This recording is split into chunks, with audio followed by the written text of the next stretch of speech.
Chapter 76. Physical Examination. Now, Lumian jumped in fright. Though eager to explore the cathedral's underground, not to this extent. A thought occurred. Can't we wait until nightfall? In the dead of night, with only 2 or 3 servants left in the cathedral, wouldn't it be easy for beyonders like them to infiltrate? Ryan replied gently yet firmly, now is the ideal time. Think about it. If we realize there's no one in the cathedral at night and it lacks protection, how could the Padre and company not realize the same? I suspect they'll send their strongest to guard it in shifts or set subtle traps. Once triggered, there'll be an alarm. And now it's nearly noon. All villagers have gone home, so no one will come pray at this hour. Furthermore, it's daytime, so the traps won't activate to prevent accidents. With the 2 Padres and servants in the cathedral, it's easy for people to lower their guard. In short, their strongest will be home eating in peace. We only face the Padre, Deputy Padre, and 3 odd job workers. Lumian nodded, grasping it, and finished Ryan's thought. And before April 3rd, the Padre is still an ordinary person without supernatural powers. Today was April 1st. Plus, though the Deputy Padre seems off, he's clearly not a core member of the Padres team. Same for the 3 odd job workers, Leah added with a smile. Can't 4 Beyonders handle 5 ordinary people silently? Lumian hesitated before replying, but won't this make it impossible to reach the 12th night? This amounted to triggering an abnormality on the Padres' side. History would change accordingly. You said it yourself. Compared to us, the Padre and company will hold back until Lent to usher in the 12th night. As long as we don't kill him, finding someone entering the basement will make him pretend not to notice and accelerate gaining supernatural powers, Leah said, smiling. Gaining power, he might hunt us with the others, but Cordu isn't small and we're not weak. We can hide and stall until Lent. Lumian accepted this reasoning. All right, let's do it now. He reminded them, but Aurora's eyes haven't fully healed. I'm afraid she can't help us. Before seeing Madame Pualis, Lumian had checked on Aurora. Her eyes might only recover by evening. It's fine. Madame Pualis backs us, doesn't she? Leah said half-jokingly, the bells above her head ringing. Lumian no longer objected and cautiously suggested, before the cathedral, let's walk around the village and confirm Shepherd Pierre Barry and the dangerous ones are home. He wanted to avoid running into Pierre and the others, who had received a boon upon entering the basement. Ryan nodded approval, agreeing. Discussing details, Valentine glanced coldly at Lumian. Do you need cleansing? Leah quickly explained on her companion's behalf. You went into the castle and spoke with Madame Pualis. You might have been corrupted again. No, I believe Madame Pualis won't do that this time. It's meaningless. Lumian felt certain. He had no choice but to feel certain. He dared not let Valentine purify him again. Compared to yesterday, he was already a dancer. Evil aura had seeped from the seal inside. Once purified by holy water, there would likely be huge trouble. According to Aurora's analysis, he needed full-body purification. Seeing Lumian having no issue with it, Valentine, just being kind, naturally said no more. Then, wandering Cordu, Lumian made his way home and told Aurora their plan. Aurora was vexed at the inability to join and help. She could only offer to wait in the village edge and restart the cycle if anything went wrong. This required little vision. It sufficed to vaguely see the road. Agreeing to have her restart before anyone came for her at 12:30, Lumian bid Aurora farewell and reconvened with Leah's group. By then, the 3 official Beyonders had confirmed where Shepherd Pierre Barry and the Padres' core members were. Making a half-detour, they reached the cathedral side along a small path, the door they had used to catch the Padre and Madame Pualis' affair in a previous cycle. Lumian readied to volunteer when Leah strode over, using a wire to fiddle with the lock and push open the dark wooden door. Seeing Lumian surprised, she smiled. It's a necessary technique for investigation. Don't make it sound so noble. Lumian didn't voice his thoughts as Leah had already entered the cathedral. The small silver bells on her veil and boots didn't move or make a sound. Lumian tried interpreting this. It's very safe entering the cathedral. No danger. Leah glanced back. Please add limited to dealing with the cathedral's people. Did this mean danger in the basement remained unknown? Lumian roughly understood, gaining insight into divination. However, even improved by Dancer, he lacked divination. Ryan passed him, following Leah into the cathedral. Steps in, a servant approached. In a blink, Ryan rushed over, raised a hand and chopped the servant behind an ear. The servant crumpled soundlessly. Ryan caught and dragged him into the nearest room. Leah rushed over, taking a colorless liquid-filled bottle and pouring it down the servant's throat. "What's this?" Lumian asked, curious. Leah maintained her smile. "A sedative. You're well prepared." Lumian sighed inwardly. Taking down the 3 odd job workers without alerting the padre, Leah crept into the padre's room through the shadows, silently turning the handle and cracking the wooden door. She saw Cordu's mightiest man in a gold-threaded white robe, breathing slowly and deeply on a simple bed. Plates for lunch and silver cutlery were on a table by the door. Leah sized him up and leapt in, chopping the padre behind his ear. Immediately, she poured most of the remaining sedative down Guillaume Benet's throat. "That's it." Lumian stuck his head out from behind Leah. "Wasn't this too easy? What else? What did you expect of an ordinary person?" Leah asked, amused. Lumian tersely acknowledged, lifting the padre's robe. "What are you doing?" Leah was shocked yet smiling. Lumian said without turning, checking his body. He wanted to see if the padre had the black thorn symbol on his chest. Soon, the Padre Guillaume Benet's top half was exposed, revealing nothing but tufts of black hair. No black thorn symbol. No black mark of a special contract. Lumian nodded imperceptibly, muttering, "Looks like the symbol is received after accepting the boon. Or does it exist now, but only activates through cogitation? And how did I get mine?" The 12th night. Thinking the Padre Guillaume Benet might lack the black thorn symbol now, Lumian couldn't help evil thoughts. If I kill him now, will it trigger the cycle? How would killing this man in advance impact later events? Considering the Padre's importance later, Lumian, still wanting to wait for the 12th night, convinced himself otherwise. Leaving the Padre's room, Ryan said to Lumian and Leah, "Can't find the Deputy Padre." "Ah." Lumian hesitated before understanding. "Maybe he's home. He's not allowed to live in the cathedral, and no one brings him food. This demon's lackey is truly tyrannical," Valentine cursed, glancing at the Padre in the room. Without further ado, the quartet headed in the opposite direction for the altar. In a corner loomed a stone staircase, narrow and steep, allowing only one person to pass through. It ascended into the cathedral's roof before winding deeper underground. Leah took point. After taking a few flights of stairs to the bottom, the veil and the 4 small silver bells on her boots rang at the same time. Ding, ding, dang, dang. The sound wasn't loud, but echoed faintly in the small space. Sometimes urgent, sometimes soothing. What does this mean? Lumian struggled to interpret it based on his past encounters. Leah turned aside and grinned. "It means there's a level of risk, but I can't determine how serious." The divination had worked for the castle. Lumian muttered to himself in surprise. "Doesn't this mean it's even more dangerous underground?" "Not necessarily," Leah soothed. "Perhaps it's just interference." Hadn't Madame Pualis been absent at the castle? At this point, it was impossible to back out over such a trivial hiccup. They descended the stairs one by one into the depths. Soon, the 4 saw an old brown wooden door in the basement. Leah pinched her glabella and activated her spirit vision before approaching the wooden door. Though Lumian hadn't mastered activating spirit vision with the dancer's spirituality boost, it didn't take long for him to activate it. He saw everyone glowing red and healthy. When her companions were set, Leah opened the basement door. Amidst the creaking, Lumian caught a whiff of a familiar fragrance, elegant and sweet. He instantly made the connection and hurriedly told Ryan and the others, "Smells like gray amber." This was the material used to revere the hidden entity called Inevitability. Chapter 77, Changes. Lumian had briefly informed Ryan and the others about the blackthorn symbol on Guillaume Benet's chest. Inevitability in the hidden entity's honorific, gray amber, tulips, cloves, and deer musk for the corresponding domain. He claimed the source was the Padre, and it had nothing to do with him. Hearing this, Leah, Ryan, and Valentine immediately grew alert with guesses. "The sacrificial site?" Ryan muttered. As he spoke, all looked to the basement. With dim light trickling down the stairs, they could barely see inside. The space under the cathedral was bigger than Lumian's whole first floor.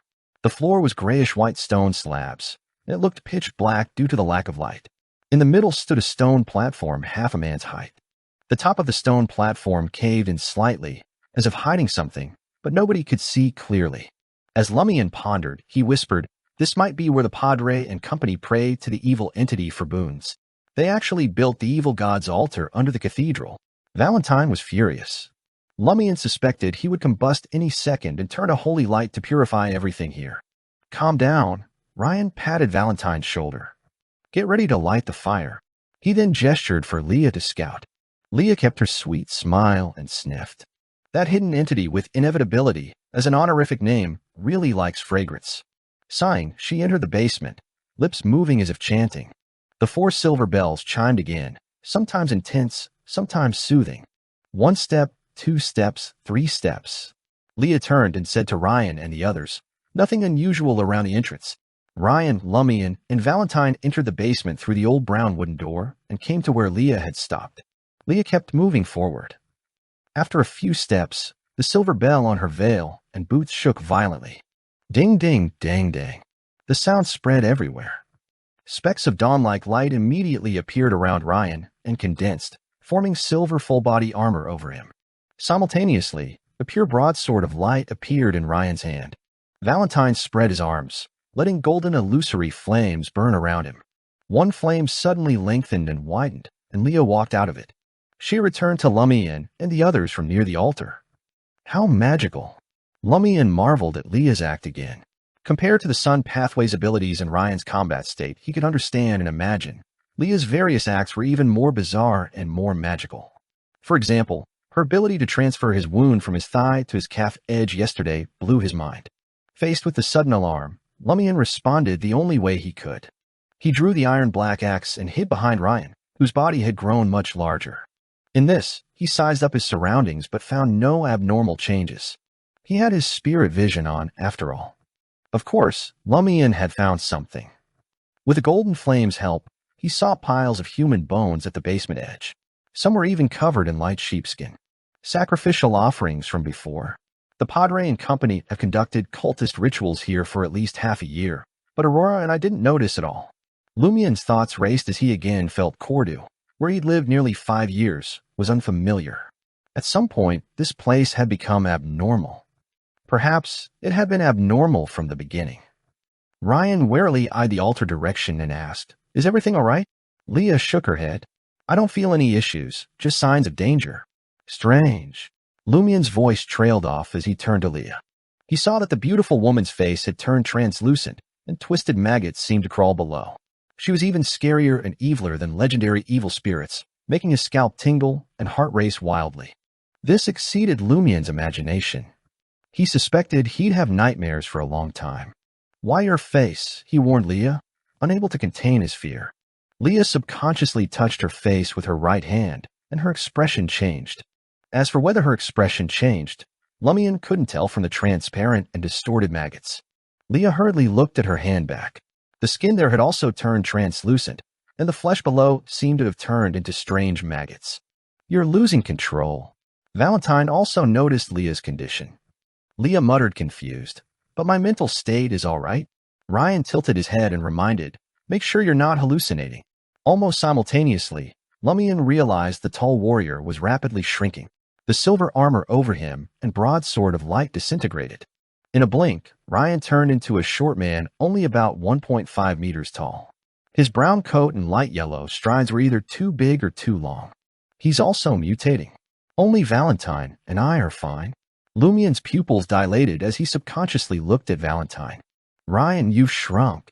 Valentine, already a pure light figure, warned his companion anxiously. Lumian, nearly blinded, hurriedly asked Leah, "Any changes for me?" Leah said with countless transparent maggots that seemed to want to crawl out but couldn't leave the flesh, "You're very normal."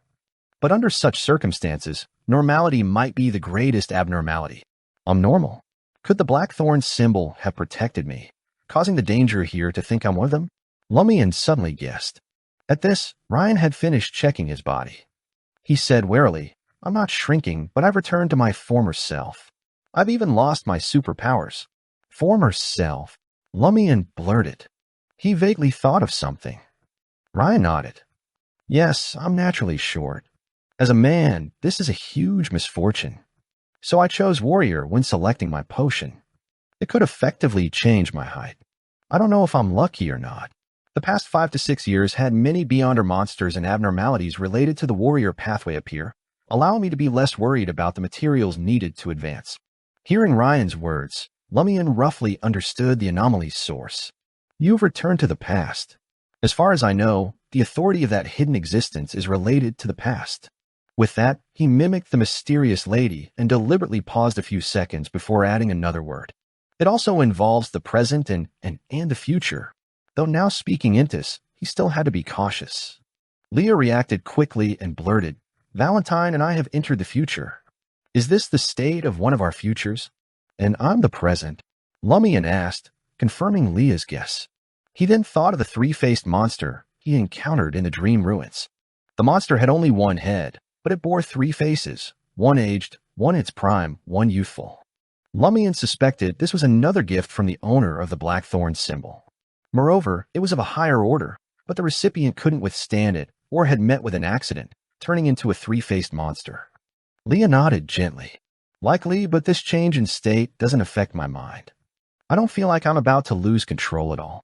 Nor do I feel like I'm immolating," Valentine added. Ryan pondered a moment and said, "Similarly, I didn't lose my memories. Perhaps there's only a little power left here that can't affect the mind, heart, and memories, but if we maintain this state for too long, I'm unsure if there will be any serious after effects. I'm fine. At most, I'll consume the potion again and advance again. As for you, there should be many possibilities in the future, but now perhaps the future has been determined. One will lose control, and the other will transform into holy light. This is an inevitability, I understand." "How frightening," Leah exclaimed with a smile. "Luckily, we can restart the cycle while also attempting to seek the present here." Seeing that there were no terrifying monsters attacking, Lumian suggested, "Shall we go out first and see if we can recover naturally? Besides, we might encounter a power that represents the present along the way." Ryan didn't object. "We can give it a shot." He was now an ordinary person, and it would be dangerous for him to go any further. "I'm afraid that another change in state will cause me to lose control," Leah said cautiously. "It would definitely be good to encounter the present, but it would be troublesome to encounter the past. They didn't know what would happen if future was additionally stacked on them." Lumian took the initiative to say, "Let me scout the way. I still have a chance to change my state." He mainly wanted to see if his luck was good enough to encounter the present, or if the Blackthorn symbol on his chest protected him. "Be careful," Ryan warned, and Leah nodded. Valentine's gaze on Lumian grew less cold. He couldn't help but think, this lad has a very sacrificial spirit. Furthermore, he's a devout believer of the Lord. Once the cycle is lifted, let's see if there's a way to remove the hidden corruption on his body and let him join our team. Seeing that Lumian was about to take a step forward, Valentine, who had regained his composure, suggested, "Let me see if I can rid myself of this state first." No one objected. Lumian was the same. This was because he was in the present. He didn't need to remove any negative state or undergo purification. In the next second, he realized he had miscalculated. Valentine didn't directly use holy water creation to purify Leah and Ryan. Instead, he used sun halo. A dark golden light flashed, and an invisible force spread in all directions. Chapter 78 Traces. Lumian jumped in fright. It was too late to evade, so he could only brace for the invisible force to crash upon him. He instantly felt warmth, and valor flooded his body. It was as if the sun had at last arrived in winter when he lacked clothes. Other than that, he felt nothing peculiar. It was precisely the same as the experience in the castle yesterday afternoon. As a dancer, am I actually unscathed? Lumian couldn't help but swivel his head to glimpse the short Ryan and the terrifying Leah. He realized that there was no black fog or smoke billowing from them. Promptly after, Valentine, who was in the form of a figure of light, conjured holy water creation and let fall a few drops on Leah and Ryan. However, the two of them retained their transformed semblances with no signs of improvement. "Purification and exorcism are futile?" Lumian asked. He hoped to determine why it was possible and why not. Only then would he, who had already received a boon, know what to evade or feign that nothing had transpired when encountering something similar in the future. Ryan briefly explained to him, purification and exorcism aren't omnipotent. The correspondent power is in the category of evil. For instance, the aura of depravity and all undead. The last isn't necessarily evil, but it's incompatible with the real world. It needs to return to the spirit world, so it can still be purified and exorcised. Just like how our definition of an evil god is based on their style of acting, the power of an evil god isn't necessarily evil. Lumian roughly fathomed and thoughtfully asked, "Inevitabilities, power doesn't belong to evil, nor does it signify depravity, so there is no way to purify or exorcise it." "Yes." Valentine had already affirmed this through his previous attempt. From the looks of it, it's normal for me to be able to withstand the halo. But why can the holy water activate the blackthorn symbol on my chest and permit me to hear the terrifying sound? This is because the corruption in the seal doesn't belong to me at the moment. It's incompatible with my body, rendering my body impure. Therefore, it needs to be purified. Lumian made a guess. He had wanted to use Shepherd Pierre Barry, who had already received a boon, as an example to ask if the mutation of the body was also in a category of evil and depravity, but the current situation was rather urgent, so he didn't have the luxury to discuss the topic. Lumian tried to walk to the basement door. After taking 2 steps, he suddenly heard a buzzing sound in his ears. He could vaguely hear a voice that seemed to come from an infinite distance, but also seemed to be right before him. However, it wasn't clear enough and was very fuzzy. It only made his chest heat up slightly and his mind enter a state of disorder. This was very similar to when he saw Noodle Man dancing. This made Lumian confirm that the blackthorn symbol on his chest had been partially activated. He quickly pivoted around and gazed at Ryan, Leah, and Valentine, only to find that they didn't react abnormally. Lumian was immediately disheartened. He originally believed that the 2 symbols on his chest could suppress and weaken Beyonders to a certain extent, but from the looks of it, they could only target the monsters in the dream ruins, especially those that had been bestowed by the owner of the blackthorn symbol. Of course, he wasn't sure if fully activating the symbol on his chest would affect the surrounding Beyonders. Has my condition changed? He asked Leah and the others. No. Leah and the others shook their heads in unison. Lumian nodded indistinctly and affirmed 2 things. The first was the blackthorn symbol on his chest, or rather, the evil god corruption sealed in his body. It could indeed help him resist the abnormality in the basement. Secondly, luck was on his side. He was affected by the power of the present. After a few seconds, Lumian attempted to take a diagonal step forward. The slight heat in his chest did not weaken, maintaining its previous intensity. Any changes this time? He asked Ryan and the others again. Leah was the first to shake her head. You're fine. Lumian exhaled and muttered inwardly, with the protection of the blackthorn symbol. I can move freely here. Shepherd Pierre Barry and company should be the same. Wait, the Padre hasn't received any blessings yet. There's no thorn symbol. How did he reach the altar unscathed? With this in mind, Lumian grasped something as he turned his gaze to the ground. With the help of Valentine's light, he saw many messy footprints that ordinary humans couldn't see. Apart from a small number of them, which were everywhere, they followed a certain pattern and extended to the front of the altar. Lumian immediately overlapped with the nearest footprint, and the slight heat in his chest began to weaken. This meant that he had returned to the present. As expected, there's a safe route here that leads to the present. Lumian suddenly became very happy. This was because the 3 powerful Beyonders, Ryan, Leah, and Valentine, hadn't discovered it, and he, a mere hunter, had found it. This reminded him of something his sister Aurora had said, every pathway has its strengths. Before becoming a demigod, Sequence 9 of some paths might trump Sequence 5 of others in certain situations. Lumian had originally felt inferior and suppressed, useless before the powerful Beyonders these past 2 days of exploration. Now he'd regained a good amount of confidence. Finding faint traces in reality is a hunter's specialty. Can you? Of course, Lumian didn't forget that Aurora added, but there are pathways good at everything. He gathered his thoughts, turned around, and commanded Ryan, Leah, and Valentine. Take a step toward the altar at the same time. Ryan and the others were clearly puzzled. They couldn't just trust Lumian blindly without knowing why. Lumian could only explain, look closely at the ground. There are many footprints marking a safe path left behind by the Padres group. Ryan, Leah, and Valentine, lacking Lumian's abilities, could barely see a trace in the sun's dim light. They believed him. They knew that in Intis, many Hunter Pathway Beyonders had collaborated. Some sequences were skilled at detecting faint signs. Following Lumian's guidance, they trekked the secure route. Instantly, Lumian saw Ryan regain height, Valentine darken, and Leah's face normalize. They had returned to the present, no longer trapped in the past or future. Lumian easily rejoined the team on the safe route. He grinned and said, no more slip-ups. There may be no coming back if anything else goes south. He was mimicking Ryan's tone and felt it fit their current situation. Typically, his attitude would have had him mocking them. Are you blind? Can you see any of the obvious signs? Another mistake and you're done for. Leah touched her face and breathed a sigh of relief. We're with you. Lumian wasn't humble. He carefully picked out the footprints on the ground and crept up to the altar. It wasn't as straightforward as heading back just now, since it didn't matter if he took a wrong turn, but Ryan and the others couldn't. This time, Leah's silver bells stayed silent. Only once all four had reached the altar did they start ringing, sometimes soothing, other times intense. It's dangerous, but we can find a way around it, Leah, experienced enough, explained. Ryan instantly nodded. Don't touch anything here for now. We'll just observe. Lumian had already set his sights above the altar. There was a depression at the bottom, as if hollowed out to hold something. Inside were grayish-white candles, a small bottle of clear liquid, and an unopened wooden box. But the most striking item was a black objecte long robe with a hood. In front, in the center of the circle, was a circular symbol made of thorns.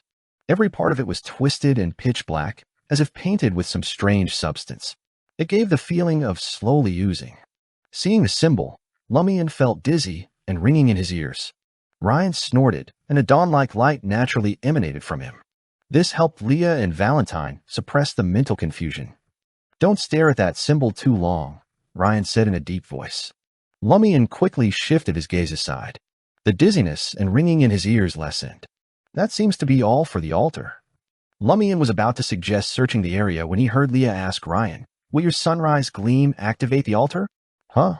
Lumian whipped his head around and unconsciously looked at the altar again. Ding, ding, ding. Leah's veil and silver boots rang harshly, an urgent warning. In the same breath, the black altar robe leaped up as if inhabited by an invisible being. Oh, a chill wind gusted. Lumian glimpsed transparent faces under the hood, ferocious, warp heads radiating hatred. They swarmed into a strange, terrifying gestalt. Lumian recognized one face, pale, swollen, with blood and tears pooling in its eyes. Ryan. Lumian dodged behind Ryan, uninterested in a closer look. Save us! Save us! The translucent faces shrieked in unison. Their shrill cries pierced Ryan and the others like needles, threatening to fell them. Valentine was unmoved. Arms spread, he summoned a holy flame-wreathed pillar of light from the sky. It landed over the black robe. Light erupted. Lumian and Leah shut their eyes on instinct. Chapter 79, Sufferer. Sensing the light dim, Lumian hurriedly opened his eyes. The black robe lay charred on the altar, resisting the golden flames licking at its edges. Yet still it struggled to stand, like a cursed puppet refusing to die. The translucent faces of Raimund and the others flickered in and out of existence around him, ghosts trapped between the present and future obliterated. Down, Ryan bellowed. Lumian dropped without hesitation. If there had been time, he would have thrown himself flat to the ground. Leah and Valentine were a heartbeat behind, scrambling to duck. In the same instant, Ryan plunged the sword of dawn into the altar's heart, piercing the robe. Silently, the broadsword shattered into a resplendent storm of light, tearing the altar asunder. When the radiance cleared, Lumian peered up to find the altar a ruin, reduced by a third. Candles, thorns, and black cloth had vanished, ground to dust floating on the air. Incredible power. Lumian had pondered this strike since the day before. Everything okay? He asked. Leah rose and spun swiftly around. The 4 silver bells decorating her veil and boots jangled ominously, their tune neither reassuring nor alarming. This isn't over, she warned Ryan and Valentine before murmuring. The altar's gone, so what's the catch? As she spoke, Valentine conjured golden flames that floated in the air and lit up the space. At the far end of the basement, there was naught but piled human bones and a few sheepskins. The ceiling was bare and unadorned, not even a chandelier. Lumian snickered. No beyonder characteristics. Maybe they were sacrificed, Ryan said bluntly. It's also likely they didn't get many boons in the beginning and weren't tough enough. They could only nab normal folks as sacrifices and only go after beyonders once they had decent powers. For instance, this time, it was clear they weren't unfamiliar with getting boons. Ryan then said, there's nothing else here. We should bail. No point tangling with danger we can't see. Lumian didn't react. Lumian scanned the room again, searching for any hidden doors from the subtle traces. The answer was no. He led the way out of the basement, Leah, Ryan, and Valentine trailing behind. As soon as Lumian emerged, Ryan grunted in pain. His body flew backward, slamming into the basement door. The rickety stairs shuddered. Wham! Some invisible spear had pierced Ryan's chest, pinning him to the wall. Blood gushed from the gaping wound. If Ryan hadn't jerked aside just in time, that spear would have skewered his heart. Leah, who had her spirit vision activated the entire time, couldn't detect their attacker. It was as if some deity had singled Ryan out for punishment. Before they could figure out what was going on, Leah's smile twisted into a grimace. Her arms snapped back on their own. Bones shattered with a crunch as her limbs went limp. A crater bloomed in her stomach, as if she'd been sucker punched. The impact sent her staggering backwards into the wall. Valentine shrieked from the foot of the stairs. His ribs collapsed one by one, like a sledgehammer was pounding his chest. With a series of bangs, bloody holes tore through Leah and Valentine's stomach and chest, spearing them to the stone wall. Lumian was stunned for a moment. While this inexplicable change confused him, he was relieved that he didn't appear to be the target of this bizarre attack. Did that blackthorn symbol protect me? As this thought flashed through his mind, he suddenly felt an invisible force slam him against the wall by the stairs. There was nothing visible with his spirit vision. Remembering what had happened to Ryan and the others, Lumian immediately dodged to the side. Intense agony instantly filled his mind. The skin on his right chest tore open, roughly exposing his lungs. Lumian felt as if an invisible rod had impaled him and nailed him to the wall. As his bright red blood flowed out, Ryan lit up the area with spots of light that looked like dawn. This would effectively banish evil and dispel illusions. However, the four of them still couldn't see anything. Bang! Ryan's chest caved in, hit by an invisible hammer. As Leah's veil and silver bell boots rang out intensely, her nails were pried out by an invisible force, staining them red. This indescribable pain contorted her face in terror. Valentine spread his arms and let the holy pillar of light descend upon him. The light of the sun suddenly erupted, obliterating all evil and igniting Valentine's body. However, in the sun's glare, his arms were uncontrollably wrenched backward and stuck to the wall. Two blood-red holes appeared on his wrists, nailing them in place. When the light faded, Valentine's face was charred, and his skin peeled off inch by inch. Seeing their ordeal, Lumian couldn't help but feel anguish for them. It was unknown if it was because of the black thorn symbol, but his misery had abetted. His face felt as if slapped by an invisible hand repeatedly. His face was red and swollen, and his teeth were loose. He could hardly speak. Just as another round of attacks were about to descend, Lumian's vision blurred and he glimpsed a wilderness. In the distance loomed a mountain range, and close by stretched a grassy wilderness. Two demon-like creatures with goat horns hauled a dark red, conch-like carriage from afar, hastening before Lumian and company. Seated in the carriage was a woman in emerald robes and laurel wreath. Chestnut locks swept up, hazel eyes bright and watery. Dignified and noble, reminiscent of Madame Puali's matured. She kept her pledge to proffer aid. Lumian startled, then delighted as the invisible force assailed them not. Somehow he knew the woman before him was not quite Madame Puali's. Or rather, not Madame Puali's precisely. More an unearthly construct Madame Puali's had fashioned by dint of will. Lumian chose to call her Madame Knight. Unlike his Promethean counter, Madame Puali's grasped an oak branch mistletoe at its tip in one hand, a jadeite bowl of sparkling liquid in the other. Madame Puali's dipped the oak branch in the bowl and sprinkled them. After the third sprinkle, Lumian saw his chest wound heal apace. The swelling receded swiftly, and no more was he pinned immobile to the wall. Leah, Ryan, and Valentine wholly healed, no trace of cruel injuries. What attacked us? Lumian asked, figuring nothing ventured, nothing lost. Madame Puali's, seated in the crimson carriage, replied superciliously, "There's a hint of sufferer taint on you now. Thankfully, it's minor. Otherwise, you'd have to restart the loop." Sufferer taint? What's that supposed to mean? Lumian exchanged puzzled looks with Ryan and the others. Madame Puali's replied gently, "That's all I know." "Then, do you know what happened to the dead warlock and owl in the cemetery?" Lumian pressed. Madame Puali's glanced at him. "If I'd known, things wouldn't have turned out this way. I'd originally planned to rule this place, but now I have no choice but to leave." Rule this place? Alarm bells rang in Lumian's head. Falling into a loop might not be the worst fate. Aurora and I have no idea how many babies we'd have if Madame Puali's gets her way. Compared to that, getting looped and destroyed at any moment doesn't seem so bad. At least we die unadulterated. Madame Puali's glanced at them, but said nothing more. She had her pitch-black demon beasts pull her conch carriage into the wilderness. By the time she disappeared from Lumian and the others' sight, the wilderness was gone. Just then, they realized they were still in the basement. Half of them were on the stairs, the other half by the wooden door. If not for the blood and fallen nails on the ground and walls, they'd have thought they'd experienced a hyper-realistic illusion. Let's get out of here first. Ryan quickly regained his senses and told Valentine, get rid of any traces we left. Valentine nodded and conjured illusory golden flames to burn the blood and nails away. The four of them faced no further attacks on their way back to the cathedral. It was unclear if the sufferer taint had been expended or if Madame Pualis had wiped it out. Just as Lumian was about to leave through the side door, he suddenly spotted the deputy padre, Michel Garriga, standing dazed outside the room where sleeping servants had been stowed. Was this fellow back from filling his stomach? Lumian was about to avoid him when Michel, with his curly brown hair and delicate features, suddenly turned and saw them. Ryan was poised to knock this guy out when Michel Garriga asked with an unnaturally cheerful smile, "Here to pray? Need a confession. Everyone else in the cathedral has collapsed, but you're concerned with confessions?" Lumian looked at Michel as if he were mad. Compared to before, this guy's abnormality was glaringly obvious. Chapter 80. 80 Joint Investigation Team. 80 Joint Investigation Team. Leah sensed Michelle's abnormality and turned to Ryan, asking with her eyes if she should knock him out. At this moment, Lumian spoke up. "Is the padre not here?" Michelle's eyes lit up, unable to hide his excitement. "The padre is resting.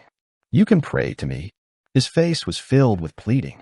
Lumian hesitated, obviously uneasy, before reluctantly saying, "Fine." Seeing Michelle's elated expression, Lumian turned to Leah and the others, feigning annoyance. "What's wrong with you lot? Coming to the cathedral to pray is what any true believer would do. What is there to be afraid of?" What he really meant was that they had already escaped the basement without getting caught. Why worry now? As believers of the eternal blazing sun, it was perfectly normal for them to come to the cathedral to pray. Using a side door was a trivial matter. As for the padre and his lackeys taking an extended lunch, what did that have to do with them? Lumian knew such excuses would only fool dimwits, but they should placate the padre, at least for now. The padre wouldn't expose them until Ryan's group tried reporting the irregularities to the higher-ups and put an end to Cordu's depravities. As long as Leah and the others continued strolling around the village, casually chatting with people as if they hadn't found anything incriminating in the cathedral's basement, the padre would be content to maintain the status quo. Add to that, Ryan had demolished their underground altar. It would take time for them to restore it. Lumian estimated the padre wouldn't gain any boons for at least a couple of days, if not until after Lent began. By then, it wouldn't matter if the padre suspected them or not. Appearing normal was the most pressing concern. Upon hearing Lumian's words, Deputy Padre Michel Garriga vigorously nodded. "Absolutely. No matter your past sins, if you pray sincerely and repent, God will forgive you." "Is that so? What if the padre repented to the eternal blazing sun and confessed that I had strayed long ago, believing in an evil God? Now, I want to return to the righteous path?" Lumian appeared pious as he strode to the altar, but he didn't buy it. Michel hastened ahead, seeming poised to take flight in his zeal. Leah couldn't help but glance sideways at Valentine, seeing his complicated expression at the fanatical clergyman. This should have earned Valentine's praise, but he knew the deputy padre was clearly deranged. Redirecting her gaze from Valentine, Leah rushed to Lumian's side and whispered in his ear, "Did you consider that half those present don't believe in the eternal blazing sun?" "You're not." Lumian seemed genuinely surprised. Not because he was perceptive and grasped her hint, but of the five there, aside from the unhinged deputy padre, Valentine was certainly one of the remaining four. Lumian himself barely counted as half. Leah nodded slightly, her bells chiming. She smiled and whispered, "Ryan hails from the machinery hive mind. I'm from Bureau 8. We don't belong to the eternal blazing sun church." Lumian had heard his sister mention that the machinery hive mind was on par with the eternal blazing sun church's inquisition. It was a branch of the Church of the God of Steam and Machinery, dealing with matters concerning those from beyond. Bureau 8's full name was Bureau 8 under the Intis Intelligence and Homeland Security Committee. It was the Republic's most official organization in the domain of the Beyonders. "Weren't you sent by the church?" Lumian asked curiously, finding a chair and sitting down. Leah sat beside him, smiling thinly. Too many dangerous run-ins with those from beyond have happened at country borders in recent years, especially in disputed territories. When Cordu called for help, the higher-ups decided to set up a joint task force to get into Cordu, figure out what's really going down, and give the best recommendation for how to handle it. Who knew that this place? She shook her head, seeming at a loss for words while her bells chimed. The strangeness and horror of this place was beyond her imagination. At times, she felt Valentine was right to suggest reporting everything and requesting Cordu's destruction. But she wasn't ready to die yet. She had to choke back her professional instincts and morals. At that moment, Deputy Padre Michelle Garriga picked up the book on the altar and glanced at the four praying. Leah then crossed her arms over her chest and bowed her head. Lumian was a little stunned. "And you claim not to believe in the eternal blazing sun?" Leah sensed his gaze and turned, flashing him a wry grin. "God won't fault me for posing as a sheep of another flock during a crusade. If you doubt it, look." She jerked her chin to the other side. Ryan, hailing from a machinery hive mind, folded his arms over his chest in a pious fashion. "So your moral compass possesses flexibility when questing." Lumian longed to jibe Leah and Ryan, but worship had commenced. He couldn't lag behind.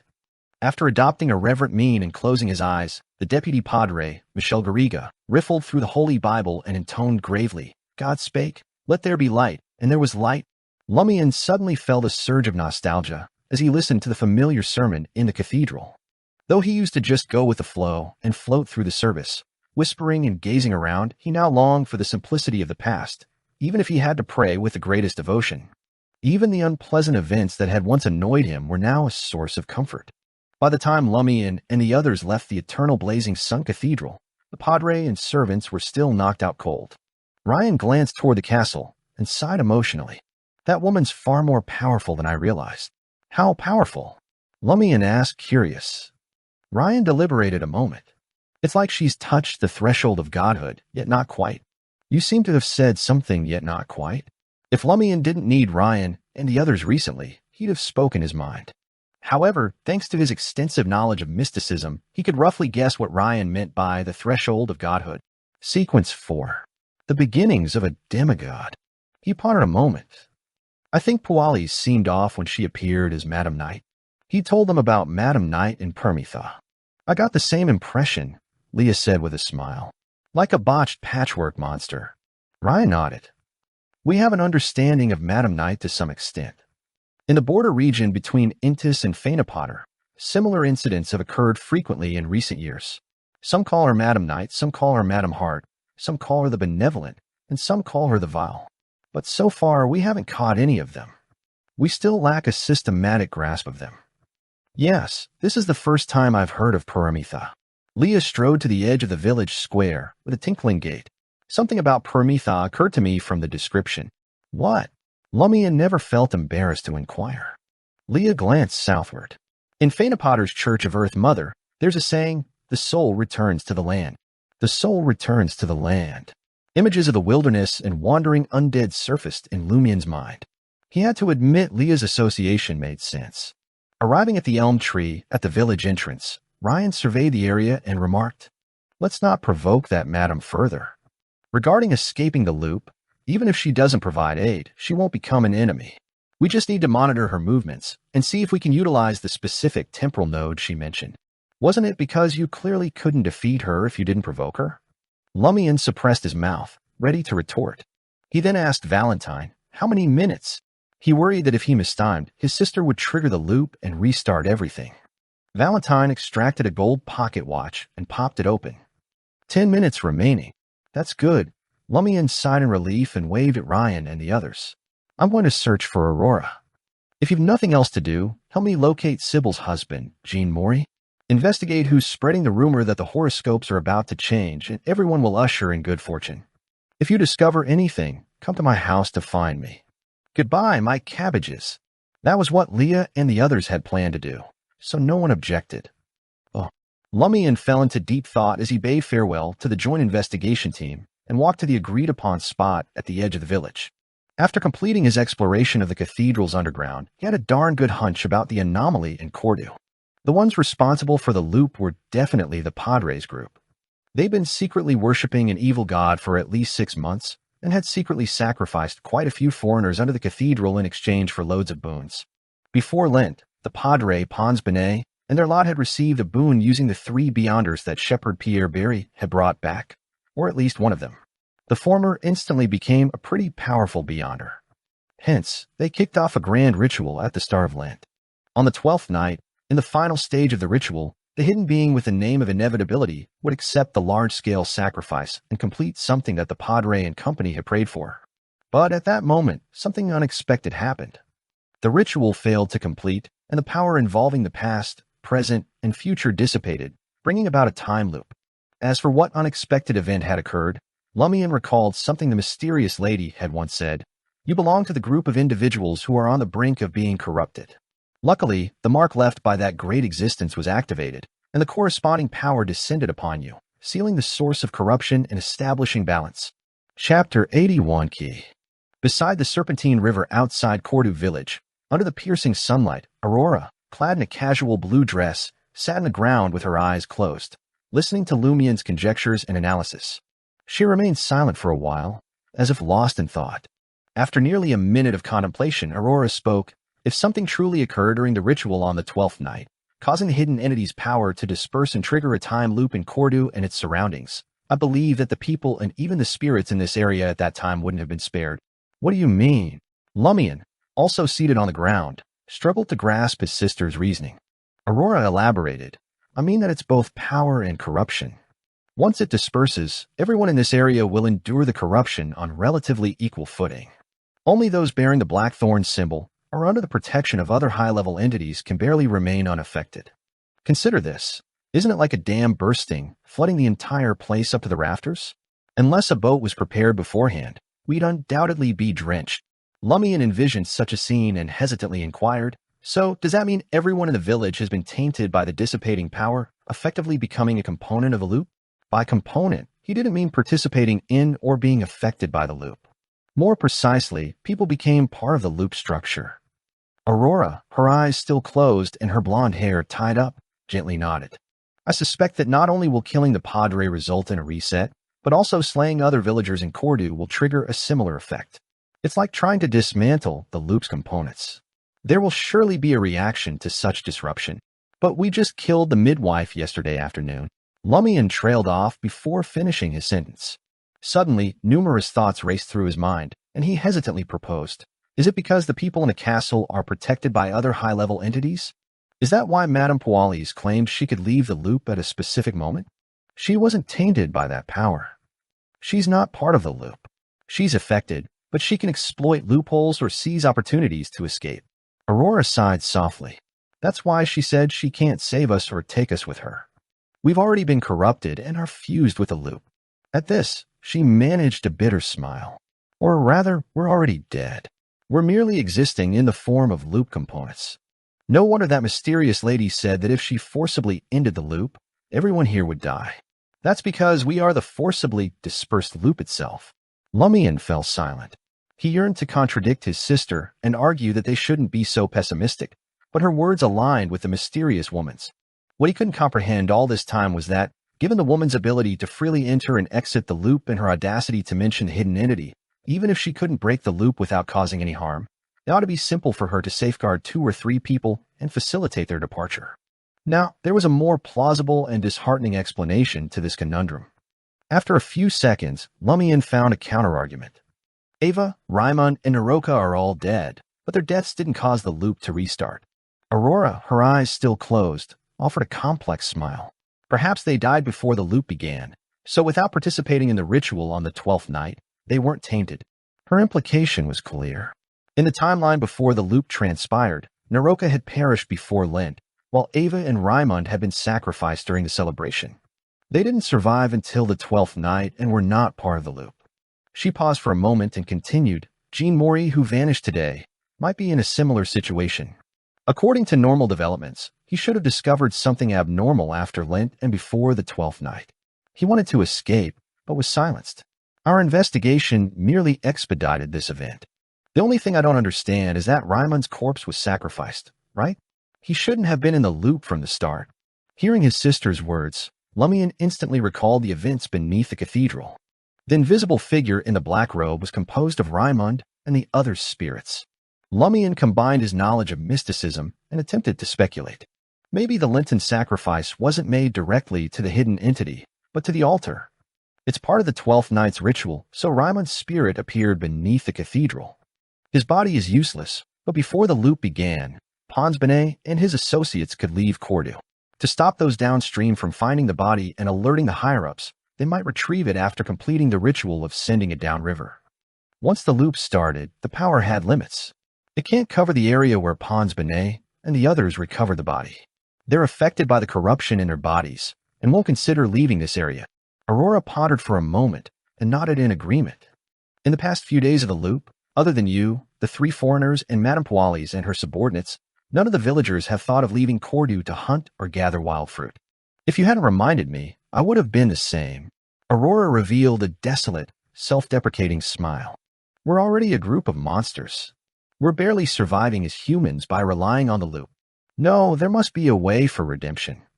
That lady said it exists. Lumian interrupted his sister's self-pity. Aurora exhaled slowly and stated, "Can't you let your sister be vulnerable for a few minutes?" She continued, "Based on this line of thought, we can only rely on ourselves. Breaking the cycle with external forces is equivalent to killing us." Lumian sighed. "Unfortunately, there's no way to verify this speculation at the moment. We can only confirm it on the 12th night. We can verify it, but it'll waste a lot of our time. Besides, I can't do it," Aurora replied. "That's true." Lumian roughly grasped his sister's meaning and plan: kill a villager not currently on the Padres team to see if it would trigger a reboot. If it did, they could find a way to lure one of the 3 foreigners into a death trap and see if it triggered the cycle. If not, it would validate Aurora and Lumian's guesses. Most people in Cordu village had been corrupted and were part of the loop. Those who came later were only affected by the loop and had a chance to escape it with the help of loopholes or external forces. However, that would squander many of the past few days, and Aurora wasn't the type to kill innocents, especially those they had a good partnership with. Lumian had no moral qualms in this regard. From his perspective, dying in the loop wasn't true death. There was a high chance of only residual problems. That was much better than being trapped in the loop. Of course, if he really wanted to do so, he wouldn't try to murder Leah and the others. Instead, he would reason with the 3 foreigners. With Valentine's fanaticism and piety, he was confident he could persuade him to commit suicide. The siblings exchanged glances and fell silent, unsure of what to say. After a while, Lumian changed the subject. "Grande, sir, what do you think is the key to ending the loop from the inside?" Aurora had been pondering this question. As she thought, she said, "We can't just end the loop from the inside. We have to use this situation to remove the corruption in everyone's bodies. Otherwise, what's the difference between this and suicide?" "Yes, according to my previous guess, something happened to the ritual, causing the entire village to enter a loop. And the reason an accident occurred was that you bear the mark of that great entity. It was activated and sealed the heavy corruption in your heart." Aurora assessed her brother as she spoke. Lumian instantly grasped her meaning. "You mean I'm the key to ending the cycle?" Aurora nodded. "The source of the accident lies with you, so naturally, the key to ending the cycle is with you. Of course, this is only a guess. Perhaps the key to the loop is the vessel that will bear the power of the hidden entity's descent during the 12th night's ritual. For example, the Padre or someone else." Aurora suddenly fell silent and looked at her brother for a few seconds. Could these 2 speculations be equivalent? You are the vessel? Otherwise, as an auxiliary sacrifice and contaminant, even if something unexpected happened, the ritual wouldn't have failed disastrously and its power dissipated uncontrollably. The more Lumian thought about it, the more he felt that his sister's guess made sense. He muttered to himself, "That black thorn mark on my chest is darker than the Padre's was. So when a priest tried to deal with me, he showed signs of losing control, allowing me to kill him. Therefore, that mysterious lady never said how to end this loop. She just told me to explore the dream ruins and figure out their secrets." Aurora got a little pumped. "Yeah, that's probably a clue. Maybe the dream ruins stem from the corruption in your body or are closely linked to it. So you can rely on the black thorn mark to take down every monster you run into there. Once you unlock the secrets, you can rein in or safely tap into the power in your body to some extent and siphon off the corruption from everyone in Cordu. The loop will break on its own. Yeah, maybe this can only be done at certain times. Like at the ritual on the 12th night." Lumian leapt to his feet. "I'm heading back to Dream now." "No rush." Aurora slowly sat up. "Aren't you hurt? Aren't you going to rest?" Lumian patted his chest. "The liquid Madame Poalis sprinkled healed all my wounds and restored my spirituality." "Oh, was that Pomelo Sago child-giving guanine?" Aurora muttered. "Huh." Lumian didn't get it at all. His sister was speaking a totally foreign language. Aurora smiled with her eyes closed. What I mean is, go home, fill your belly, take a nap, and explore your dreams. Chapter 82, Dream Divination. In the semi-subterranean two-story building, Lumian and Aurora quietly consumed their belated lunch. The mutton, which should have been succulent and tender, tasted utterly bland on their palates. Barely satiated, Lumian was about to clear the table when tinkling sounds reached his ears. Leah and the others? He glanced towards the door. Aurora, too, sensed something. She set down her cutlery and fixed her gaze upon the entrance. Moments later, the doorbell chimed. Without hesitation, Lumian abandoned his seat and strode towards the door, peering at the visitors through the peephole. It was indeed Leah, accompanied by the other two foreigners. Valentine had finally changed his attire. Previously engulfed in flames due to the sufferer's aura, Madame Poalis had tended to his wounds, but his scorched clothing was beyond repair. Lumian swung the door open and greeted them with a warm smile. My cabbages, you already miss me. Oh, you actually can change clothes? Valentine had swapped his white vest, blue tweed jacket, and black trousers for a yellow vest, black formal jacket, and dark pants. White fabric flowers adorned Leah's white cashmere dress, one large and two small, concealing signs of damage with impressive sewing skills. As for Ryan, Lumian couldn't detect any difference in his outfit or evidence of his previous injuries. Lumian suspected the man had packed at least two identical sets of clothing. We've gathered information on those two matters, Ryan replied coolly, his eyes hinting that details would follow once they were inside.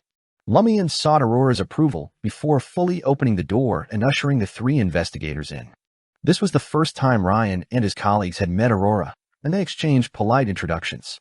About the impending horoscope shift and the villagers' supposed good fortune, it's tentatively confirmed that the Padre orchestrated the rumors, Ryan revealed, wasting no time as they settled around the dining table. But I don't think it's that simple. The methods and rhetoric resemble those of a village witch. Under normal circumstances, the Padre wouldn't devise such a scheme. Village witches were part-time fortune tellers who frequented small towns and villages. Aurora nodded thoughtfully. Could it be the influence of the deceased warlock? A way to lure villagers into secretly worshipping the evil god. And they believe it so easily? Valentine seethed. His expression conveyed utter disbelief at the gullibility of Cordu's inhabitants. It's all because believing in the eternal blazing sun doesn't alleviate their poverty, and they're still oppressed by the Padre and the administrator. Aurora held her tongue, fearing a confrontation with Valentine. She could envision villagers experiencing tangible benefits from the Padre and his followers after turning to the evil god, such as reduced contributions to the eternal blazing sun or protection from Pons Benet's harassment. They could even scare their irritating neighbors using the thug's name. In short, their lives would genuinely improve, giving them hope and fueling their devotion. Nevertheless, Aurora didn't condone their actions. While the government and church primarily sought money, the cults demanded lives. Ignoring Valentine's question, Lumian helpfully suggested, you should ask the villagers yourself and thoroughly investigate the cause of their wavering faith. If you uncover the truth, I believe the papacy will hold you in high regard. The papacy referred to the eternal blazing sun's pope, a title shared by many church leaders. Lumian had recently learned this after perusing the materials Aurora had procured. Valentine fell silent, evidently intrigued. Aurora shifted the focus to Ryan. Did you locate Sybil's husband, Jean Maury? Ryan glanced at Leah, prompting her to speak. Leah nodded and said, we infiltrated Jean Maury's residence and obtained one of his belongings. Using this item, I performed a dream divination. Dream divination? Aurora nodded, unsurprised. As Lumian recounted their exploration of the castle the day before, Aurora had already pieced together their pathways and approximate sequences based on the performance of the three official investigators. Clearly, Leah belonged to the more common seer pathway in Intis.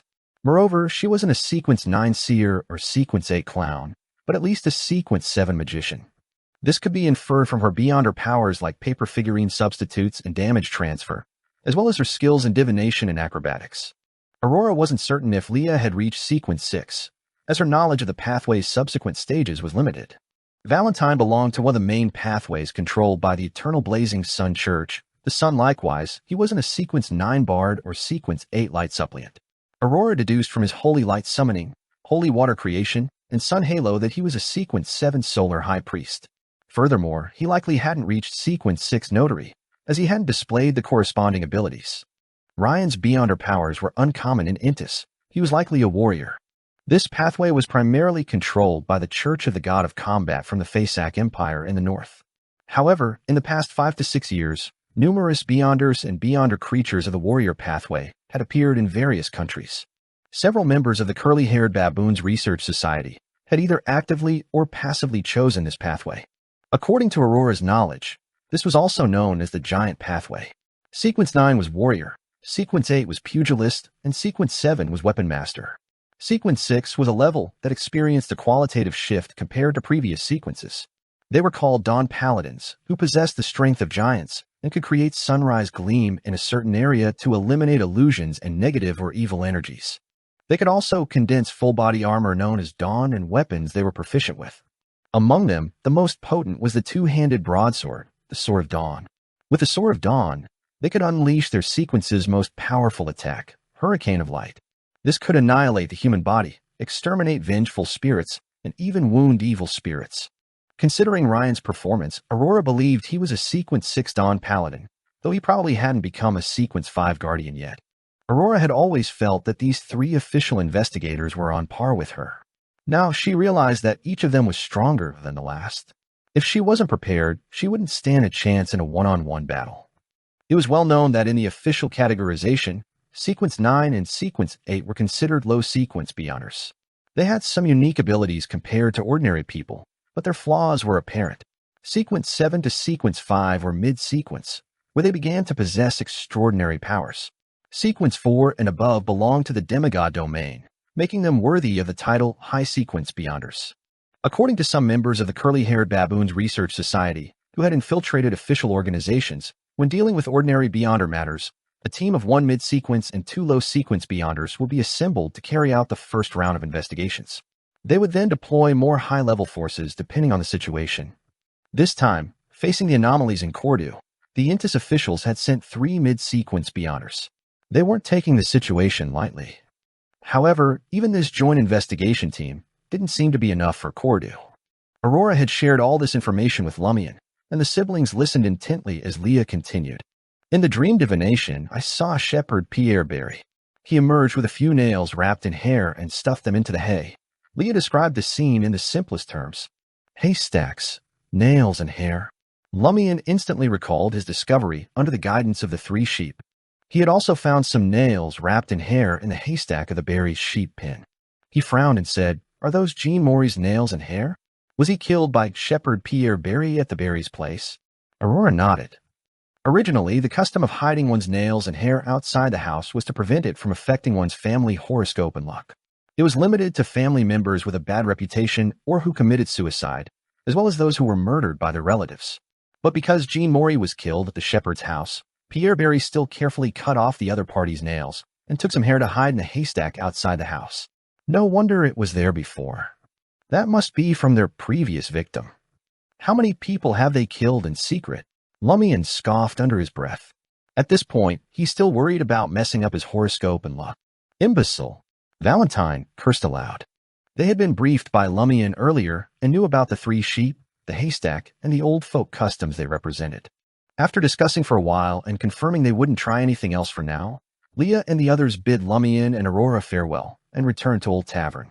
The siblings didn't mention their speculations at noon, afraid it might deter the official investigators from cracking this case open from the inside. After all, they could only be affected and might escape with outside help. After clearing the table and helping wipe it down, Lumian returned to his room and lay on the bed. With conflicting thoughts and many unanswered questions, sleep eluded him for a long time. He relied on some meditation techniques to slowly calm his mind and finally drifted off. In the room shrouded in faint gray fog, Lumian opened his eyes and sat up straight. He lowered his gaze and looked at his chest. His vision seemed to cut through the thin cotton shirt and flesh, allowing him to see the black thorn tattoo and the bluish-black pattern underneath. Is this the root cause of this endless loop? Lumian thought.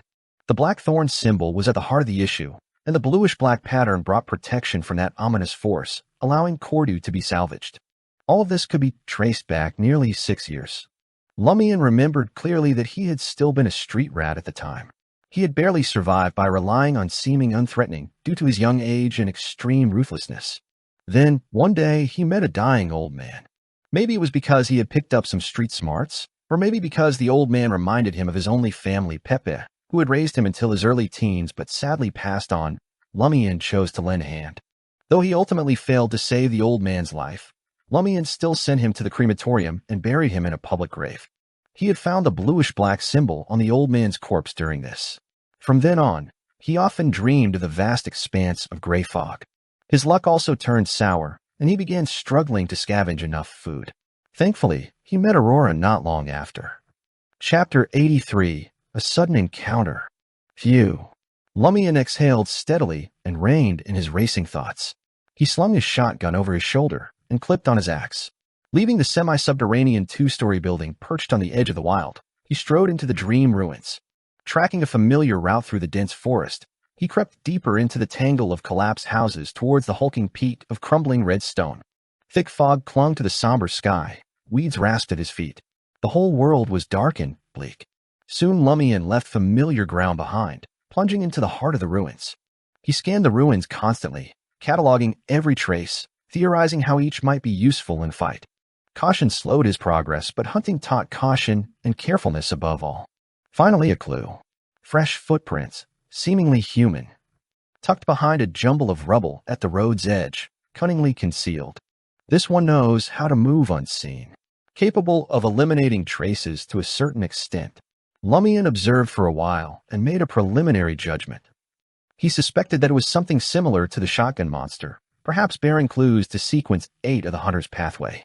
Experience and Aurora's speculation told him 3 types of monsters likely infested these ruins.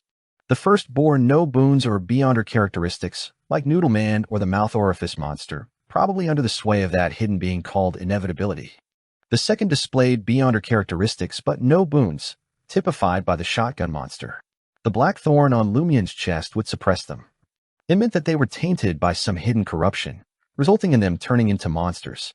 The third showed no boons or beyonder characteristics, mere humans or creatures twisted into horrors like the skinless monster he first found.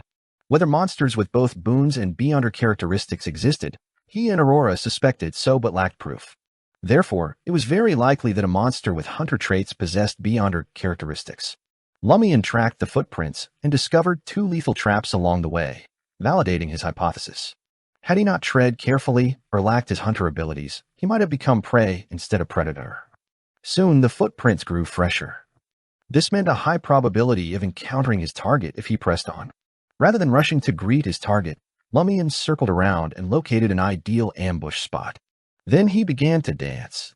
Amid the intangible melody, he stamped with powerful steps and spun in a gentle, graceful semicircle, reenacting Noodle Man's strange, mysterious sacrificial dance. His skills were rough and rusty, but with his dancer power, Lumian felt his chest heat up.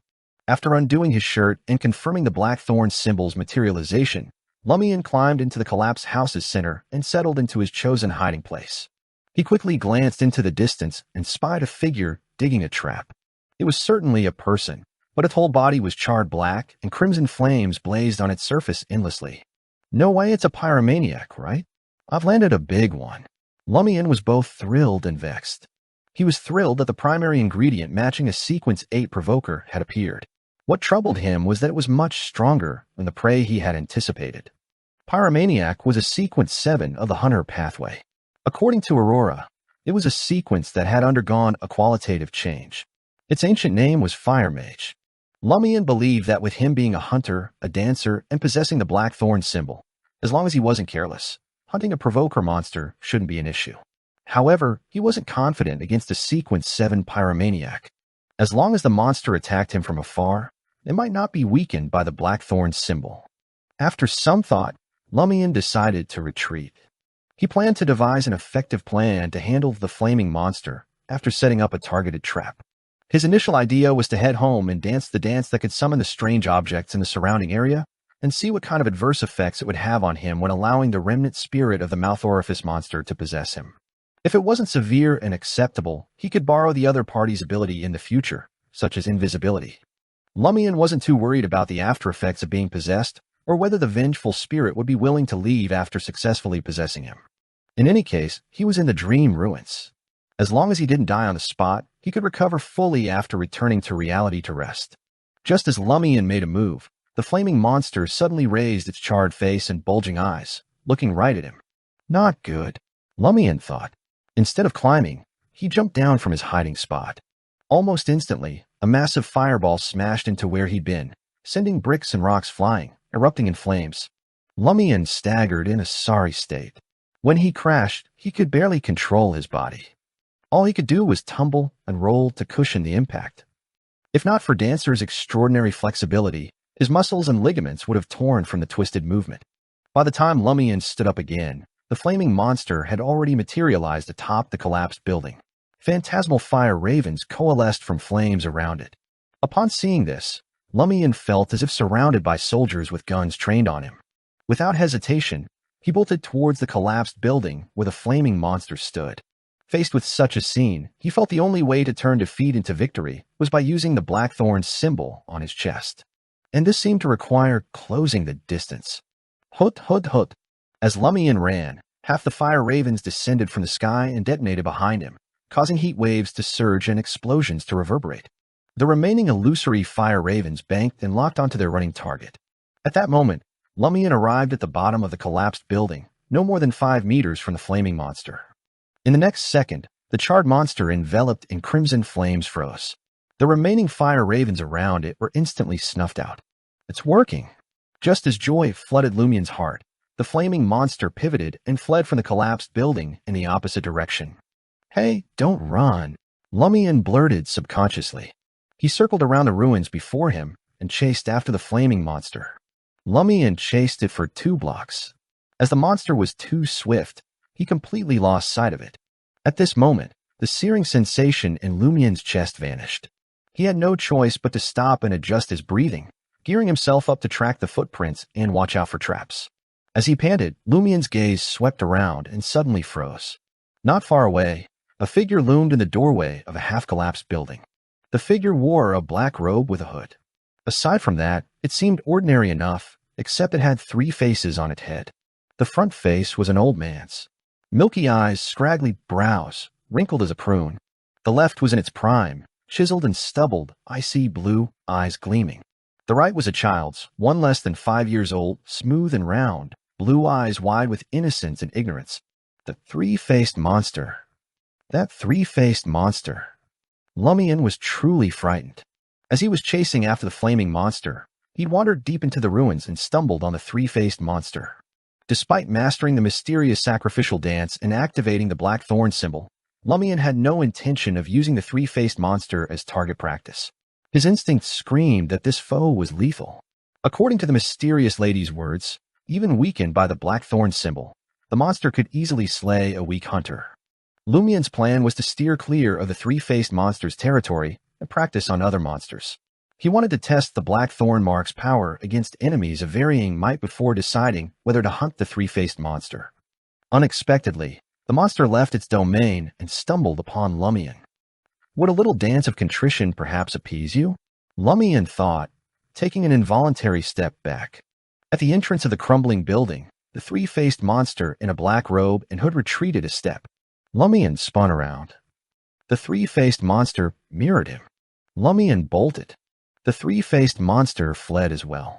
Lumian, who had meant to flee and try dancing, ran a few paces before sensing something amiss. He halted and glanced back. By chance, he saw the 3-faced monster retreating. Lumian stared, stunned. After a moment, Lumian vaguely grasped the situation. He touched his face and muttered, "Am I that scary?" The 3-faced monster's actions reminded him of their first encounter. Back then, Lumian stole a glance at the 3-faced monster and cowered in terror, praying to the eternal blazing sun to conceal him. Though the 3-faced monster clearly peered toward his hiding spot, it didn't seem to notice anything. Instead, it took the initiative to retreat further away. So it wasn't the eternal blazing sun that shielded me, nor was I very fortunate. Did the 3-faced monster sense my specialness and flee? Lumian nodded thoughtfully, hazarding a guess. In the dream ruins, can monsters of a certain level directly perceive my specialness without me half-activating the blackthorn symbol? Chapter 84, Dirk. Lumian broke the monsters in the dream ruins into 3 levels based on how the flaming monster and the 3-faced monster reacted when they encountered him. The lowest level ones acted on instinct alone. As soon as they saw him, they would attack. When he activated or partially activated the blackthorn symbol on his chest, they would immediately give up and submit fully to his mercy. The higher level ones would hunt him down before he partially activated the blackthorn symbol. After he finished the sacrificial dance, they would cunningly opt to escape, but they couldn't sense the existence of the blackthorn symbol beyond 5 meters. The flaming monster likely only remained in fear and associated the corrupting aura from the seal with Lumian. At a certain level, Lumian didn't even need to activate or partially activate the blackthorn symbol on his chest, nor did they need to be within 5 meters of Lumian for them to obviously feel his specialness and show conspicuous dread. Were there any other levels above these 3? Lumian felt there should be at least 1, at most 3. For instance, the kind that wouldn't fear the partially activated blackthorn symbol so much that they immediately fled. They would persist in attacking despite significant weakening. Or for example, the kind that were so high in level that they wouldn't react to the blackthorn symbol at all. Therefore, while Lumian was delighted that he could scare off the 3-faced monster and seemed capable of doing whatever he wanted in the dream ruins, he didn't dare to be careless. Disregarding terrifying beings that might be higher in level than the 3-faced monster, just the flaming monster could incinerate him to ashes without being impacted by the partially activated blackthorn symbol with its powerful long-range attack. With this in mind, Lumian hesitated for a moment before stealthily delving deeper into the dream ruins along the 3-faced monster's escape route. He planned to scout the blood-colored peak and surrounding area today to gather information for the subsequent unlocking of the dream's secret. Along the way, he proceeded to a relatively concealed area less easily discovered, on guard against any monsters that might suddenly burst out. Perhaps because the 3-faced monster had just passed by, frightening off the other monsters, Lumian didn't see a single person. He successfully passed collapsed buildings and gray gravel everywhere, and arrived at the base of the blood-colored peak. There was still a circle of ruins, but unlike the outer layers, the buildings here hadn't collapsed, but seemed to have completed a warped reassembly as if they had a life of their own. They were interconnected, as if a strange thorny city wall had been built. The wall was dyed a faint grayish black. The windows and doors of the original buildings were embedded messily on its surface. Some were open, permitting one to see the shattered tables and chairs inside. Some were tightly shut, as if they couldn't be pulled open. Lumian scanned the area and gazed up at the blood-colored mountain behind the city wall. At this range, even with the heavy fog blanketing the sky and the dim light filtering into this realm, Lumian could see every detail of the mountain peak clearly. It was made of rocks and soil, no more than 30 meters tall, but it gave off a towering menace. The color on its surface was unnatural, neither the brownish red of the rocks nor the reddish brown of the soil. They seemed dyed at a later time, making it look sinister. According to Aurora's novels and paranormal magazines, this might be dyed red by human blood. Lumian thought. He raised his gaze higher and higher, glancing at the peak shrouded in thick fog. Suddenly, an unseen wind blew away some of the fog. The peak came into view. Sitting cross-legged was a giant 4 to 5 meters tall with 3 heads. He was naked and had 3 heads growing from his neck. One faced left, revealing anger, greed, and hatred. Extremely evil. One faced forward with a warped expression of pain and regret. The other faced right, holy, with pity in its eyes. The giant had 6 arms stretching out at odd angles. Its entire body, including the 3 heads, was made of flesh and organ fragments stitched together with pus flowing everywhere. Especially, transparent blood-like tears dripped from the head facing Lumian. Seeing the giant, Lumian's mind buzzed as he heard a terrifying voice seeming infinitely far yet right beside him. His head felt as if it had been split open with an axe, and intense agony occupied his mind, robbing him of all thoughts. Thick and thin blood vessels protruded from his body's surface, so red that they were about to be ignited. When Lumian woke up from his near-death state, he realized that he was curled up on the ground, rolling back and forth, as if this wasn't enough to resolve the pain in his body. His vision was blurry, stained with blood, and everything he saw was misty. In this state, Lumian felt that even the skinless monster could easily kill him. However, perhaps because the blackthorn symbol had been completely activated, no person dared to enter this area. As for the giant at the summit of the blood-colored mountain, it was unknown if it couldn't leave or if it had been affected by the blackthorn symbol and hadn't attacked Lumian, who had nearly lost control. After regaining his composure, Lumian stood up and noticed the linen shirt beneath his dark-colored jacket stained with blood and sweat. What the hell was that? The more he pondered it, the more dread crept in. With a mere glance, the blackthorn symbol had flared to life and nearly overpowered him. It posed an even greater threat than wielding the dancer's might. He dared not recall the giant's visage, only deduce what he could from fractured impressions. An advanced variant of the three-faced monster? Sheer corruptive influence? Aurora was right, there are sights not meant to be seen. It occupies the crimson mountaintop, the heart of this dreamscape in ruins. Does that signify it's integral to the dream's mysteries? As his thoughts raced, Lumian forced down the urge to gaze up at the mountain summit. If he took another look, it would spell certain death. He resolved to withdraw for now and return to the real world to recover. He would resume his exploration at night. Lumian spun on his heel, ready to retrace his steps out of here, when a sudden clanging caught his ear. What's that? Curiosity seized him, and he devised a plan to sidle over for a peek. Of course, he would proceed judiciously, not hastily or rashly.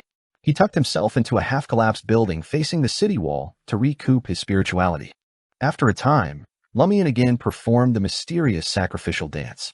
He seemed to morph into a high priest to the hidden existence, gratifying that existence with movements that could marshal the ambient forces of nature. When a burning sensation flared in his chest, Lumian halted and honed in on the intermittent clanging. Skirting the blood-hued mountain crest and dilapidated city wall, dancing anew, he spied an orange glimmer through a half-open brownish-red wooden door in the wall. A flickering orange flame shone behind a half-open wooden door. Clang, clang, clang. The figure in the room was reflected in a grimy, diagonal glass window above. It looked humanoid, but too spindly in the dim light. In that moment, the figure raised a hammer-like object and smashed it down with formidable might. Clang. Another metallic clash rang out, crisp and ominous. A blacksmith? There's a blacksmith in these ruins? Lumian guessed, relying on his knowledge. Trusting that the thorn emblem on his chest hadn't vanished yet, he dropped into a crouch and darted to the glass. He turned and peered in. Though Lumian's eyes weren't healed, and his vision unclear, he could just make out the scene beyond the city wall. Shattered furniture and debris littered the space. In the center was a stove, its top half gone, housing a fire. On top, an iron plate cobbled together, mismatched. A pewter black dirk lay on the plate, twice as long as a normal dagger, strange patterns coating its surface. Just looking at it made Lumian dizzy. Clang. The figure pounded the dirk like a skilled blacksmith, hammer blows ringing out in a steady beat.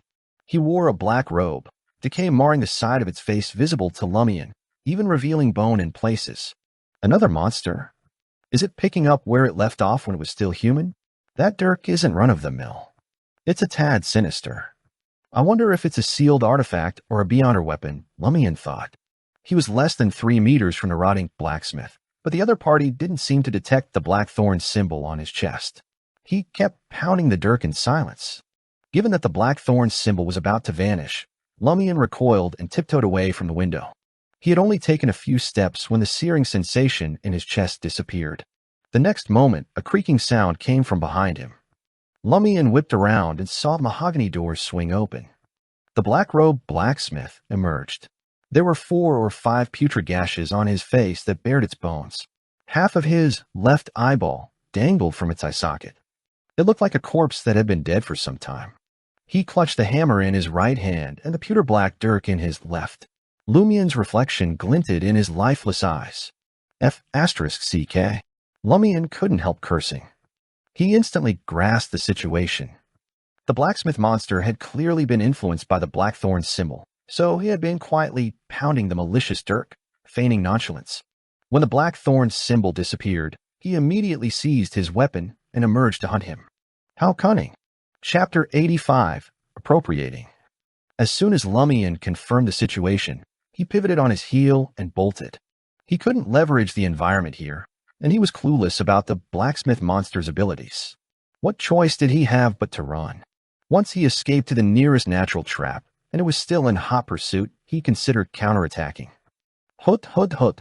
Lumian didn't run in a straight line, but snaked left and right in an S shape.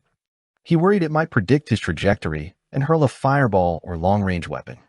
The old Lumian could run on a curve, but he'd have to throttle back at points. Otherwise, his body couldn't take it, and he'd eat dirt. Things were different now. He was extremely limber, far beyond ordinary humans. His muscles and tendons easily let him arch his body in a smooth semicircle. With this move, he felt that unless the blacksmith monster had special abilities, he should reach the ruins 7 to 8 meters away. Suddenly, Dread gripped his heart with premonition. Without thinking, Lumian plunged forward, riding his momentum. Sizzling, sharp pain seared his back. The evil pewter-black dirk had sliced him, spurting bright red blood. The blacksmith monster had caught up in a single bound and swung its weapon. It seemed to have shortened over a dozen steps to one. Lumian endured the pain and rolled twice before finally touching a half-collapsed building. He vaulted in with a whoosh. Slithering through the walls and furnishings as cover, he bolted out the back entrance. Being back in this area was like a tiger returning to the deep mountains or a trout in a river. He adeptly wove through the ruins and buildings, at times circling around, other times going straight. Within 10 seconds, he arrived at a natural snare he had spotted earlier. He ducked behind a roof that had slid to the ground and held on for the blacksmith monster to turn up. He didn't try the sacrificial dance because he felt there wasn't enough time. The other side clearly had some distinctive tracking prowess. As time passed, Lumian didn't spot the blacksmith monster, nor did he catch any sound approaching. He didn't note any indistinct footprints around him. It didn't chase after me. Lumian couldn't help but frown. He was glad, but he also felt this situation was a bit odd. After some thought, he guessed the blacksmith monster couldn't leave the city wall, so the moment he went into the building ruins, it gave up chasing him. Considering he had already suffered 2 injuries and was drained, Lumian decided not to explore further. Leveraging his terrifying flexibility, he treated the wound on his back and headed toward the edge of the ruins. After walking a long time, he looked at the familiar collapsed buildings and suddenly felt something was off. It has already been more than enough time to finish a meal. The dream ruins aren't especially large. I should be able to walk out in a straight line. Why haven't I escaped yet? The more Lumian contemplated it, the more he sensed that something was amiss. His thoughts were becoming foggy and disjointed, as if severe exhaustion was overtaking him or he was about to drift off to sleep. He forced himself to focus, relying on his hunter abilities to locate the path, hoping to get out of these ruins immediately. However, as he walked, he couldn't help periodically slipping into a daze. Eventually, he didn't even know what he was doing. After an indeterminate amount of time, Lumian's eyes abruptly reflected the flickering orange glow of a fire. He found himself back by the city wall and the chamber where the blacksmith monster was. Not good. I'm under its influence. No wonder it didn't chase me. It seems I can't force my way out. I can only think of a solution, starting with that monster. Lumian's thoughts slowed and fogged. As he approached the chamber involuntarily, he struggled to perform the mysterious sacrificial dance. Since he had to confront the blacksmith monster, his greatest reliance was the blackthorn symbol on his chest. He had to activate it immediately. Amid the sonorous but intermittent noises from within, Lumian saw the door emitting orange flames open. The monster in a black robe holding a pewter-black dirk and hammer appeared in the doorway. Unlike before, much of the rotting marks on its face had vanished, and fresh flesh had grown over the wounds that exposed its bones. Its eyes lit up as it gazed at Lumian with undisguised greed and amusement. This made it appear more human than zombie. At the same time, Lumian saw himself reflected in the glass window. His face was pale, and his eyes were dull. Some of his skin showed signs of decay. He looked more like a zombie than a human. Lumian instantly realized the truth. I will take its place. It will walk out as a human. Lumian, who didn't know what ability had affected him or when he had encountered the anomaly, only had one thought, giving it his all by finishing the sacrificial dance and partially activating the blackthorn symbol on his chest. He slowly but firmly began his dance, but the blacksmith monster didn't seize the opportunity to attack.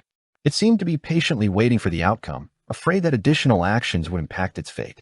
As he edged closer and danced each step, Lumian's vision grew increasingly blurry. He only knew that the blacksmith monster's smile was becoming more and more human. After advancing some distance, Lumian's mind buzzed. He heard a terrifying sound that seemed to come from an infinite distance yet also seemed close at hand. This wasn't clear enough and was very illusory. It only caused some disorder in his mind, preventing him from experiencing a near-death experience. Amid his grogginess, Lumian's thoughts cleared, and his vision returned to normal. He felt a burning sensation in his chest and knew that the partially activated blackthorn symbol meant trouble. Almost simultaneously, he saw the smile on the blacksmith monster's face freeze. Numerous silver and black warts protruded from the monster's face, head, and hands. The wicked dirk in its hand buzzed and vibrated violently, as if trembling in fear. Amidst a crisp metallic snap, a jagged fracture shot across the pewter-black dirk's demon-etched blade. The blacksmith monster crumbled into silver-black warts and warp maggots crawling across its black robe. The maggots and warts stopped moving, turning into lifeless gray flesh. Lumian gawked at the scene, dumbstruck. It was as if the enemy had suddenly committed suicide mid-battle, while he stood by helpless. After over 10 seconds, he snorted at the fleshy lumps in bemused disbelief. "So you dragged me here to attend your own funeral? You should have said so earlier. No need for all this pomp and show. I'd have gladly shown up and applauded your swan song." He strode over to the chunks of flesh the blacksmith monster had crumbled into and scrutinized them intently. Nothing else seemed amiss, save that the slightly cracked pewter-black dirk still quivered minutely, like a wounded animal encountering its mortal foe. Lumian's heart raced as he looked down at his chest, sensing the blackthorn symbol beneath his clothes. He realized the truth and grabbed the pewter-black dirk with his right hand. The evil dirk trembled vigorously, but didn't struggle or resist. It was docile. As soon as he held it, the heat in his chest intensified. Something leaked out, resonating with the pewter-black dirk. Amidst the metallic hum, Lumian grasped a greater understanding of the sinister dirk in his grip. It was a corrupted Beyonder weapon, gaining power and a semblance of life. In other words, Lumian hadn't encountered a blacksmith monster. The dirk was the true menace. The blacksmith monster was its puppet, or rather wielder. It could gradually transform any living being who touched its cold steel and drew blood into a zombie, robbing them of will and reason. They would always clutch it and act on its desires. Those who were cut by it, spilling crimson, would have their destiny appropriated by its edge. When seizing one's fate, it could inflict no further harm. Just now, it had bartered the fate of the blacksmith monster, becoming a puppet to exchange for Lumian leaving the wilderness as a human. If there was nothing to trade, he had to kill the target completely to strip a portion of his fate from him and store it in the dirk. This ability came from the dancer's corresponding Sequence 5, Fate Appropriator. Therefore, after the corruption in Lumian's body was half-activated, it resonated with the evil dirk through flesh and blood, letting some knowledge seep out. Otherwise, he could only get someone to use divination and figure out patterns to grasp the pewter-black dirk's abilities and characteristics. He could also rely on his repeated experiments to gather information. After sorting out the additional knowledge in his mind, Lumian looked at the evil dirk that was still trembling in his hand and chuckled. "Actually, I don't mind you appropriating some of my destiny, but you'll have to bear the consequences. If you can swap with my fate of being trapped in this time loop, I'll kneel and grovel before you 3 times. TSK, but randomly appropriating destinies will only hurt you." The pewter-black dirk merely trembled, not daring to respond. Lumian now understood why the dirk was so obedient. First, the half-activated blackthorn symbol suppressed it. Second, encountering Lumian had traumatized the sentient weapon. Exhaling, Lumian said, "From today onward, your name is Fate Appropriator Dirk." "Got it." The dirk bobbed up and down twice, as if nodding. "Unfortunately, you're only a Beyonder weapon. Your power will gradually fade. You could have lasted 2 years, but now severely damaged from your foolishness, you'll only survive half a year," Lumian said regretfully. In fact, he could replenish Fate Appropriator by extracting power from the corruption in his body, but that required finding someone to repair the crack. No sooner had he spoken than the heat in his chest quickly vanished. The minute was up. Wasting no time, he hurled Fate Appropriator dirk away as if it were red-hot coal. Chapter 86, Another Idea. The pewter-black dirk clattered to the ground, bouncing a few times before coming to rest. Lumian heaved a sigh of relief and muttered to himself, "Without the protection of the half-activated blackthorn symbol, this thing's a ticking time bomb." Luckily, he already knew how to avoid the sinister dirk's adverse effects. Lumian approached the grayish-white remains and picked up the black robe left behind by the monstrous of blacksmith. He tore off several strips of cloth and wrapped them tightly around his right hand, as if applying a thorough bandage. Then, Lumian grasped the Fate Appropriator dirk. The pewter-black dirk remained unresponsive the entire time. Prepared to discard the item in his hand at any moment, Lumian relaxed and whispered, "I need to find a scabbard to carry it around safely. Do I have to permanently bandage my left or right hand just to have time to protect myself when I need to draw the blade in an emergency? This thing is dangerous, but it's also incredibly powerful. Besides its short lifespan, it outclasses all the Beyonder weapons Aurora mentioned. Many level 3 sealed artifacts might not even compare." While muttering to himself, Lumian swaddled the Fate Appropriator dirk in layers of black cloth. Once wrapped securely in 3 layers, he slid the evil dirk into his left belt with a sense of relief. Having done this, Lumian rubbed his temples and, despite his physical and mental exhaustion, entered the room from which the blacksmith monster had emerged. He searched the room meticulously. Aside from the smoldering furnace, he found nothing. Lumian's investigation concluded cautiously and carefully as he retraced his steps. Unhindered by fate, he successfully left the ruins, crossed the desolate wasteland, and entered his semi-subterranean 2-story building. Not in a rush to sleep, Lumian left the room, stowed the Fade Appropriator dirk, and rested briefly. Once his spirituality recovered and his needs were met, he performed a bizarre dance, alternating between madness and distortion in his bedroom. He aimed to attract the peculiar creatures in the vicinity and let one of them possess him to test the negative effects. Having sensed the fear and reverence of the flaming monster, the 3-faced monster, and the Fade Appropriator dirk towards the blackthorn symbol, he was no longer as terrified of allowing certain entities to possess him. His corruption was far more powerful. Moreover, he was quite exhausted and would soon fall asleep. When the time came, even if the strange being he harbored was reluctant to leave or cause severe negative effects, he would recover after resting in the real world for a day. Is this what Aurora often calls cheating and exploiting loopholes? Lumian mused as he danced. As the dance intensified, his spirituality expanded, merging with a certain force of nature that radiated in all directions. Gradually, Lumian, seemingly fused with his surroundings, sensed something entering the area. He lifted his leg, took a step, and spun around. Without activating his spirit vision, he saw 3 translucent figures materialize at the bedroom's glass window. They were the familiar skinless monster, shotgun monster, and mouth orifice monster. Seems like my spiritual perception isn't strong enough, or my level is too low. I can only summon them. Lumian didn't mind.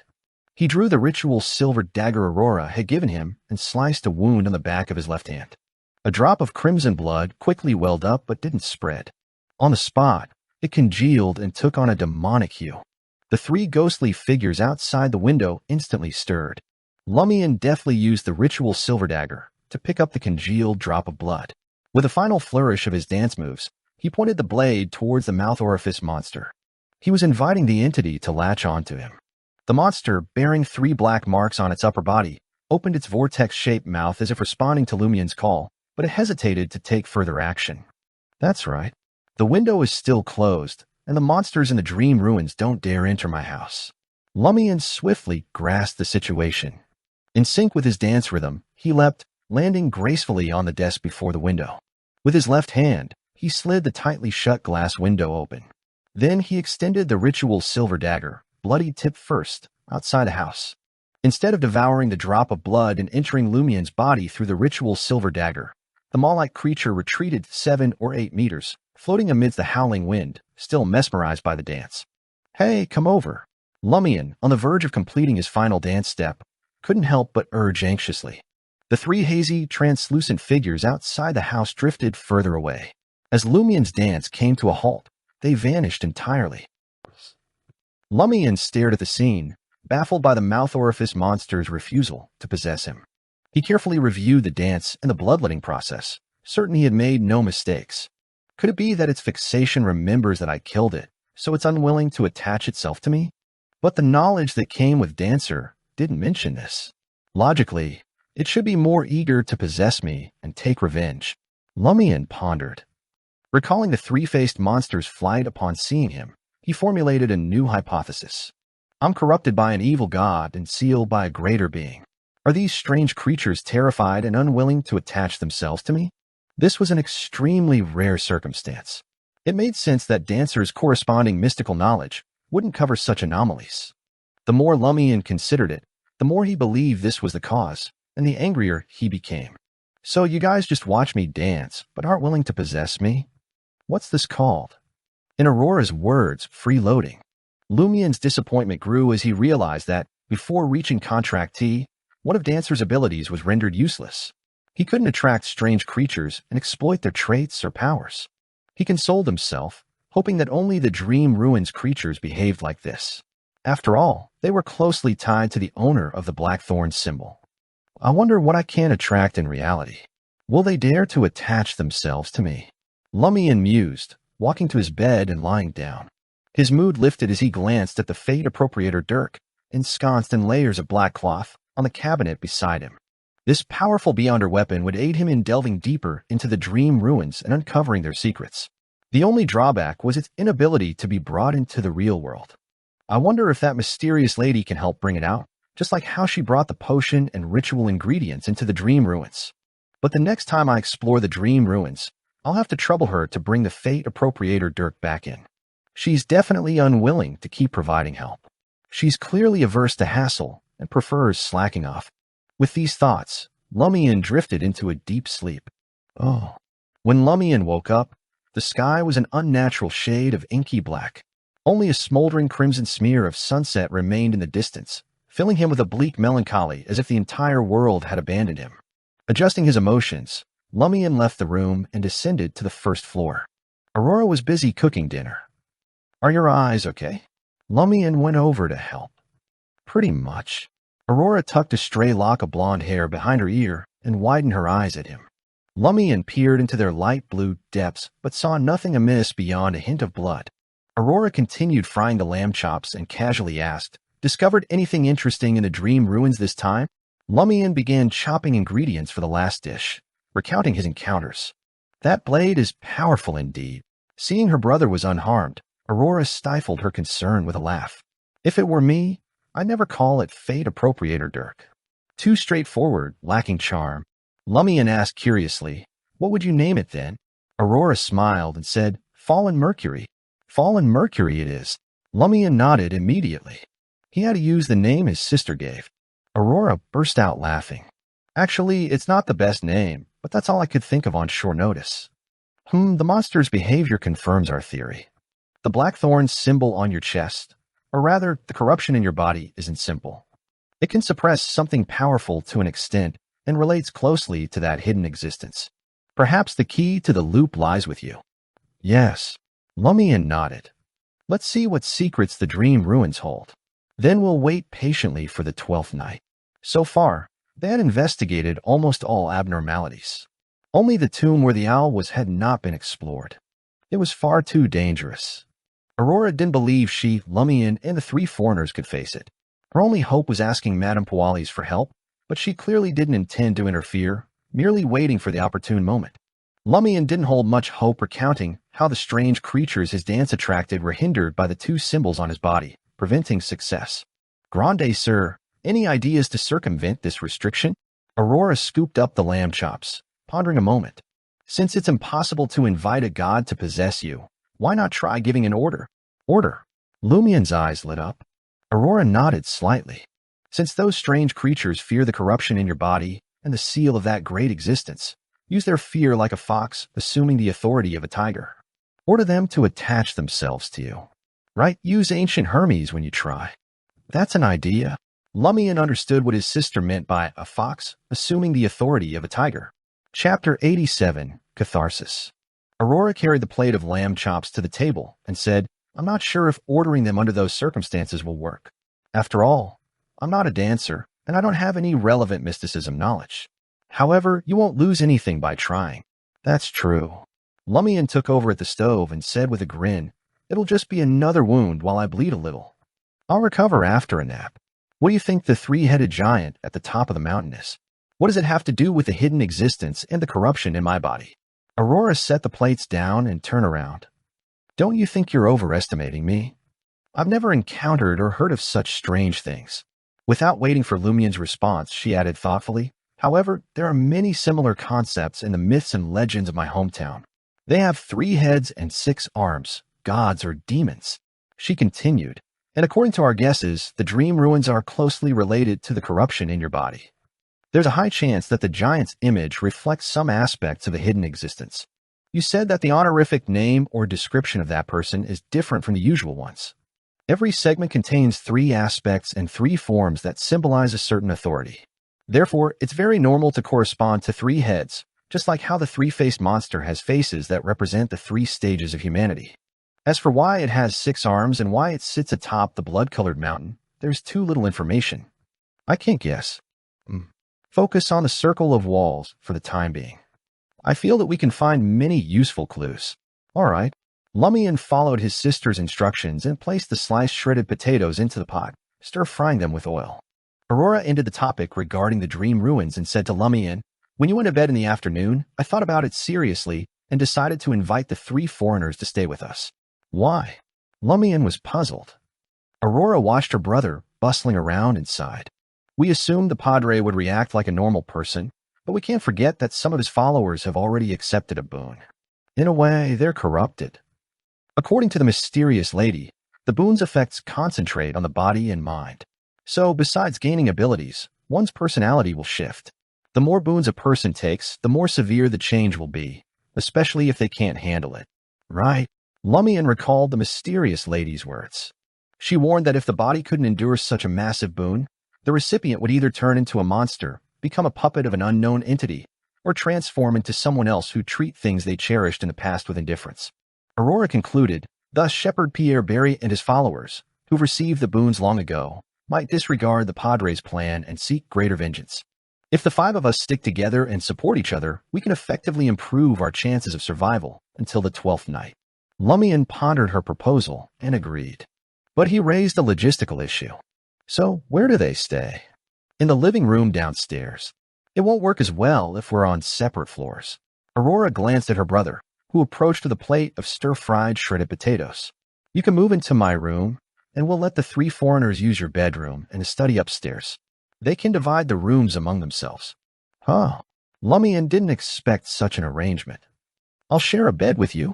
Aurora couldn't help but laugh. "No big deal. Strong, independent women don't sweat the small stuff." "Huh." Lumian didn't grasp his sister's last remark. Aurora chuckled, explaining, "I'm saying that given our situation, let's not get hung up on trivial matters. Do you want to share a bed with Ryan and Valentine, or should I sleep with Leah? True, I can't fully trust them." Lumian nodded. The 3 official investigators only cooperated with the siblings because they were trapped in a loop. Who knew if they'd secretly manipulate the situation while they slept together, planning to capture the 2 wild beyonders once the loop ended? Aurora chuckled and suggested, "If they're concerned about us and decide to share a room, you can sleep in the other one. Better to stay in the same room." Lumian felt the walls offered little protection. Aurora said no more, only adding, "Remind me to restock our food supply tomorrow. After Lent, the villagers will grow stranger. We might need to defend this place or hide in the nearest high mountain pasture." Then she urged her brother to eat dinner. Before sunset, Lumian left the semi-subterranean 2-story building, ready to invite Ryan and the others to move into his home. Upon seeing Old Tavern in sight, Lumian spotted a few familiar faces. Pons Benet was strolling down the village's main road with his 3 thugs. Almost instantly, the black-haired, blue-eyed, muscle-bound villain noticed Lumian. He couldn't help but clamp his legs together, as if recalling some excruciating agony. Eyeing Lumian, Pons Benet faced a dilemma. He craved revenge, but feared history would repeat itself with him and his men beaten to a pulp. As Pons Benet wavered, Lumian flashed a brilliant grin. "Hey, isn't this my rebellious son?" He strode towards the villain and his 3 thugs who had drowned Raimund, poised to pummel them. Pons Benet saw this and didn't hesitate. With his eyes, he signaled to the 3 brutes beside him, ordering them to charge. The 3 thugs immediately rushed at Lumian and pulled out short sticks, iron rods, and other weapons. Lumian sped up too. Just as he was about to collide with the 3 thugs, he abruptly leapt at one of the enemies. This unorthodox move caused the 3 thugs' attacks to miss. Lumian grabbed the target's shoulder and did a somersault. His back seemed to flex like a spring, helping him grab the enemy and build up enough force for the roll. In an agile, exaggerated forward somersault, Lumian hurled the enemy and smashed him into the ground. Bang! The thug's vision darkened. His whole body ached, and he couldn't rise for a moment. At that instant, Lumian landed behind the other 2, only 7 or 8 steps from Pons Benet. He crouched slightly and charged at the villain. As Pons Benet frantically dodged, he shouted, "Quick, quick! Stop him!" The remaining 2 thugs hastily turned and chased after Lumian. Pons Benet composed himself and brazenly charged at the bastard, preparing to stall him before they surrounded him. Just as the 2 thugs were about to catch up to Lumian, who had deliberately not run at full speed, suddenly stopped and squatted. Amid grinding sounds, not only did the 2 thugs fail to hit their target's back, but because they couldn't halt in time, they lost their balance and collided with Pons Benet. Lumian pounced like a tiger and grabbed the 2 thugs' necks. He lifted their bodies and smashed their heads together. Bang! The two thugs' foreheads instantly swelled, and they fainted on the spot. Immediately after, Lumian tossed away the burden and exerted strength with his feet. He twisted his body and slid behind Pons, who had just risen. He grabbed the other party's arms and bent them backward. With a cracking sound, Pons Benet let out an extremely pained scream. "How is it? Does it feel good?" Lumian asked Pons Benet with a smile as he hoisted him and marched out of the village. Before long, he arrived beside the river, grabbed the back of Pons Benet's head, and forced him underwater. As bubbles surfaced, Lumian lifted Pons Benet's head, turned his face, and asked with a smile, "Does it feel good to bully others?" Pons Benet's face was soaked, and he looked to be in extreme agony. Snot and saliva flowed out, making it impossible for him to answer. "Doesn't it feel great?" Lumian's voice suddenly intensified. He grabbed the villain's head and smashed his forehead into the water, hitting the cobblestones. Bright crimson liquid seeped out of the water. Pons Benet struggled uselessly with his legs, unable to lift his head. Gulp, gulp. As time dragged on, his struggles weakened. Only then did Lumian haul him up. He thrust out his left hand and smacked Pons across the face.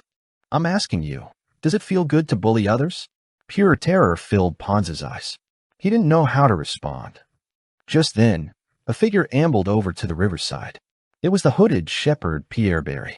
He glanced at the pathetic Pons and gently told Lumian, "We're all from the same village." "Enough. You want to kill him?" Lumian immediately released Pons's head and stood up. He grinned at Pierre Barry, replying, "I'll listen to you. Make sure this jerk doesn't bully others again." Without waiting for Pierre's response, Lumian strode past the shepherd into the village. Oh. On the second floor of Old Tavern, in Ryan's room, Lumian relayed his sister's thoughts to the three official investigators.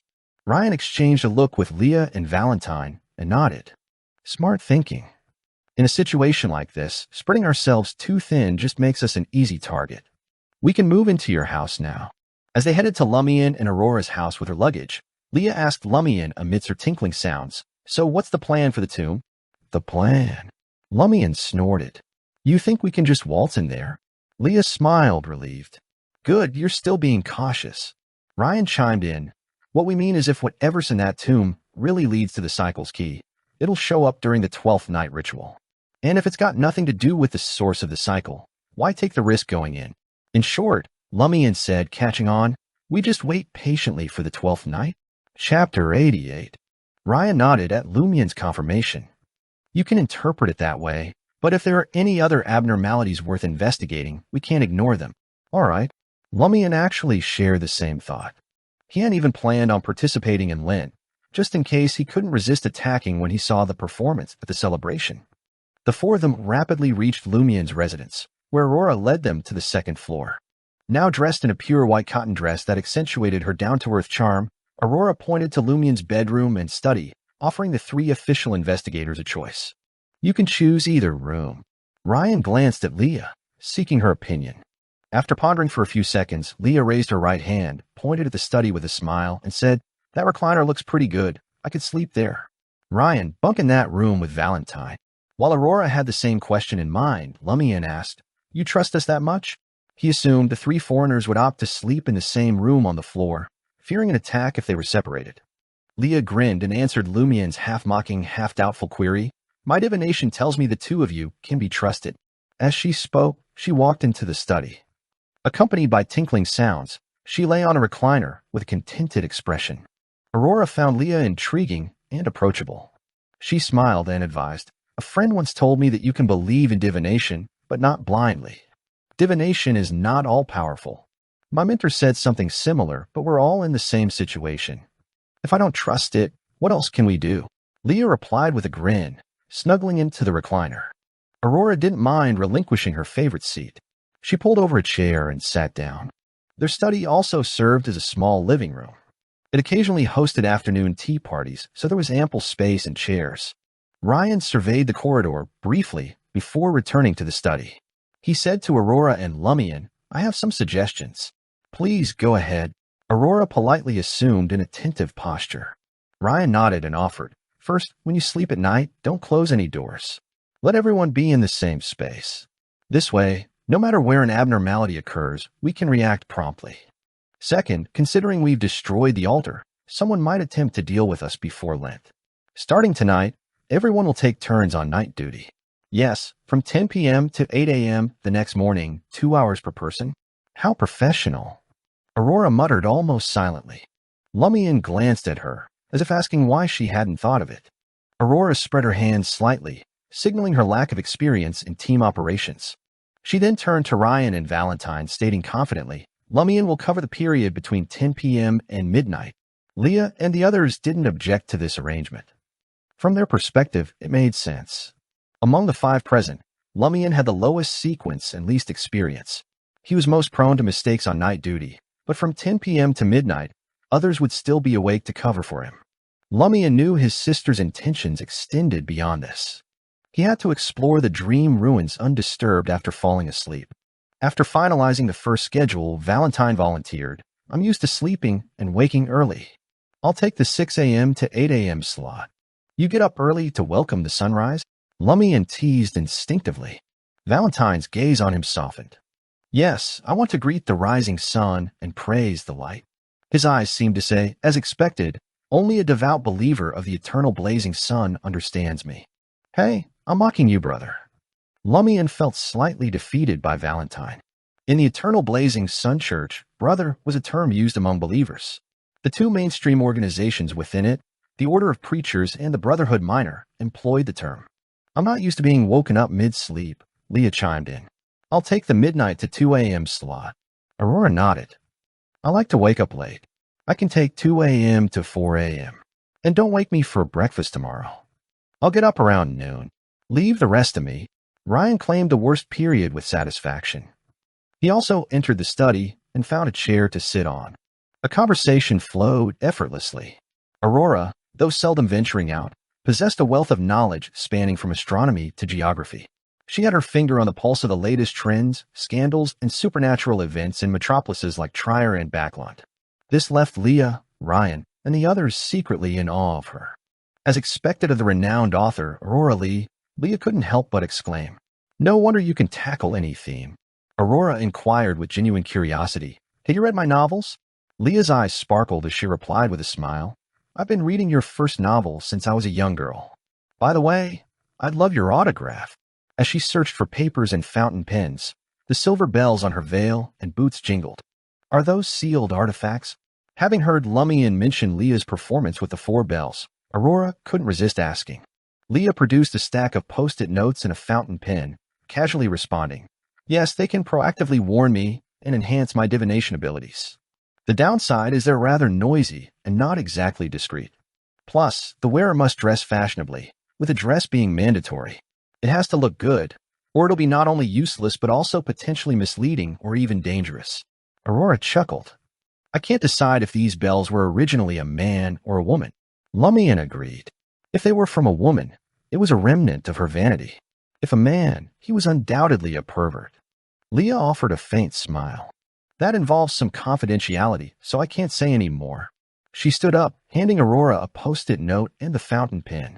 Aurora signed and asked, Which genre of my novels do you prefer? Romance, Leah replied without hesitation. Your first novel, Eternal Love, left a deep impression on me. I wrote that book too early, Aurora admitted with a hint of embarrassment. I was young, and my writing skills were unpolished. I lacked experience. Many scenes felt rigid, and much of the dialogue was overly emotional and unrealistic. Lumian chimed in, but it's sincere and original. Having read his sister's novel, he knew it dealt with a couple's separation through life and death, interwoven with adventure, misunderstandings, and terminal illness. It was a trailblazing piece in the Intis literary world. Naturally, this drew criticism from conservative authors and critics. They echoed Aurora's self-assessment and claimed it couldn't qualify as literature, deeming it a mere pedestrian novel. That's right, Leah agreed, retrieving the paper and pen. She looked at Aurora and asked with a smile, Ms. Author, would you consider becoming our informant at Bureau 8? Seeing Aurora's surprise, she continued, Our primary objective in targeting wild beyonders is that they're unpredictable and may lose control or cause disaster at any moment. Otherwise, they can use their beyonder powers for all sorts of malicious purposes to satisfy their desires. Over the past few days in the village, I've carefully observed both of you and confirmed that you're orderly beyonders. Prior to arriving in Cordu, the information we gathered indicated that you haven't committed any wrongdoing on the surface. This meets our recruitment standards. Moreover, once you become our informants, you won't need to worry about being targeted by official beyonders. Aurora found the proposition enticing. She glanced at Lumian and gave a slight nod. I'll think about it. I'll give you my answer when the cycle is over. Lumian immediately understood why his sister had looked his way. I don't have a problem, but will a heavily corrupted guy like you bomb the test? After chatting briefly, the siblings bid adieu to Leah and the others and headed back to Aurora's room. Aurora perched on the edge of the bed and glanced at the door. She hushed her voice and muttered, Leah's socially adept. What do you mean? Lumian also sensed Leah had made the vibe harmonious in the study. Aurora smiled and said, she took the initiative to bring up my novel and asked for my autograph to bond with me so she could pitch recruiting me. The recruiting was to fix the distrust and barriers we have, easing teamwork the next few days. The whole process seemed natural, not off-putting or wary. That's a sign of high EQ. You should follow her lead. Lumian remembered the chat and said self-deprecatingly, if it were me, I might have been booted by now. Amused, Aurora leaned back and said, at least you know yourself. She ruffled her blonde hair and said, I'll nap a bit. My eyes haven't fully healed, so I need more rest. Rouse me at 10 and I'll keep watch over you. It's your first night shift, so better safe than sorry. Lumian didn't object and agreed instantly. He watched his sister lie on the bed unhesitatingly, pull the blanket over her, and close her eyes. The room instantly turned eerily silent. Lumian quietly switched off the electric lamp and drew the curtains. Then he sat on the chair by the desk and quietly watched his sister sleeping peacefully under the crimson moonlight. His heart gradually calmed down. Chapter 89. Nothing happened. The wind outside rustled, almost silent. Lumian allowed his thoughts to wander in this tranquil state as instinctive questions ran through his mind. There's still light in the corridor. Leah must be awake still, reading Aurora's book collection. Pitch darkness blankets my bedroom. Valentine should be resting in bed. I wonder what Ryan's up to. Heh, they didn't bring any alcohol on their first visit. They've no clue about Dirige's customs. If the cycle lifts, Grande Sir can turn informant for Bureau 8. When the time comes, she won't fret over any investigation if she goes to try her. As for me, I needn't undergo any special tests as an informant, right? Now we have a full theory of the whole affair. The sole thing we can't be sure of is the owl and the dead warlock in the tomb's role. If they bewitch the Padre and company, causing the abnormality to achieve some goal with the 12th night ritual, why do they do nothing but monitor my progress exploring the dream ruins? Could it be that, like Madame Poalis, they await a specific time or the ritual on the 12th night, intending to complete the disrupted part? Is that why they want no changes to the loop restarting it ahead of time? Their actions in turn prove the key to the loop lies with me. That's why they repeatedly try to confirm how far I've explored the dream ruins.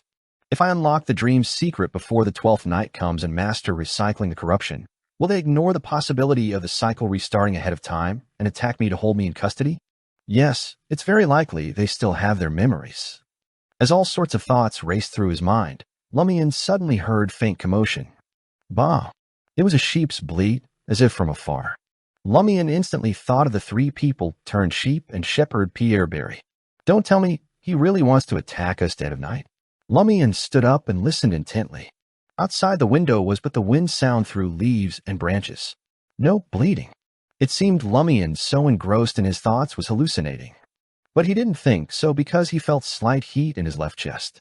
The Blackthorn symbol seemed to have appeared again. This meant an invisible force closely tied to the hidden existence had quietly invaded the room. Lumian had no time to think. He rushed to the bed and shook Aurora. Wake up! Wake up! He shouted in a hushed voice. He instinctively worried Leah, Ryan, and Valentine would sense something amiss with him. Aurora opened her eyes, her light blue eyes clearly dazed. What time is it? She asked in a weak voice. Obviously, she was still not fully awake. There's a situation, Lumian said decisively before continuing, 9:30. They were one of the few families in the village with wall clocks. Aurora's eyes snapped open. She bolted upright, threw out her right hand, and massaged her temples. She had no time to consider what she might see that she shouldn't. If she couldn't pinpoint the anomaly and confirm the problem as soon as possible, she might not have to worry about seeing anything again. The dead had no need for eyes. Aurora scanned the room, her gaze darkening as if reflecting strange, indescribable lights and shadows. Lumian seized the chance to tell his sister about the sheep's bleat he'd heard in the distance and the triggered heat in the blackthorn symbol on his chest. Aurora frowned. But I didn't detect anything. The burning in my chest remains, Lumian rumbled. He felt inexplicably terrified. The darkness around him was not simple. An indescribable danger lurked. Aurora scrutinized every corner of the room, trying to find the unknown. Silently, Lumian broke into a cold sweat, a stark contrast to the searing heat in his left chest. He deliberated for a moment and said, "Why not tell Ryan and the others? Maybe they can find something." Aurora pondered, then nodded. "Use your sudden sense of impending danger as an excuse." "Right." Lumian opened his mouth, about to yell outside, then froze. "What is it?" Aurora asked, alarmed. Lumian frowned. "The heat in my chest is dimming fast," meaning the blackthorn symbol was fading rapidly. "The danger invading our room has left?" Aurora mused. "Because we prepared, it did nothing?" "Perhaps." Lumian turned to the corridor and bellowed, "Something's wrong." Ryan appeared in the doorway in the blink of an eye, followed by Leah, then Valentine, who looked jolted from sleep. Without waiting to be asked, Lumian recounted what happened, using his sense of danger in place of the burning in his chest. Ryan listened intently, not doubting this was Lumian's hallucination. He sighed. "It's useful indeed to take turns on night watch. Mostly it's boredom, but if it saves everyone, it's almost life and death." As he spoke, he conjured pure sunrise gleam around him, circling every room on the second floor. Though he couldn't find the sinister power, he could at least sanctify the environment. Leah paced around, muttering under her breath. Her veil and boots jangled ominously, then fell silent just as abruptly. Finally, she said to Aurora and Lumian, "It was dicey just now. On top of that, whatever it was could block my sealed artifact from giving me any warning. I'm afraid these stupid bells will only go off once that thing really starts targeting someone. But now it has left." "Well, that's reassuring." Aurora sighed in relief. Maybe it wasn't a single creature. Lumian relaxed and grinned. Could have been more than one. Ryan and the others were silent. "That's even worse." Aurora lashed out at Lumian and told the investigators, "Now that the alarm's off, let's get back to our schedule." She didn't mention who might have snuck in to attack them. There were too many possibilities. Shepherd Pierre Barry, the unknown corpse in the tomb, or the shady deputy padre. Without solid clues, speculating would just waste time. Better to wait until daylight. For now, they just had to remember that nighttime held real danger. Someone was out to get them, so they need to stay on high alert. Once Leah and the others had gone to their rooms, Lumian glanced at the wall clock and asked Aurora, "Want to sleep in a bit more?" "No way, waking up and crashing this late sucks." Aurora stretched her arms overhead.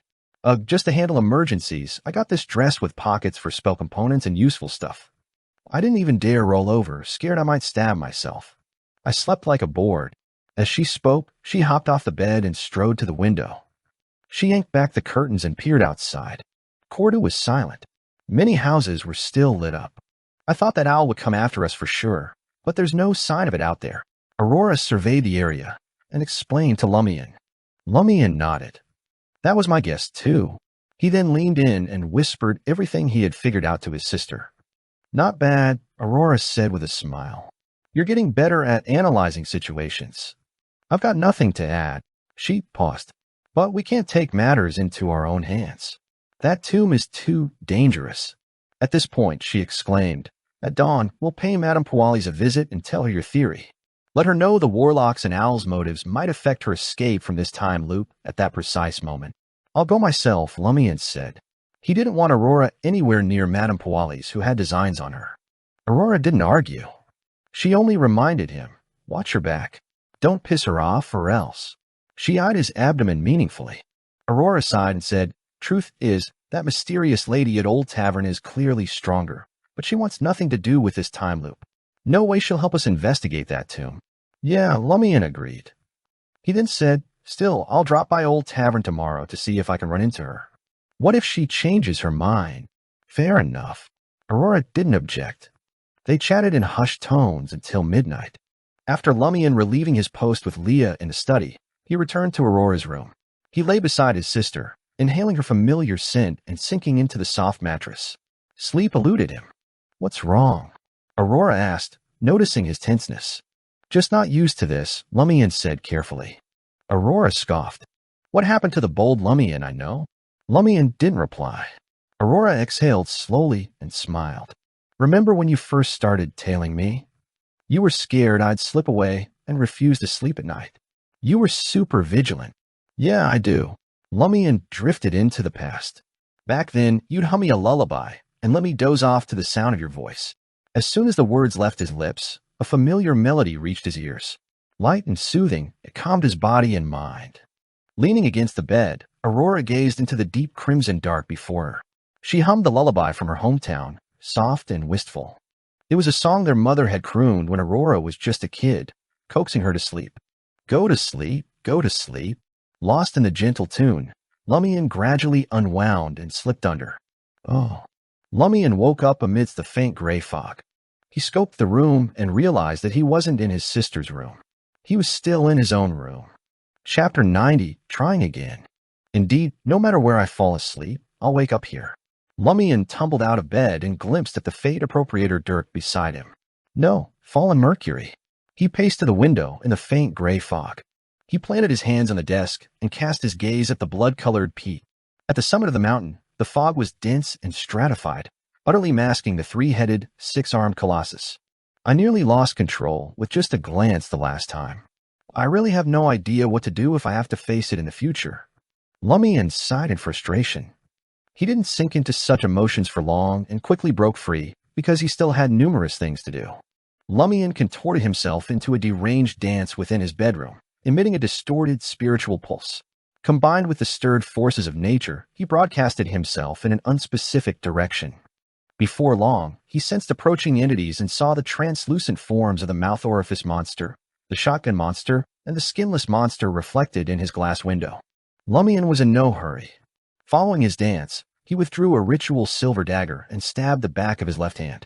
A droplet of crimson swiftly surfaced and congealed into a bead atop his skin, guided by his spirituality and the forces of nature. The trio of creatures shifted but did not dare enter Lumian's abode or attach themselves to him. Lumian spun around, elevated his left hand and bellowed, "I!" Shouting in the ancient tongue of Hermes, it caused the room to rock faintly. Employing his ritual dagger, Lumian collected the droplet of blood and aimed it at the mouth orifice beast. "I command you, unto me." Again in ancient Hermes. An imperceptible gust blew. The translucent form of the mouth orifice monster trembled visibly, as if seized and vigorously shaken by an invisible entity.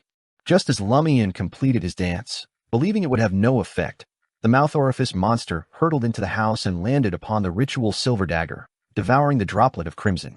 It then convulsed violently as it tunneled into Lumian's body through the silver dagger. Lumian could not help but gasp, his mind flooded with thoughts of so hungry, starving, starving. He hastily turned and stared at the full-length mirror on his wardrobe. He saw his visage was pallid and tinged cerulean. His maw gaped wildly, resembling a cadaver of more than a living being. Success. Lumian exulted, gazing at his reflection as if regarding a stranger. It felt somewhat alien. He resisted his intense hunger and attempted to sense the mouth orifice monster possessing him.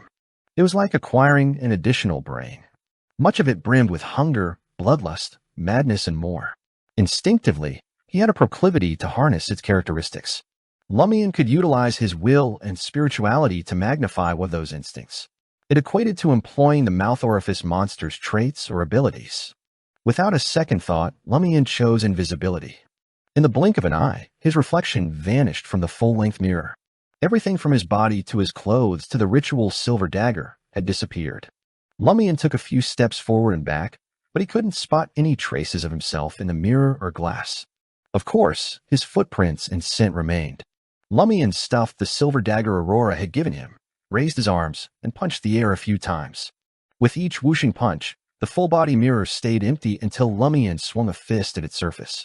The moment his knuckles connected with the mirror, his outline materialized. His face was pale with a tinge of blue, and his eyes glinted dangerously. Unbelievable. No matter what I do, the invisibility stays on, but I can't mute it. However, as long as I attack the mirror, I lose invisibility. I thought it was optical invisibility like Aurora said, but it seems to be a result of mysticism. Attacking something forms a bond with it, rendering me invisible to its gaze. Lumian hovered his right fist over the mirror. After verifying the effects and limits of invisibility, ravenous hunger overwhelmed him. He stomped downstairs into the cellar and found 2 steaks. If not for his rationality, he would have sunk his teeth into the dark meat. Lumian abandoned the ingredients and grabbed the cheese he had stockpiled, realizing he had to fry the steak medium rare with no fire set up. He didn't care if it was clean or delectable. Like a ghost starved to death, he shoved food into his mouth. After eating a few cheese slices, Lumian finally satiated his intense hunger. Looks like this is the downside of the mouth orifice monster, he evaluated seriously. Luckily, I can still control my body and haven't lost my mind. That thing is obsessed with revenge, but overpowered by even greater fear. If I utter leave in ancient Hermes now, it'll bolt faster than anything. By now, Lumian was sure the mouth orifice monster's possession had acceptable side effects. Invisibility would become a potent weapon to explore and battle in the dream ruins. Coupled with fallen mercury, he felt his combat ability had more than doubled. Lumian returned to the dining table, pulled out a chair, and sat down, patiently awaiting the possession's end. Soon, his spirituality nearly depleted. He didn't strain himself. He stood up and performed some seemingly insane moves. It was the same dance to attract monsters. Its purpose was to force the possessing creature out. Without Lumian's command in ancient Hermes, the mouth orifice monster's blurry and translucent figure flew out and vanished through the glass window on the first floor without glancing back. Lumian couldn't help but make a self-deprecating remark. "Don't run so fast. You're acting like I have a cesspit on me." He knew he could maintain possession for about 3 minutes given his spirituality. Once invisible, his consumption rate would double. Of course, that was under normal circumstances. In danger, he could strain himself to last longer. But that risked losing control, best avoided if possible. Though the mouth orifice monster had left, Lumian still felt ravenous. He lit the stove and fried the steak medium well. Then he picked up his knife and fork and quickly cut, forked it, and put it into his mouth. He felt that the juice locked in the meat was delicious. Lumian devoured 2 steaks in under 10 minutes, sating his hunger. Looking at the empty plate, he sighed, 3 minutes of possession needs at least 2 hours to recover. This didn't only mean eradicating hunger, but a recovery of spirituality too. Lumian knew his current state wasn't fit for exploring. He found flour, sugar, and other bits, using the oven at home to bake biscuits. With cheese, this would be his main source of fuel in the ruins.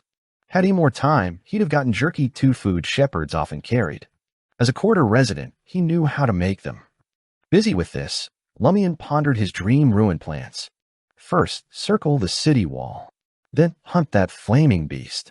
Only by amping up my strength can I better explore and unravel the secrets of the dream. The flaming monster's strength was at least sequence 7, and there was a high chance it was from the hunter pathway. Its various abilities perfectly squashed Lumian.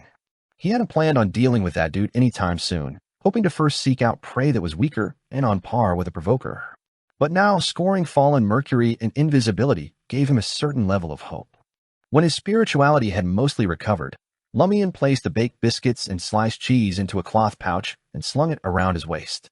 Then he seriously wrapped his left hand in layers of white bandages and grabbed the evil dirk called Fallen Mercury.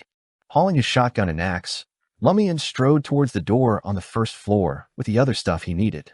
Suddenly, he had the feeling that he was a fully armed hunter preparing for a dangerous hunt. Many thoughts surfaced in his mind. My first move is to track the flaming monster's movements. Then I'll use invisibility to sneak up on it and stab it with Fallen Mercury. Before that, I'll hunt a weak monster and steal its bad fate. Then swap that fate with the flaming monsters. I can't do the sacrificial dance while possessed and half-activate the Blackthorn symbol. Otherwise, the mouth orifice monster will bolt from my body immediately.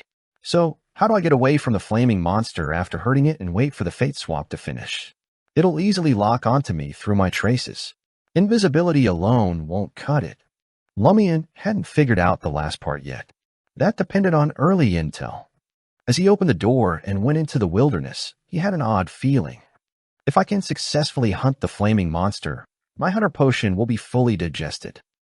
In the area where he'd met the flaming monster before, Lumian held his pewter black dirk in his left hand. He carefully searched for any traces, on high alert for sudden attacks. After circling cautiously for nearly 10 minutes, he finally found signs of the flaming monster. In a collapsed house's corner, there were black scorch marks on a stone unlike any around it. Where there's one, there's two. Lumian quickly tracked the flaming monster's location and slowly, cautiously followed its trail. When the marks were fresh, he stopped and began to dance. Chapter 91. Scheming. Lumian danced to lure in strange creatures. His objective, to use invisibility to slip closer and analyze the flaming monster's habits and movements, gathering intel for future hunts. Within a mere 30 to 40 seconds, he used ancient Hermes to reattach the mouth orifice creature to himself. An overwhelming hunger consumed Lumian, compelling him to open his mouth. It was as if his mouth had sprouted vortex-shaped teeth. Swiftly, he stifled the ravenous and insane thoughts flooding his being, pulled out a small biscuit and a cube of cheese, and shoved them into his mouth, chewing and swallowing. Simultaneously, he strengthened the mouth orifice creature's invisibility, causing him to vanish from sight. Having quelled his hunger, Lumian tried hard to clamp his mouth shut to prevent the aroma of biscuit and cheese from escaping. He then trailed the flaming monster along the road's edge. Before long, Lumian spotted the charred monster, its every limb ablaze. It was constructing a new trap in the clearing from before. You're already a monster, yet you're still so dedicated? Lumian silently jeered. Naturally, he understood this was merely an expression of the monster's instinctive behavior. Lumian dared not approach too closely, halting beside a crumbling wall at the clearing's perimeter. He studied the flaming monster for a few moments before glancing back at the path he had traversed. He noticed that, although his footprints were faint and concealed in less conspicuous areas, they still existed. Lumian eyed his current position and hatched a plan. Closely monitoring the monster's movements, he seized a larger rock and hurled it to the side. As it flew, he pressed his right hand against the decaying wall and vaulted up, landing securely atop the wall. Crash! Lumian's actions were flawlessly masked by the sound of the rock striking the ground. After changing his vantage point, Lumian felt much more at ease. Monitoring his dwindling spirituality, he intently observed the flaming monster. He discerned that the flaming monster's traps were neither concealed nor challenging to detect. They didn't exploit any logical vulnerabilities or inertia-driven movement. They were simple and exposed. The most elementary example was the flaming monster stretching a rope slightly above one's ankle between two ruined buildings across the clearing. Any human or monster with normal vision could easily discover this trap. At first, Lumian didn't grasp its purpose, but after placing himself in the monster's position, he gradually discerned its potential significance. The intent of such traps was not to directly harm or ensnare enemies, but to forge an environment that enabled hunters to exhibit their full potential. In the heat of battle, one struggled to observe the environment and maintained situational awareness. Constantly distracted by these limitations, they occasionally had to slow down or alter their stance to evade traps. Hunters possessed the unique ability to remain alert to their surroundings at all times and exploit the environment to their advantage. This disparity widened the gulf between their strengths. An open conspiracy. Lumian nodded in understanding, recalling Aurora's words. Suddenly, he perceived the flaming monster as a stern instructor imparting valuable lessons about hunters to him. Simultaneously, he remembered the content of Aurora's novel, Stealing from a Master is Punishable by Death. Eventually, the flaming monster ceased its activity. Its charred face instinctively scanned the vicinity. Then, it strode towards the edge of the clearing near Lumian, flames dancing from its body. Following a predetermined route to the next location, Lumian mused to himself, his excitement mounting. For hunters, discerning a quarry's path was invaluable. Most traps lay hidden along such routes. As the flaming monster ambled, it scrutinized its surroundings and examined the ground, remaining vigilant. This caused Lumian to furrow his brow. He realized that a higher sequence hunter wouldn't be easily handled. The most effective counter to Beyonders was often individuals or objects of a higher sequence from the same pathway, even if the gap was only one or two sequences. I'm better at your strengths than you are. You may lack what I possess. If not for his dancer-related abilities and the fallen Mercury dirk, Lumian wouldn't have dared to entertain any designs on the flaming monster. 7 to 8 seconds later, the flaming monster reached the edge of the clearing, approximately 5 to 6 meters from the crumbling wall. As before, the flaming monster's gaze instinctively roved.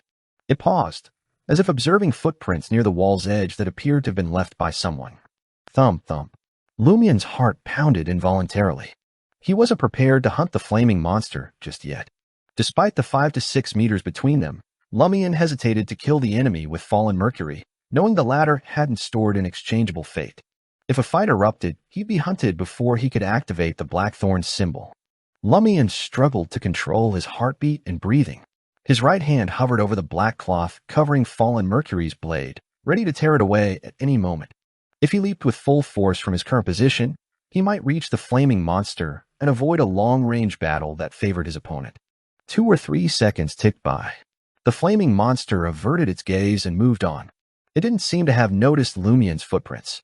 After covering another 10 meters, the flaming monster suddenly spun around. Flames erupted from its body, condensing into a massive, searing white fireball. The fireball rocketed like a cannonball toward the spot where Lumian had been perched at the edge of the crumbling wall. Following his instincts, Lumian, who was crouching on the wall, leaped down to the other side, where the flaming monster had laid its trap. Boom. A fiery blast erupted, causing the already unstable wall to collapse. Upon landing, Lumian rolled twice to avoid falling debris, and the shockwave laced with flames. He immediately sprang back up, maintaining his invisibility as he sped through the traps left by the flaming monster and headed toward another exit in the clearing. The flaming monster couldn't detect its enemy right away, so it focused on searching for clues. Finally, it spotted a series of faint footprints. By then, Lumian had reached the rope stretched between 2 collapsed buildings, easily jumping over it and fleeing the clearing. He dashed to a natural trap and shook off his pursuer. Having deactivated his invisibility, Lumian cursed in pain. Too treacherous, too treacherous. One of these monsters' heads is worth 2 of Ponz's. After finding my footprints, it pretended not to see them and deliberately increased the distance between us, fearing it might be defeated. As Lumian cursed, he felt like he had learned something new. Of course, there were drawbacks to this approach. The increased distance gave Lumian room to escape. Furthermore, his invisibility meant the flaming monster couldn't lock onto him right away. His chances of escaping were high. After catching his breath and restoring some energy, Lumian mused while eating biscuits and cheese. Based on what just happened, as long as I plan carefully and strike at the right moment, I can rely on invisibility to create distance and escape to a safe location, waiting for the fate exchange to complete. Lumian's invisibility would break upon attacking, but as long as he avoided contact, he could use it again. This valuable insight emerged from his reconnaissance. However, he also realized a problem. As a hunter, I didn't bring water when I went hunting in the mountains. I'm so thirsty. Both cheese and biscuits required water. The jerky Lumian intended to make in the future fell into this category too. After resting briefly, he resolved to hunt Noodle Man, strip its bad fate, and store it in Fallen Mercury. He couldn't risk being defenseless in an emergency again. A puppet's fate also belonged to Fallen Mercury and could be exchanged. But Lumian wasn't a wielder. He couldn't swap his fate with others. If he could, he'd gladly give away the bomb on him. Oh. About 30 minutes later, Lumian tracked down Noodle Man, the grotesque hodgepodge of limbs and features. Having completed the ritualistic dance in advance, Lumian strode towards Noodle Man openly. As expected, he found Noodle Man prostrate on the fetid ground, trembling uncontrollably. Very obedient, Lumian praised, gripping an iron-black axe in his right hand and the pewter-black Fallen Mercury dirk in his left. Though Fallen Mercury dirk's malignant aura seeped into Lumian's skin even without contact, he had long grown immune to its corrupting influence. What might drive ordinary Beyonders to losing control was nothing to him. Lumian glowered at the pathetic Noodle Man cowering before him, retracting his gaze from the gnashing maw on its forehead. According to Aurora, death is a mercy for your kind. The sooner you expire, the sooner your suffering will end. As he spoke, Lumian crouched and plunged the pewter-black dirk deep into the back of Noodle Man's neck. Noodle Man spasmed, but did not resist or struggle. Lumian wrenched the dirk free and gripped his axe, swinging the weapon down with fluid grace. The axe head cleaved through flesh and bone, sending Noodle Man's head tumbling across the ground with Fallen Mercury's swipe. Blood erupted from the severed neck, splattering everywhere. Noodle Man's twitching remains soon fell still, lifeless at last. Lumian strode over to the head and retrieved Fallen Mercury with his left hand. In the fleeting second between breaths, an illusory river shimmered before his eyes. The river appeared to be constructed from intricate mercury symbols, and each symbol seemed formed by the river itself.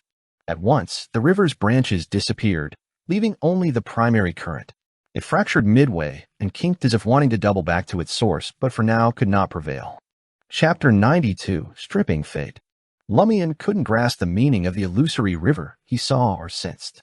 All he could surmise was that it symbolized fate. Guided by fallen Mercury's instincts, he lifted the blade's tip and aimed it at a Mercury symbol within the river.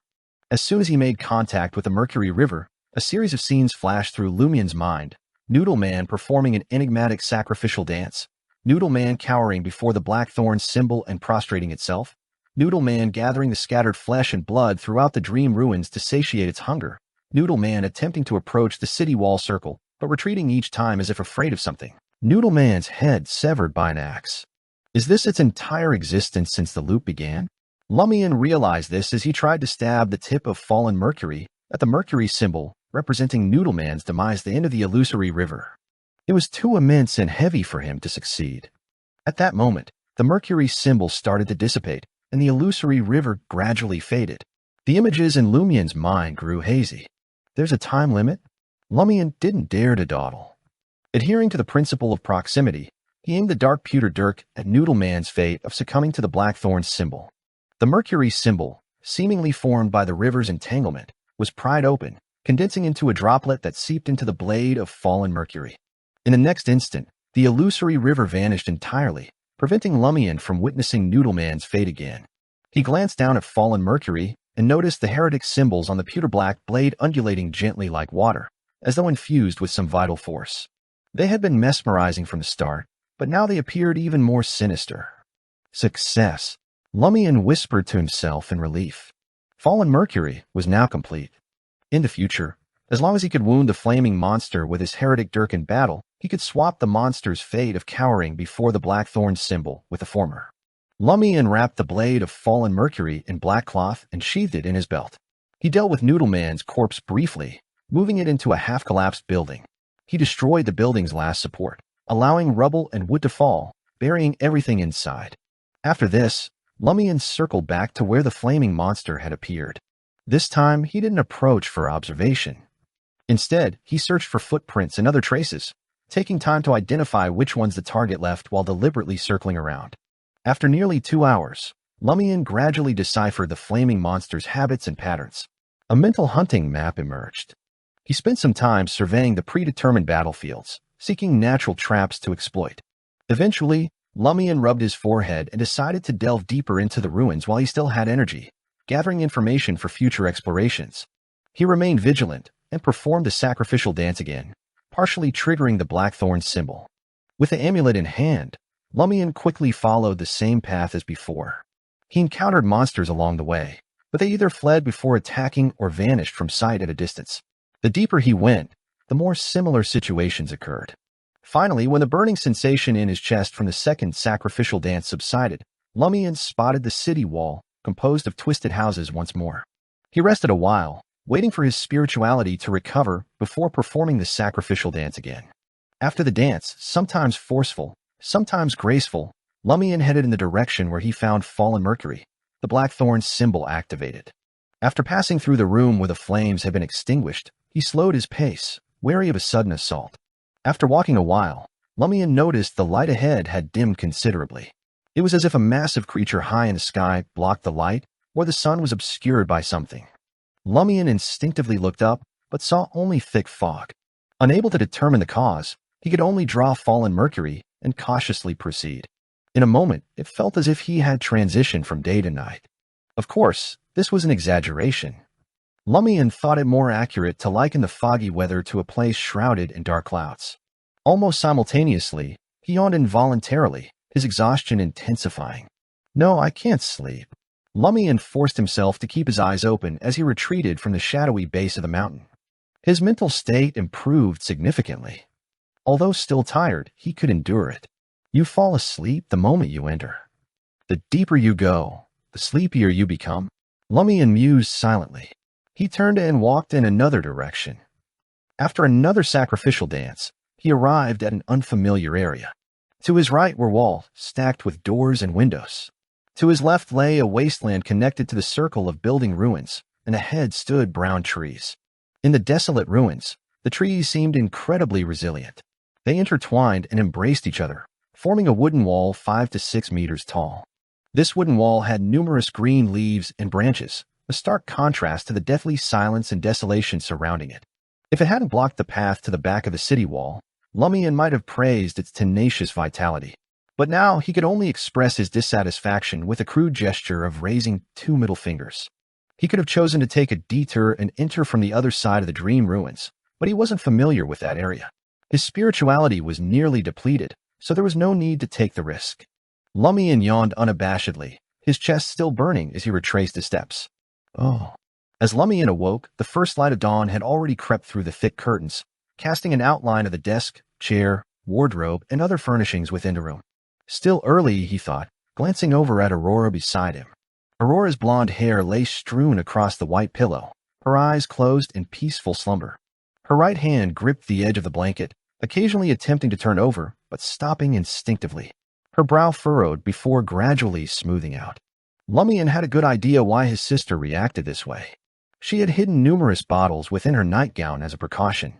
Sleeping on her side or stomach would undoubtedly cause her harm. How exhausting, Lumian sighed inwardly, his expression tender and his heart at ease.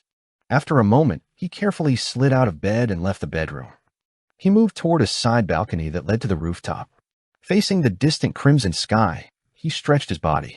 Within a minute, Valentine emerged from his room and stood in the corridor. "Are you also greeting the sun?" he asked, his usual cold demeanor replaced with warmth and approval. "Can I say no?"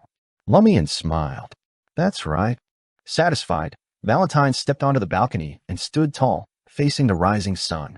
He spread his arms wide, lifted his face toward the sky, and whispered, "Praise the sun." With no other choice, Lumian mimicked the gesture. "Praise the sun." Valentine lowered his arms and crossed them over his chest. After a moment of silent prayer, he opened his eyes and said to Lumian, "If the loop is successfully resolved, I'll introduce you to the Bishop of Daryaji. Or would you prefer Bigor?" "I prefer Trier," Lumian answered, smiling. "But where I go isn't up to me. It's up to my sister." Valentine nodded and dropped the subject. He turned back toward the corridor and began patrolling. Nothing happened until 8 o'clock. The pair then went downstairs and prepared breakfast together. Soon after, Ryan joined them to help. Leah woke up just before 9, leaving Aurora still asleep. Ryan bit into his toast and asked Lumian, "Do you have any plans for today?" Lumian hesitated before responding, "We should leave someone at home. Aurora can't be left to face a potential attack alone. The remaining 2 will accompany me to stock up on food and fetch some water. We must hold out until the 12th night." Cordo lacked a proper water supply. Aurora had installed a water tank on the roof during her renovations. As long as it was regularly filled and disinfected, it was as good as having running water. "Yes, we need to do all this before Lent," Ryan agreed. Lumian smiled brightly. "By the way, we should visit Madame Powali's and ask if she can help us investigate the dead warlock and the owl in the tomb." As expected, Valentine frowned and Ryan's smile stiffened. Leah sipped her water and offered a smile. "I'll stay with Aurora." "No problem," Lumian agreed on behalf of Ryan and Valentine. With no other choice, the 2 men acquiesced to visit the administrator's residence that morning. Following breakfast, the trio exited the semi-subterranean 2-story building and made their way toward Old Tavern. They passed Shepherd Pierreberry's home along the way. Lumian's heart raced as he suggested to Ryan and Valentine, "Let's check on the 3 sheep." He recalled the bleating he had heard the night before. Understanding his meaning, Ryan and Valentine offered no objection. They circled around to the rear of the Berry's home, only to find an empty sheep pen. The 3 sheep were gone. Chapter 93, An Early Sacrifice. Gazing at the empty sheep pen littered with hay and dung, Ryan furrowed his brow and said, "Did they really fix the underground altar so quickly?" He suspected the 3 missing sheep had been taken for sacrifice. "Maybe these heretics have some special powers," Valentine replied with disdain. As Lumian listened to their conversation, he suddenly remembered the faint sound of a sheep's bleating he heard the night before. Could it have been one of the sheep being sacrificed? Puzzled, he shared his suspicion with Ryan and Valentine. "That seems unlikely," Ryan dismissed, shaking his head. "The cathedral is hundreds of meters from your house, and the altar is underground." What he meant was that even with a hunter's enhanced hearing, it would be impossible to hear anything from the cathedral's underground. Lumian shared that doubt, but couldn't explain why he heard the bleeding. Simultaneously, a distinct burning sensation appeared in his chest as the black thorn symbol partially activated. There was no way to fake this. Burning sensation. Lumian's heart raced, recalling something the mysterious woman had said. "Pray to yourself. The principle of proximity." Thinking back to the ritual that invoked Dancer's power and the blackthorn symbol, he formed a new hypothesis. He heard the sheep bleating during the sacrifice because of mysticism. In simpler terms, when the Padre and his group performed their ritual and prayed to the hidden being, the principle of proximity also targeted the corruption in Lumian's body, partially triggering the blackthorn symbol. As a result, Lumian could faintly hear the sheep's cries from afar. Him being unable to respond or knowing how, with the corruption now sealed by the owner of the bluish-black pattern, the Padre's ritual ultimately contacted the hidden entity. After the ritual, the burning sensation in Lumian's chest faded. It seems no invisible, strange power had invaded Aurora's room last night. The anomaly in my body was just half activated by the Padre's ritual. Lumian roughly understood how events had unfolded. At that moment, Ryan warned his companions, "It appears our investigation of the cathedral's underground has alarmed the Padre and his people. They found a way to repair the altar and pray for strength ahead of time. From now on, we need to be extra vigilant. Don't assume things will only turn dangerous as Len approaches. If I weren't worried about restarting the loop, I'd have dealt with them already." Valentine spat hatefully. Then he added gloomily, "Can you stop calling that servant of the evil god a Padre? He's not worthy. Why was he a Padre if he wasn't worthy?" Lumian dared not voice his thoughts. He wasn't afraid to voice his thoughts, but wanting to maintain his image in Valentine's eyes, he kept silent. After all, he might need to persuade this fanatic to do something later, like using his suicide to verify the essence of the cycle. Ryan nodded. "Let's visit Madame Puali's as soon as possible to replenish our supplies. We should stay inside as much as we can in the future." Lumian said nothing more, leaving Shepherd Pierreberry's house through the back door and heading towards the castle on the hill. Passing through the vibrant garden, the trio approached the partially open door and informed the red-coated, white-panted manservant, "We need to see Madame Puali's." "Wait a moment." The valet glanced at Ryan and Valentine before swiftly turning and vanishing through the door.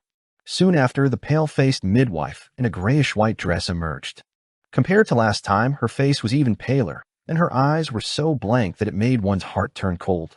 Had Lumian not informed Ryan and Valentine beforehand that the midwife wasn't dead, they would have been shocked. They had seen plenty of dead people turn into zombies. The Solar High Priest specialized in such matters. Valentine had purified dozens of similar cases, but it was beyond their understanding how a person diced into pieces could revert to their original appearance and seem more alive than dead.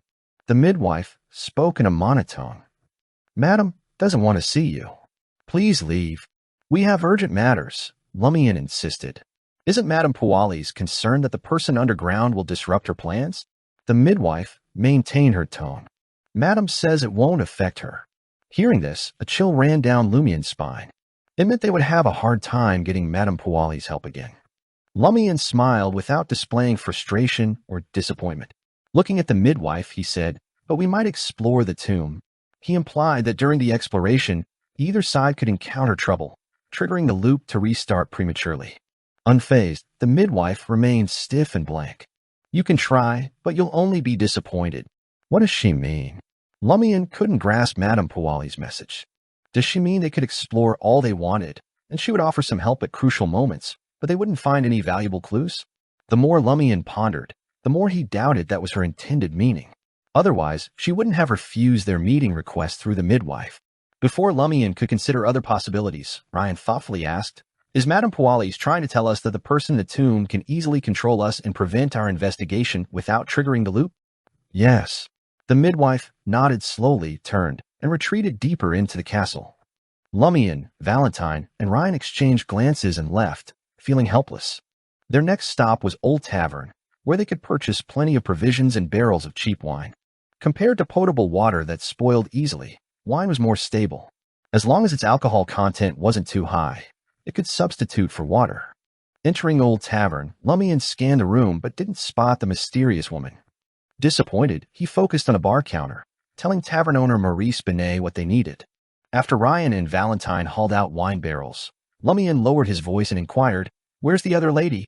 Maurice Binet shook his head. "I don't know. Maybe she's in her room, somewhere else in the village, or even in Liège. She rented the room until the 9th. She's free to do as she pleases." "The 9th? The 12th night?" Lumian nodded thoughtfully. April 9th was the so-called 12th night that he and Aurora had deduced. This also confirmed that March 29th was indeed the loop's first day. If Ryan and the two other foreigners hadn't happened to enter Cordu on a particular cycle's first day, the loop would immediately restart and commence on March 29th whenever outsiders invaded the area. Damn. Lumian slapped his forehead and told the tavern owner, Maurice Benet, "My stomach's acting up. I need the restroom. Tell them to wait for me." Maurice Benet's expression seemed to say, "What you up to now? Don't mess with me." The downside of having a bad reputation rears its ugly head once more. Lumian chuckled. "Don't worry, I'm really just using the restroom." As he spoke, he waved and sprinted toward the staircase. He didn't want to use the restroom, but he was heading for the one upstairs. Maurice Benet glanced at his retreating figure and muttered, "Spring is here, and this scoundrel's hormones are raging." His voice barely reached Lumian's ears. Upon reaching the second floor, Lumian approached the restroom and positioned himself in front of the mysterious lady's room. Knock, knock, knock. He rapped on the door. No answer. Noticing the absence of a do not disturb sign on the handle, Lumian knocked twice more, each time louder than before. Unfortunately, the mysterious lady never showed. Lumian pondered for a moment before producing a slim wire and jiggling it in the keyhole. The door creaked open, revealing an empty room. The bed's blanket lay neatly folded, as though no one had occupied the space recently. Lumian exhaled quietly and closed the door without venturing inside. In the afternoon, the siblings congregated in Aurora's bedroom under the guise of instructing Lumian in the art of Hermes to swiftly enhance his strength. Lumian kept his voice low as he recounted his excursion into the dream ruins the previous night. At last, he inquired, "Anything to add?" "About hunting the flaming monster." Though he was armed with fallen mercury and invisibility, his confidence in hunting the flaming beast remained low. It was a sequence of the hunter pathway that had experienced the qualitative transformation. Aurora chuckled. "You've covered all the bases. The only thing I can add is..." She lifted her hands, formed fists, and shook them gently. "Break a leg." Lumian felt defeated by his sister's jest. However, the tension in his chest subsided. Aurora then said, "What remains are some cliched words. Be careful, be very careful." She sighed. "It's a shame the mysterious lady isn't here. Otherwise, I could have crafted some simple supplementary talismans, along with the integrity brooch, and had them brought into your dream." "That's true." While Lumian felt disappointed, he wasn't disheartened. He had no intention of giving up. At 9:50 p.m., Lumian slid out of Aurora's bedroom and stalked down the hallway towards the washroom. He intended to relieve himself before beginning his night watch. Bathed in the crimson glow of the moon, the washroom was shrouded in darkness. Only the toilet was faintly visible. Lumian bent over and unfastened his belt. Behind him, the shadow on the wall abruptly writhed and morphed into a silhouette brandishing an axe high above its head. Chapter 94: Attack. Lumian's eyes were narrowed, his body tensing as he sensed the pores on his skin open. An overwhelming premonition of danger washed over him. In the dream ruins, he'd had no shortage of similar experiences. Instantly, he halted and tumbled to the side, like a boneless sack of flesh. A whistling wind filled his ears as a razor-sharp axe grazed his body, slicing through the air. Lumian hit the ground with a thud, attempting to roll to his feet. But pale white and pitch black, eerie arms extended from the surrounding shadows, grabbing his clothes and coiling around his body. The cold sensation and stiffness seeped into Lumian's flesh. Twisting wildly, trying to escape the restraints with his powerful agility, he shouted, "Help!" Two malicious, bumpy palms smothered his mouth, stifling his voice abruptly, leaving only a whimper. Simultaneously, Lumian glimpsed an elongated humanoid shadow on the wall, raising the axe at him. Clang! A two-handed broadsword of pure light blocked the axe's slash. Ryan was the first to rush over, not bothering with his dawn armor, and simply summoned a sword of dawn. The shadowy axe took on a heavy, sharp, and dark appearance the moment it detached from the wall. The second person to arrive at the washroom door was Leah, who had been in the opposite study. The silver bells on her veil and boots tinkled softly. Leah raised her right palm and aimed her silver revolver at the strange arms grabbing Lumian. They tightened, as if trying to drag Lumian into the shadows. Blue blood vessels bulged from Lumian's neck, forehead, and hands, straining with all his might. Yet he couldn't fend off the pale white and pitch black arms. His body dissolved into the shadows piece by piece. Bang! Leah fired, and a golden bullet wrapped in blazing flame struck a pitch-black arm that seemed to drip ink. The arm ignited, quickly releasing Lumian's neck and retreating into the shadowy corner. Aurora arrived at the washroom to find such a scene. Seeing a third of her brother's body thinned and darkened into a shadow, his expression growing increasingly rigid, Aurora wasted no time. She pulled iron-black materials from her hidden pocket and sprinkled the powder at Lumian, her light blue eyes darkening. Lumian felt an invisible hand grasp him and pull him toward Aurora.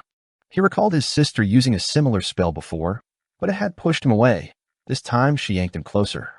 The colossal hand's strength equaled that of the sinister arms, stopping Lumian's slide into the shadows. Clang, clang, clang. Ryan drove the figure with the sharp axe back into the wall. The next second, Valentine appeared behind Leah and Aurora. Witnessing Lumian's state, he spread his arms wide. Golden illusory flames materialized around Lumian, incinerating countless wicked arms. The pitch-black or pale white arms either melted like candles or evaporated into black wisps of smoke. Within seconds, 4/5 of the strange arms grabbing Lumian vanished. The remaining arms struggled to resist the invisible hand and Lumian's efforts, releasing him one after another. Feeling the grip on him loosen, Lumian was pulled by the invisible hand, half flying and half pouncing toward Aurora. As the pitch-black and pale white arms retracted, the axe-wielding figure froze on the wall, merging with the surrounding shadows, leaving no trace. Lumian stood and surveyed the area, sneering. Is that it? Aren't you looking down on us by only sending one person? Aurora glared at him. Don't speed. How could he utter such ill-omened words at a time like this? As Aurora's voice echoed in the corridor, a black spiked vine, abnormally thick as if from the abyss, descended from the study's ceiling. At its top bloomed a massive, blood-red flower with a foul odor. The flower expanded, as if stretching its mouth to the limit. It suddenly engulfed Leah's head and writhed frantically. As it chewed, the object in its mouth turned into a thin piece of paper and was shredded. Immediately after, the radiant broadsword of light flew from the washroom, impaling the massive evil flower to the wall. Streams of bright red blood oozed from the sword, evaporating into mist. Simultaneously, tendrils of black vines cascaded from the ceiling of the Lumian residence, enveloping the walls and sealing the windows with enormous red blossoms. Aurora swiftly produced a pearl-like powder and tossed it into the air, mingling it with summoned natural forces. An unseen warm breeze blew, causing the black vines to wither and lose their vigor, no longer able to support the vivid red flowers suspended in midair. The wilted vines dangled lifelessly from the second floor. Not a bad result. Aurora amused herself. She had obtained the spell from a member of the curly-haired baboons research society.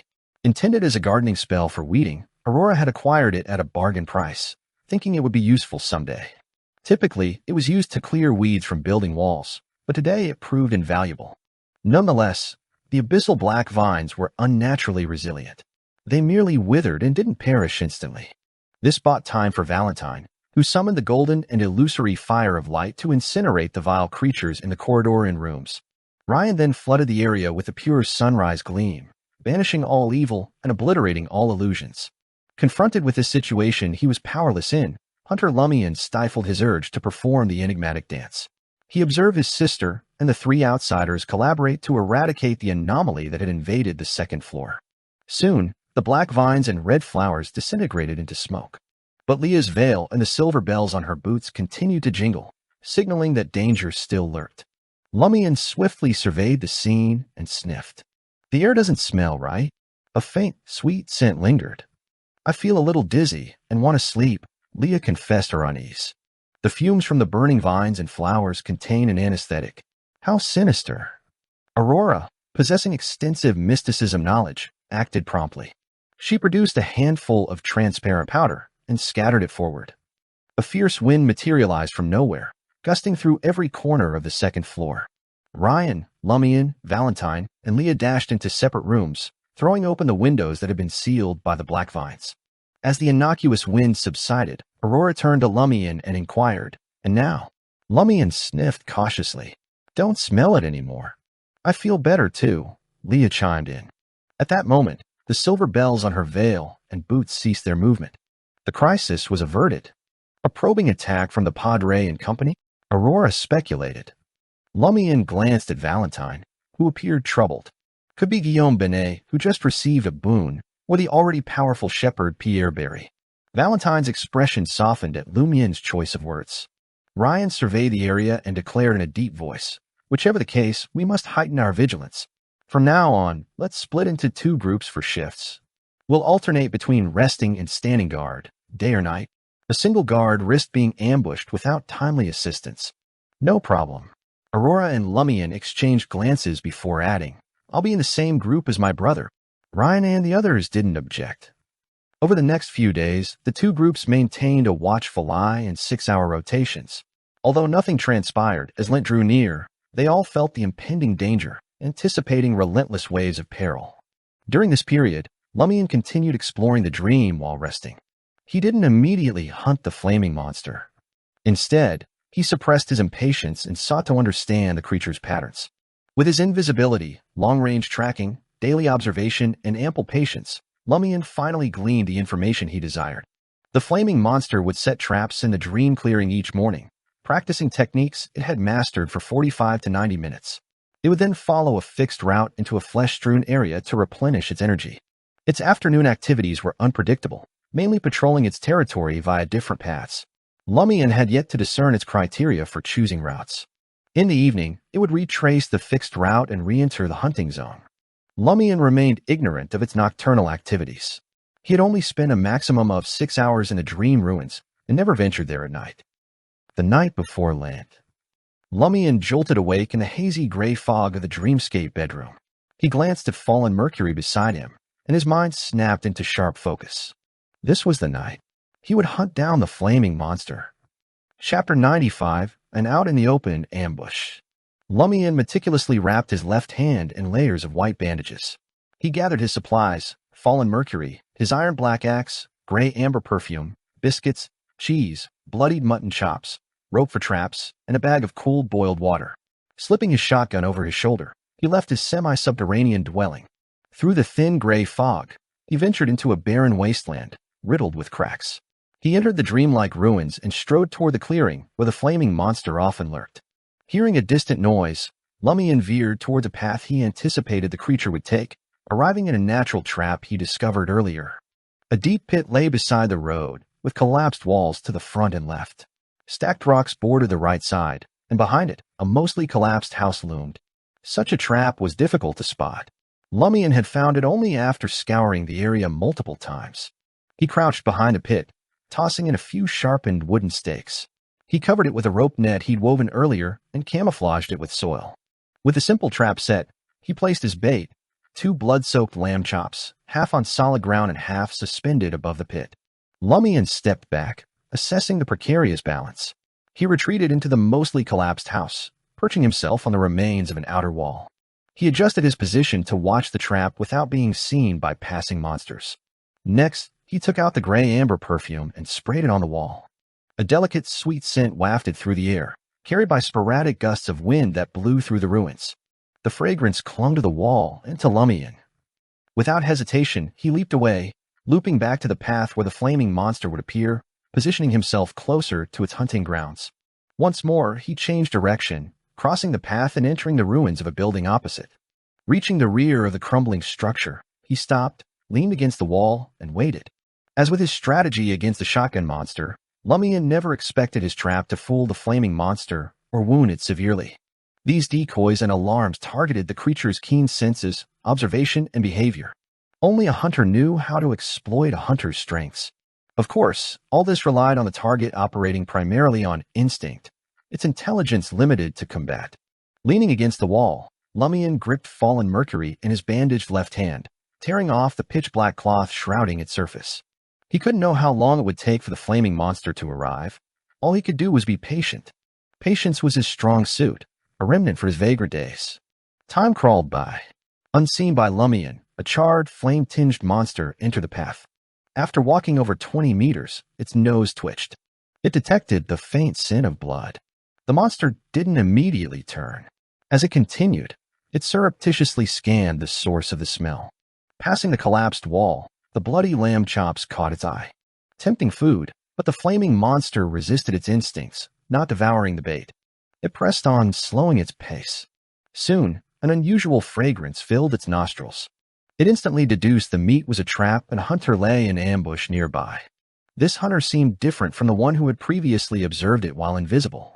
It lacked sufficient knowledge of hunters and hadn't masked its scent beforehand. Taking a few more steps, the flaming monster used the fragrance and subtle footprints to pinpoint the enemy hiding on the outer wall of the building behind the trap. Feigning ignorance, it increased its distance by another 7 to 8 meters. Suddenly, it whirled around, its scarlet flames rapidly condensing into a fireball tinged with white. Boom.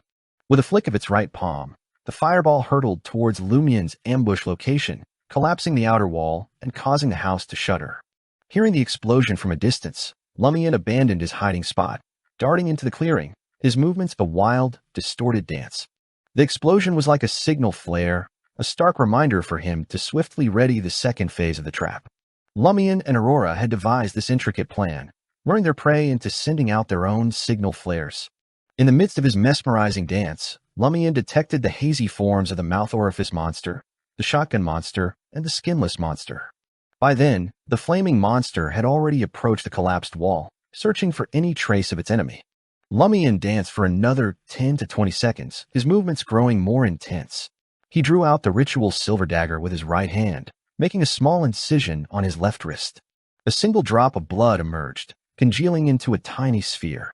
Lumian stepped forward, pivoted, and snatched up the blood droplet, aiming it at the mouth orifice monster. Ah!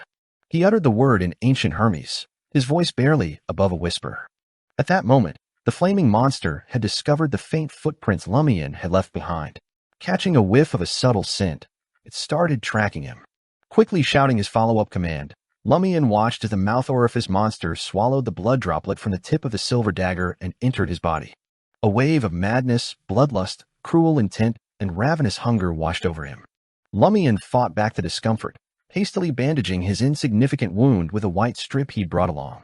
Next, he popped a piece of cheese into his mouth, chewing and swallowing to make sure the residual gray-amber scent on his body would mask any other mingled odors. Throughout this process, Lumian sprinted to the edge of the road and halted at an inconspicuous spot. He clenched his jaw tight and spun around, carefully retracing his steps along his previous path. Relying on a hunter's observation skills and dancer's exaggerated flexibility, Lumian made sure to leave only faint footprints and no additional marks. It wasn't long before he reached the center of the road and stopped. Maintaining his invisibility, Lumian remained in plain sight on the road. He waited, using shallow cogitation and constant suspension to suppress any thoughts of attacking the flaming monster, a rudimentary way to disrupt its danger premonition. His inspiration came from a hunter's keen self-awareness. Aurora had once written about the tactic of retracing one's footsteps to lie in ambush mid-road in a novel. After 7 or 8 seconds, the flaming monster's pitch-black form appeared in Lumian's sight. Utilizing his uncanny flexibility, he twisted his body to observe the approaching target. The flaming monster followed the faint footprints and scent left behind by its enemy. Uninterrupted, it continued its pursuit. Once back on the main road, it sniffed the air, unsurprised to detect a mild fragrance. It instinctively lowered its head and found the inconspicuous footprints. But it found no trace of traps in the vicinity. Without hesitation, the flaming monster tracked the footprints to the other side of the road. The charred face and displaced eyeballs loomed larger and clearer in Lumian's sight. Holding his breath, Lumian didn't disrupt his cogitation again, striving to empty his mind. 5 meters, 3 meters, 1 meter. He lunged at the target, raising the fallen Mercury in his left hand for a swift slash. He didn't wait to close the gap further, fearing that it would trigger the prey's danger sense and prompt evasive maneuvers. The flaming monster suddenly felt an overwhelming sense of danger. Without thinking, it leaped to the side. Simultaneously, its vision captured Lumian's figure, attacking with a pewter-black dirk in his bandaged left hand. They were so close that despite the flaming monster's reaction, evasion was impossible. Lumian collided with it. With a tearing sound, fallen Mercury's sharp blade sank into the flaming monster's right chest. The fate extracted from Noodleman infiltrated the target's body as an illusory mercury bead. Meanwhile, a river of countless intricate mercury symbols briefly surfaced. Some of the destinies rapidly converged towards the pewter-black blade. Lumian didn't bother selecting the destiny to exchange, letting fallen Mercury do as it wished. Boom. The monster's flames erupted. The forceful shockwave hurled Lumian and his fallen Mercury away. Crimson flames ignited his clothes and scorched his facial skin. Lumian bore the searing pain, twisting his waist midair to alter his trajectory. As soon as he landed, he sprang to his feet and fled. However, unable to re-enter the invisibility state until the flames were extinguished, he remained visible. Boom. Despite his serpentine sprint, Lumian was still knocked off his feet by the fireball's aftershock. His back throbbed with numbing pain. He struggled to his feet, scrambling away from the path and into the ruins where he had been hiding before. The flaming monster pursued Lumian, who was unable to turn invisible once more. Chapter 96, Prey and Hunter. The flaming monster pursued relentlessly, hurling crimson fireballs that blasted craters in the earth. Lumian was thrown off balance multiple times. Flames licked at the charred logs that littered the desolate landscape, casting flickering red light in every direction. Lumian barely spared a thought for the fire still consuming his clothes. Gritting his teeth against the searing pain, he was sent sprawling by the shockwaves of detonation after detonation. He staggered to his feet and careened wildly towards his destination, veering left, then right, arcing and darting straight ahead. Mercifully, he didn't have far to go based on his plan. Just as he felt the taste of blood in his mouth and his body threatened to give out, a dilapidated building loomed before him. Boom. Lumian contorted his body mid-stride, narrowly avoiding a fireball. The scarlet projectile exploded just ahead, unleashing a hellish maelstrom of flames. Seizing the moment, Lumian dropped to the ground and rolled beneath the worst of the conflagration. With the momentum, he tumbled into the partially collapsed structure. The flaming monster halted and hesitated, wary of pursuing its prey into a potential death trap. It watched as Lumian rolled deeper into the building, summoning a swarm of red fire ravens around it. Their screeches filled the air as they took flight. Half of them dove towards the building's support beams, while the others bore down on Lumian from all sides. These avian flames were unerring, constantly adjusting their trajectories to match Lumian's movements. In that instant, the flaming monster could almost see its enemies' charred remains. Fire ravens were far more difficult to dodge than mere fireballs. And then, Lumian disappeared from the monster's view. He had rolled into a well-preserved basement. Bang! Lumian slammed the wooden door shut and leaped aside, using the force of the impact. Swoosh! Swoosh! Swoosh! The scarlet fire raven slammed into the door. Boom! The heavy door disintegrated into flaming splinters. Rumble! The remaining fire ravens struck their intended targets, bringing down the decaying structure in a torrent of debris. Stone, wood, and dust engulfed the area, entombing the basement. Lumian had already taken refuge in a corner, using the accumulated dirt to smother the flames that clung to him. But he was still badly burned, his internal organs battered by the force of the explosions. Without swift medical attention, he wouldn't last another day. The flaming monster's attack had been devastating, even more potent than Ryan Sands' hurricane of light. Lumian had intended to use invisibility to elude the flaming monster, slipping into the basement to perform his enigmatic sacrificial dance, activating the blackthorn symbol on his chest to terrify his foe. He planned to bide his time for fallen Mercury to complete the exchange of fate, but the persistent fire had thwarted his invisibility, nearly costing him his life. The one consolation was that he had a backup plan in the event he couldn't escape the monster's pursuit, nor could he perform his sacrificial dance in peace. He'd even considered collapsing the building to bury the basement and buy time, but the flaming monster had done the job for him. Phew. Exhaling deeply, Lumian sat cross-legged. He retrieved the bottle of gray amber perfume from Aurora, unscrewed the cap, and placed it before him. Outside the demolished building, the flaming monster's gaze cut through the swirling dust, searching for any trace of its quarry. It was certain that the cunning intruder wouldn't have been buried alive so easily. Given the complexity of the traps he'd laid and his intimate knowledge of the ruins, he must have left himself an escape route. The flaming monster wasn't particularly intelligent, but its hunter's instincts led it to circle the collapsed building. In less than 10 seconds, it discovered a hidden cave entrance angling downward. The opening was concealed by debris from the fallen structure, sheltered from the ensuing collapse. It was difficult to spot and tucked away in a discreet location. The monster raised its right hand, conjuring a fist-sized white fireball in its palm. With a sudden lunge, it hurled the fireball down the passageway. The flames streaked through the air, penetrated the basement, and collided with the far wall. Boom. The blast wave didn't affect Lumian, who was deliberately hiding in another corner. It only overturned the bottle of gray amber perfume in front of him and quaked the entire basement.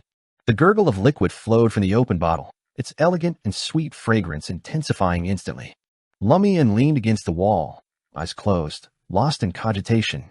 His mind conjured a crimson sun, holding it steady for a few seconds. Suddenly, a terrifying sound reached Lumian's ears, as if from an infinite distance yet unnervingly close. Blue veins bulged across his face, hands, and neck, quickly turning red.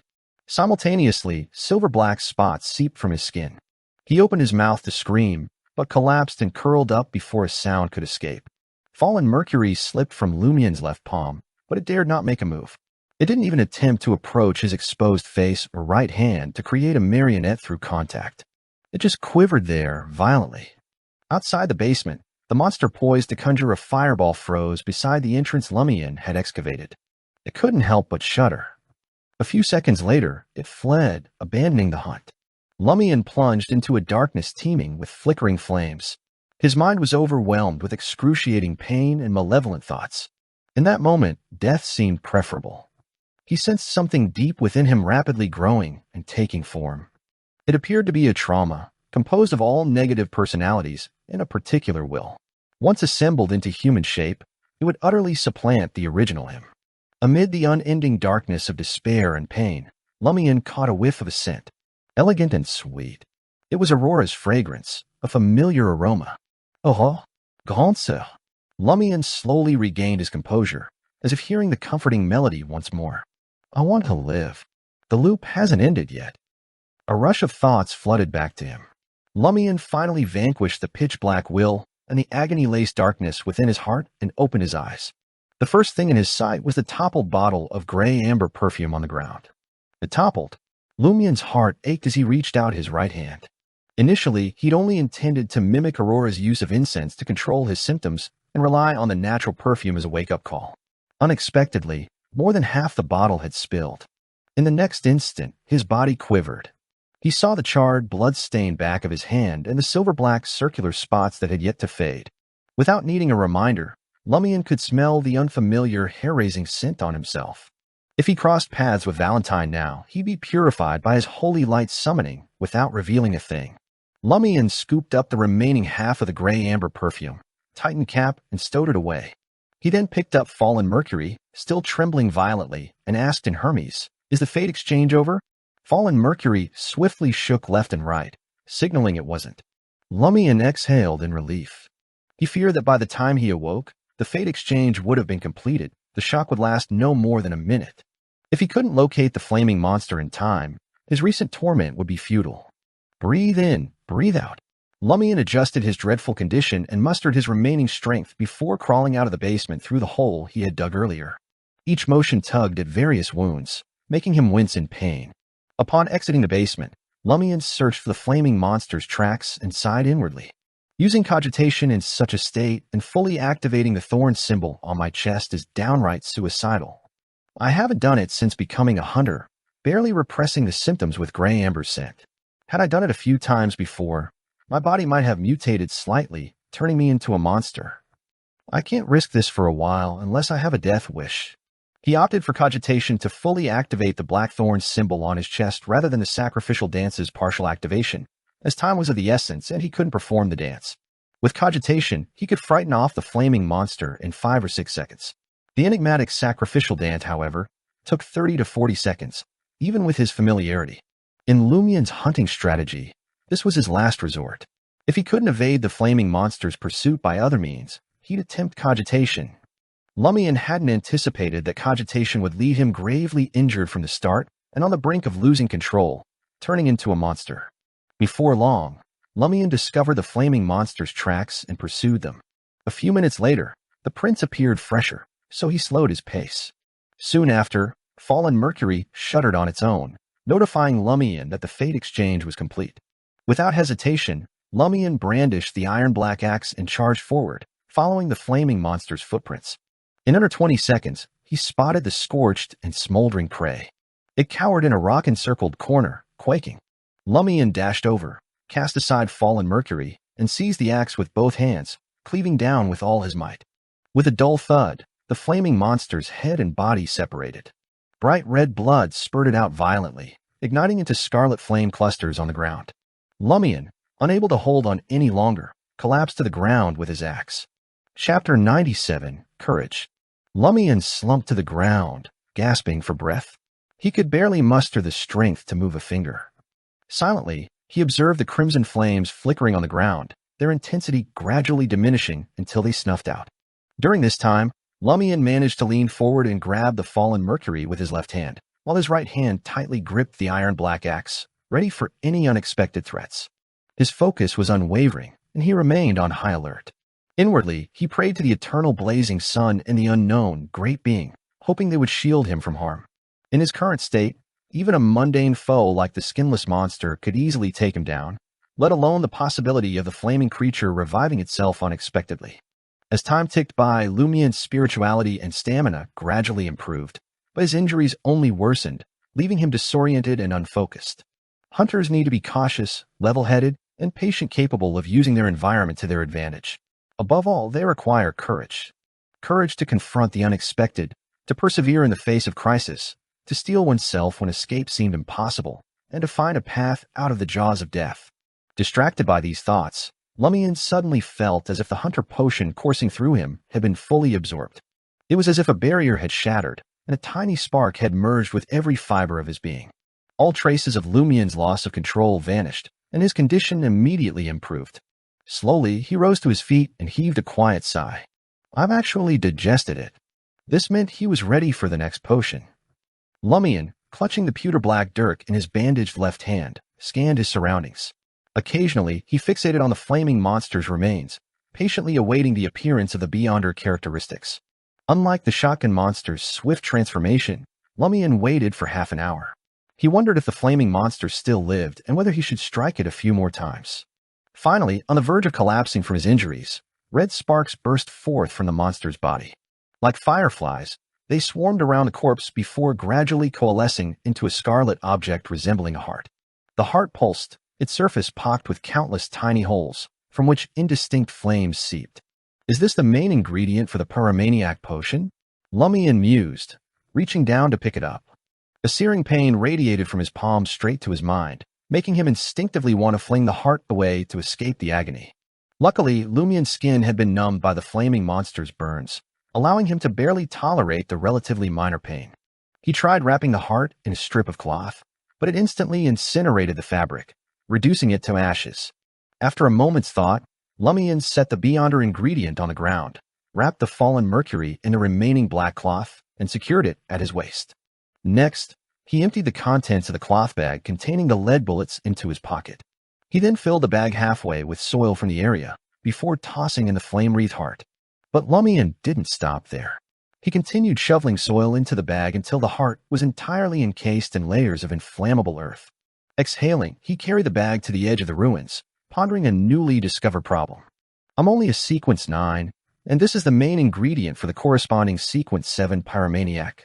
I can't just advance to Sequence 7, can I? This will make me lose control. I initially thought the flaming monster would yield a pyromaniac, provoker, and hunter Beyonder characteristic, but it's all mixed together. Uncertain of what to do, Lumian stumbled away. Miraculously, he didn't encounter a single monster on his way back. In his weakened state, any confrontation would have spelled disaster. His only hope was to rely on his keen observation and sharp senses to detect danger early and avoid it. After an indeterminate amount of time, Lumian exited the dream ruins and traversed the barren wilderness, arriving back at his semi-subterranean two-story dwelling. Laboriously, he climbed to the second floor and removed the fallen Mercury, the cloth bag with the pyromaniac ingredient, and the iron black axe. He placed them on the bedside table or tossed them to the floor before staggering to the full-length mirror embedded in the wardrobe. In the mirror, Lumian saw his ghostly pale face, marred by flame scars and faint silver-black patches on his skin. His blue eyes flickered with an illusory silvery hue, entwined with darkness. This was a sign that he had sustained severe injuries and nearly lost control. If not for his home field advantage in the dream ruins or the acquisition of fallen Mercury and invisibility, Lumian would have had no chance of defeating the flaming monster. Munching on jerky and cheese to stave off the intense hunger left by his possession, he collapsed onto the bed. He desperately needed to return to reality and rest for a while, allowing his body to recover swiftly. Sunlight pierced through the curtains, casting the bedroom in a soft glow that highlighted Aurora's desk, cluttered with reference materials, reading notebooks, and stacks of manuscripts. It also illuminated a wardrobe filled with dresses and an exquisite full-body mirror. Lumian opened his eyes to meet his sister's light blue gaze. Aurora watched him stir, her voice laced with concern. How was it? Is everything all right? She knew that her brother had ventured into the dream ruins to hunt the flaming monster this time. I succeeded. Lumian sat up, his head feeling foggy. His skin tingled, and his bones threatened to snap. But compared to the excruciating pain that had nearly killed him in the dream, this was nothing. He lowered his gaze to examine his body. Red, swollen patches covered his skin, as if he were suffering from an allergic reaction. That's good. Aurora sighed with relief. An hour ago, you twitched all over and kicked me awake. Lumian laughed, self-deprecating. It was indeed dangerous back then. I almost lost control. I was hesitant to wake you up, but you quickly calmed down and didn't scare me anymore, Aurora said, visibly relieved. Lumian's heart stirred. And you just kept looking at me? That's right. Aurora nodded calmly. If anything happens, I have to shake you awake and bring you back to reality. You can't die in your dreams. Lumian suddenly felt the pain, struggle, and fear of nearly dying in his dream dissipate, replaced by a warm current surging from the depths of his heart. He asked, almost without thinking, You didn't wake up because I kicked you, did you? You haven't slept at all, have you? Aurora smiled and said, That was my original plan, but considering how long you'd have to wait for that monster, and how I just finished my night duty, if I didn't catch up on sleep, I'd definitely be in a daze later. It'd be easy for me to make a mistake and not wake you up in time. So I decided to put my hand on you and take the chance to catch some shut-eye. This way, I'd be able to sense any movement and wake up quickly. Heh, I was indeed kicked by you. As she spoke, she pointed at her right calf where a visible bruise had formed. Before Lumian could respond, she asked, Tell me the details. Suppressing his voice, Lumian recounted his ordeal, describing how he set up the trap, ambushed the monster, and how his clothes caught fire. Unable to turn invisible, he had no choice but to flee into the basement and fully activate the black thorn symbol with cogitation. Aurora listened intently, her expression occasionally betraying her worry for her brother's perilous situation. She was the kind of person who easily immersed herself in stories. As the tale drew to a close, Lumian raised a question. How do I separate Provoker from the pyromaniac beyonder characteristic? He didn't know where to find the potion formula. Aurora thought for a moment and said, I don't know how to separate them. I've only heard that you might need the help of a high-level beyonder for such a situation. A demigod? Lumian guessed. There were probably only 3 people he knew who had reached sequence for the enigmatic lady, Madame Poalis, and the one lying in the coffin in the tomb. Aurora nodded. I think so. Actually, you don't have to worry. I suspect the mysterious lady will come to you soon and provide some help. She always appears at critical points in your growth. This time should be no exception. After all, the loop hasn't been resolved and the secret of the dream ruins remains locked away. Go to Old Tavern to find her. Lumian frowned. Their agreement with Ryan and the others was to avoid going out as much as possible. Aurora tersely acknowledged his words. Let's wait a while. She might visit us directly. Aurora sighed and said, For ordinary beyonders, the potion formula isn't a problem, but you're different. There's corruption sealed in your body, and you can lose control if there's the slightest issue. You still need a complete and correct Provoker potion formula. Why don't ordinary beyonders need potion formulas? Lumian asked, surprised. Aurora explained, It's not that they don't need them, but anyone below sequence 7 can advance just by consuming the main ingredient. Doesn't that risk losing control? Lumian asked, astonished. Aurora acknowledged tersely. Years ago, there was a high chance of losing control. But recently, Sequence 9 and Sequence 8 Beyonder characteristics can indeed be consumed directly. However, it's about 20 to 30% more dangerous than concocting a potion. Right, that's the conclusion reached by our president, Gandalf. Why? Just as Lumian was about to ask, a familiar song echoed from outside the house. The siblings exchanged solemn glances. Lent had begun, and the spring elf entourage had reached them. Chapter 98. After the celebration, a group of young men encircled Ava, singing and dancing as they arrived outside the Lumian residence. Guillaume Jr. of the Barry family strode to the door and slammed at it. He was a friend of Lumian, Raimund, and Ava. With curly brown hair and prominent freckles, his blue eyes appeared smaller than average, as if perpetually narrowed. With a creak, Aurora appeared before them. Her blonde hair tied up, she wore a formal flounce-lined, light-colored dress. Aurora exuded energy, her face radiant, Impossible to tell she hadn't slept well the night before.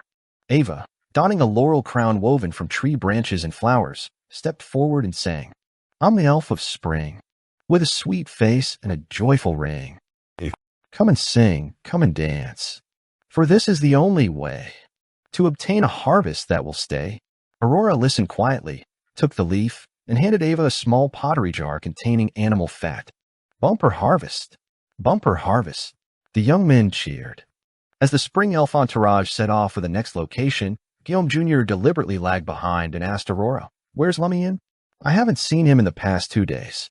Is he not participating in the Lent celebration?" Aurora laughed and replied, "He's sick."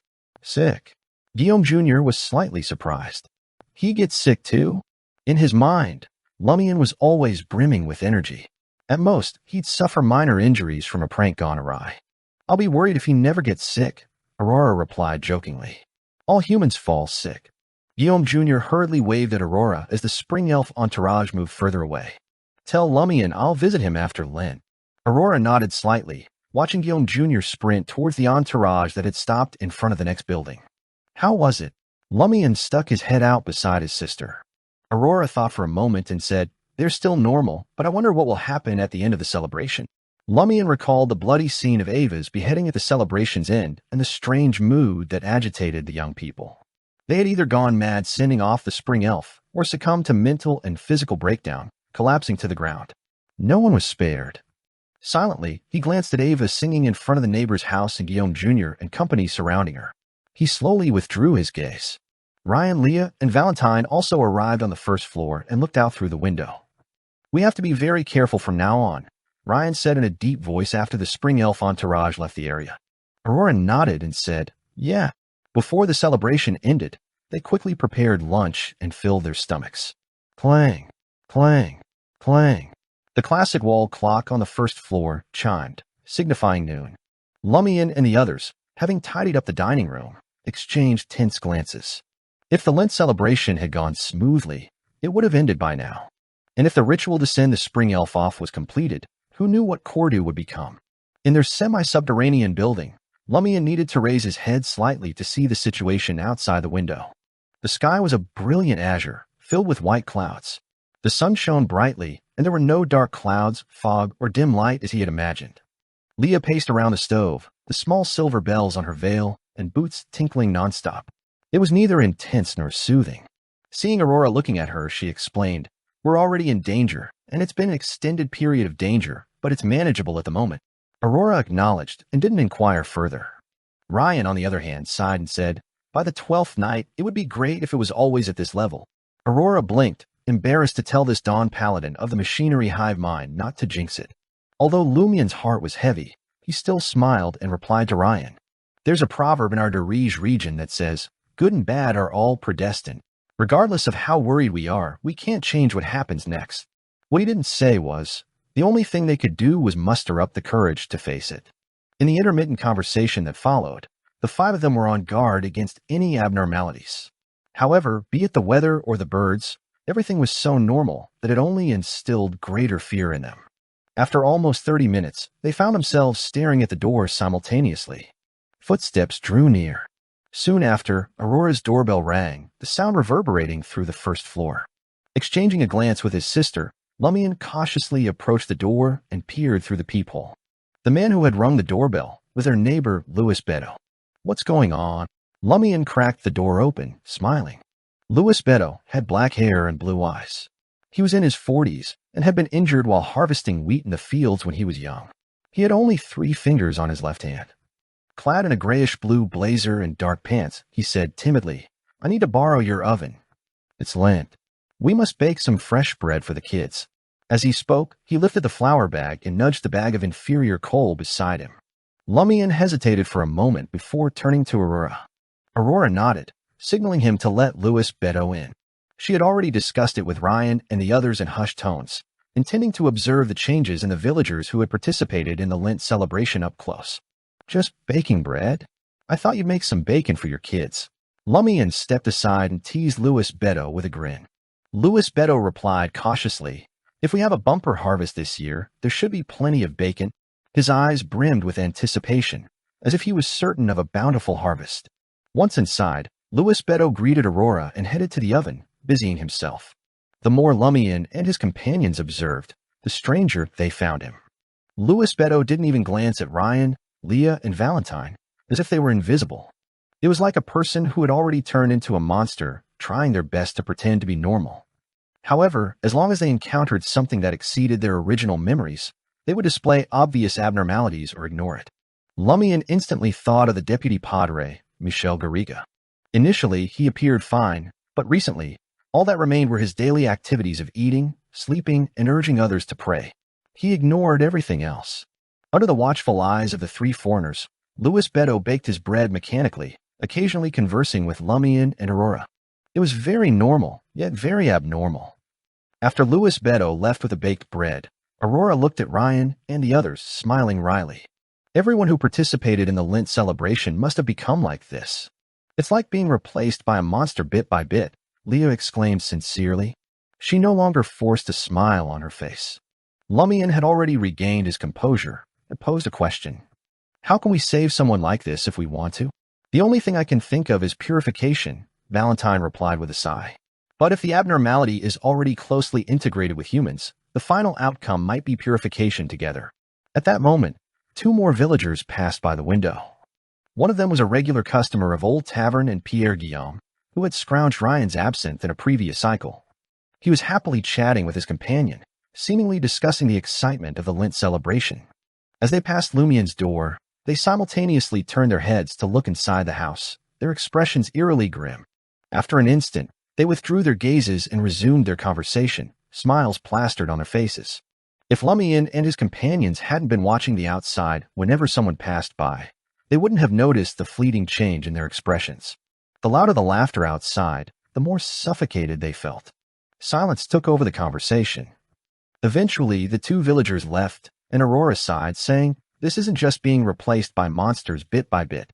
I suspect that the entire village is filled with monsters wearing human skin, except for us. Is this the complete Lent celebration?" Lumian couldn't help but mutter to himself. Ryan sternly warned, "It's going to get tougher every day. Everyone, hang in there." From noon to night, they kept vigil against mutated villagers attacking the house, but apart from the occasional passerby who gazed inside with a sullen or cold expression, nothing happened. The situation weighed heavily on Aurora and the others. Ryan surveyed the room and said gently, "There are still a few days until the 12th night. Don't be so tense. After dinner, we'll split into two groups and take turns resting. We must maintain a good mental state." With such an experienced beyonder with a calm demeanor, both Aurora and Lumian felt more at ease. At midnight, Aurora and Lumian woke Leah and the others, then retreated to their bedroom. Lumian glanced at the door and lowered his voice. "That mysterious woman hasn't appeared. Should I find an opportunity to go out tomorrow and take a look at Old Tavern? Everyone in the village might be a monster now. It'll be very dangerous if you go out." Aurora disagreed. She pondered for a moment and said, "Let's wait a little longer. If the mysterious woman doesn't appear tomorrow morning, I'll accompany you to Old Tavern in the afternoon." Lumian hesitated for a moment before nodding. He planned to discuss with his sister tomorrow morning if they should ask Ryan and the others for help. The five of them could act together. In the bedroom filled with a faint gray fog, Lumian opened his eyes. He sat up and checked his body, realizing that his severe injuries had completely healed. Just as he was about to marvel at the fact, he suddenly heard the sound of a doorbell ringing. Someone's ringing the doorbell. The thought instinctively flashed through Lumian's mind. He habitually prepared to go down to the first floor to see who was visiting. He had just taken a step when his entire body froze. This was the Dream Ruins. How could anyone visit? Chapter 99 guessed. Instantly, Lumian tensed up. He spun around and returned to the bed, scooping up fallen mercury with his bandaged left hand. Grabbing his shotgun, he strode to the bedroom window while the doorbell continued to ring. He scrutinized the entrance. There was no one there. In that moment, Lumian's heart felt like it was about to seize. He intended to activate his spirit vision for a better look. Since he would hear the maddening and terrifying sound and show signs of losing control after entering cogitation for a few seconds in the Dream Ruins, he couldn't use this ability smoothly. It took him a while to complete the corresponding operation. However, even with his spirit vision activated, he still didn't notice anyone at the door. Yet, the doorbell rang incessantly. As his thoughts raced, Lumian seriously considered returning to bed, forcing himself to sleep and escape the dream. But he felt that even if he returned to reality, he might not be able to evade the subsequent attack, considering the unknown danger that could invade his semi-subterranean two-story building at any moment. Two scenarios. If the person ringing the doorbell can enter, going to bed is as good as surrendering. If they can't enter, I'll be safe as long as I don't open the door myself. Regardless, I must go downstairs and take a look. Lumian made up his mind quickly. He sheathed fallen mercury at his waist, clipped his axe, and hoisted his shotgun. He stepped out of the room and cautiously descended the stairs. Upon reaching the first floor, a figure came into view. At the six-person dining table sat the enigmatic woman Lumian had been searching for. She wore a white blouse with a large bow at the collar and loose pearl gray pants. Her casual attire was deceptively elegant. She sipped a pale golden drink, short black hat beside her. Lumian relaxed and approached the mysterious woman with brown hair and blue eyes. He set the shotgun and axe aside, pulled out a chair opposite the dining table, and sat down. He asked, "You can enter here?" The woman set her glass down and smiled. "How else do you think those materials were delivered to your room?" As she spoke, the jingling sound ceased. Lumian glanced at the door, puzzled. "Since you're already inside, why were you still ringing the doorbell?" She smiled and replied, "That's basic courtesy. Courtesy that can scare people to death?" Lumian dared only to mutter inwardly. He got straight to the point. "I've obtained the pyromaniac beyonder ingredient." It should be pyromaniac." The woman nodded gently. "I know. That's why I came to see you. Are you willing to help me separate the provoker beyonder characteristics and give me the corresponding potion formula?" Lumian suppressed his sudden joy and asked, "I was planning on finding you at Old Tavern." As for the price he would have to pay, he no longer cared. The lady smiled and said, "With Cordu's current situation, it's very dangerous for you to go out, so I came here directly. I can indeed provide the help you want, but it won't be free this time." Lumian noticed that indecipherable emotion in the woman's eyes again, but the notion that it was no longer free reassured him. The unknown was even more terrifying. "What is the price I need to pay?" he asked without hesitation. She replied calmly, "The separated pyromaniac and hunter beyonder characteristics belong to me. That's simple." Lumian was surprised. He didn't even think of it as a price. After all, he wouldn't be able to use the pyromaniac beyonder characteristics for a long time. She continued, "In addition to the help I originally provided, if there's any more in the future, if there's a future for you, you have to do something for me." Lumian sensed the inscrutable emotion in her eyes intensify. He probed, "What if I don't?" She laughed. "Isn't it common for investments to fail? Didn't your sister lose some money buying stocks with divination? What do you need me to do?"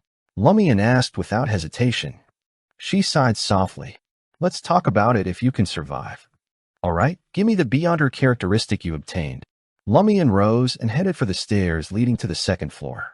He barely restrained himself from sprinting up the staircase. When she could no longer see him, he dashed. Soon, Lumian returned to the first floor with a cloth bag containing the pyromaniac beyonder characteristic and approached the dining table. The woman raised her glass again and sipped the pale gold liquid. "What's this?" Lumian asked casually.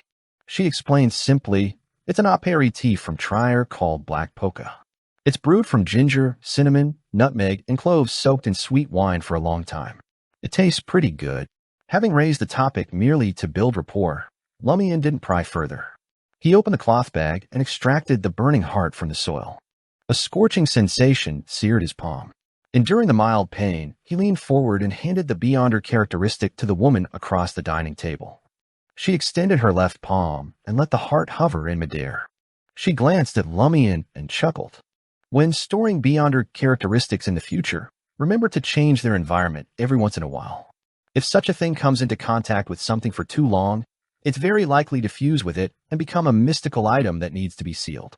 "Is that so?" Lumian asked, "How often do I need to make a change?" "Normally, it takes 2 to 3 days," the woman said nonchalantly, "but accidents do happen. I recommend switching environments every 24 hours. With proper sealing and preservation, it could last months or even years. Also, if you've already mixed beyonder ingredients into a potion, drink it as soon as possible. Otherwise, the liquid might merge with the bottle." As she spoke, a sudden flash enveloped her body, and the burning heart transformed into countless red fireflies. The fireflies danced and swirled, coalescing into 3 distinct objects. One was a dark red, springy, textured object. Another was a shrunken version of the burning heart, now missing numerous holes. The last was a black stone with a liquid-like surface and a potent odor. The woman's right palm caressed the three objects, causing two to vanish into thin air. All that remained on the dining table was the dark rock, about half the size of a fist. Is this the provoker beyonder characteristic? Lumian asked eagerly. The woman produced a post-it note and a silver fountain pen, scribbling down the potion formula, then reminded him, "You still lack mystical knowledge. After killing the monster, you only took the beyonder characteristic. Such beyonder creatures are rich in spirituality. Many of their parts can be used to make charms, lotions, and ingredients for certain spells and rituals.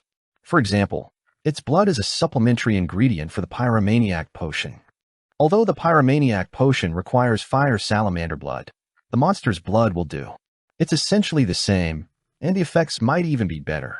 The more Lumian listened, the more regretful he became. Although Aurora's adventure novels included scenes of hunting monsters and harvesting parts, he hadn't connected this to reality. He believed the flaming monster's only value was its beyonder characteristic. And now, retrieving it was impossible. The blood would have dried by now. The woman ignored his reaction, tearing off the top note and letting it float toward Lumian. Lumian grabbed it and read the words eagerly. Provoker potion formula. Main ingredient, 1 provoker beyonder characteristic. Supplementary ingredients, 50 milliliters of distilled liquor, 10 drops of honeysuckle extract, 5 grams of grapevine powder, 10 grams of fern powder. Usage, drink it directly. After finishing, Lumian asked, puzzled, there aren't any materials rich in spirituality, like the fire salamander's blood. She smiled and replied, different potions have different requirements. Yours mainly relies on symbolic mysticism. For example, ferns symbolize being easily influenced by others. This aligns with the essence of a provoker. So, a provoker needs to sway others with their words? Lumian tucked the note away, pondering where he might find the supplementary ingredients. Distilled liquor was available at home. Aurora used it in certain dishes. Grapevines and ferns were abundant in Derige, though venturing out might be risky. The only item left was honeysuckle. He'd have to ask Aurora if she had any among her spellcasting supplies. When Lumian looked up again, the woman across from him, along with the black short hat and the black polka aperitif, had disappeared. He hadn't even noticed when she'd left. This despite the fact that his spirit vision hadn't been deactivated the entire time. Phew. Lumian exhaled and headed back to the bedroom, clutching the provoker beyonder characteristic and the potion formula, anticipation swelling within him. He quickly lay down on the bed, intending to return to reality and consult Aurora, hoping to gather the additional ingredients by nightfall. He didn't care that his spirit vision was still active. It would deactivate on its own once he fell asleep. In the dead of night, Lumian opened his eyes and glanced over at Aurora. He couldn't wait to share the news of acquiring the provoker potion formula with his sister. Yet, almost simultaneously, he spotted Aurora's mouth open slightly, a hazy, translucent figure emerging. It was a bizarre, lizard-like creature. Lumian's gaze locked in place. As the ethereal lizard surveyed its surroundings, he instinctively shut his eyes. The lizard darted its gaze around before quickly scurrying away from Aurora's mouth and exiting the room.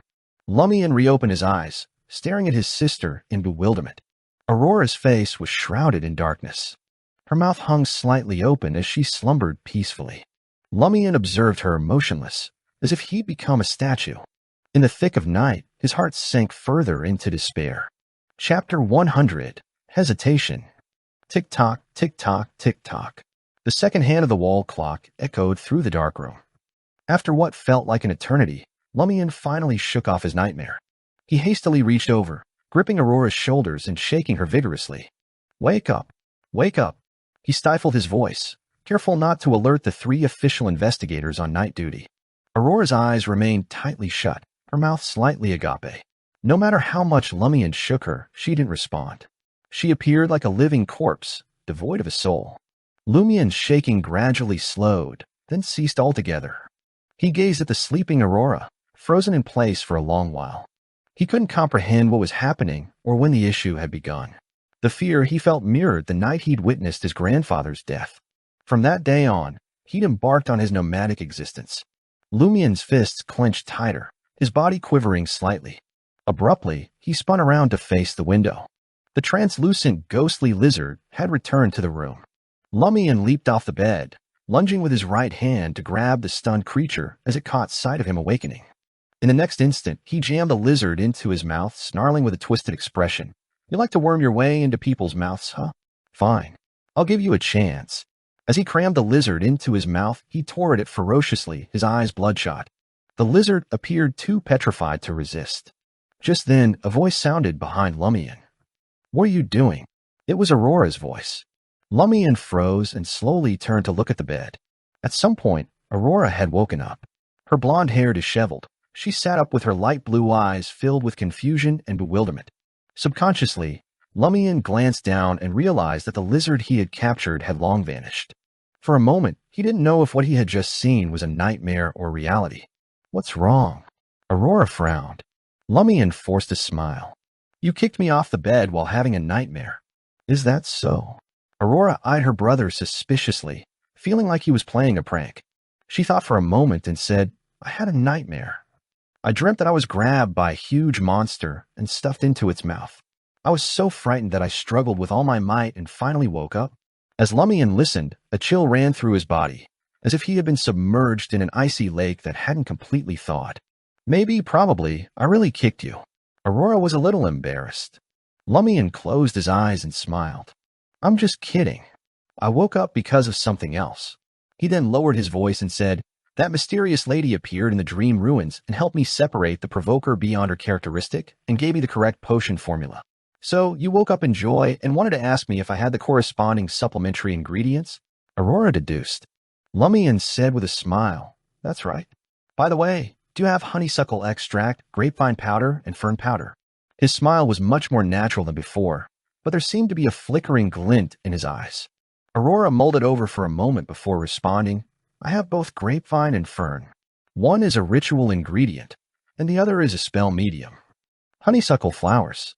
We always have them at home. Don't you know that I soak them in water for drinking?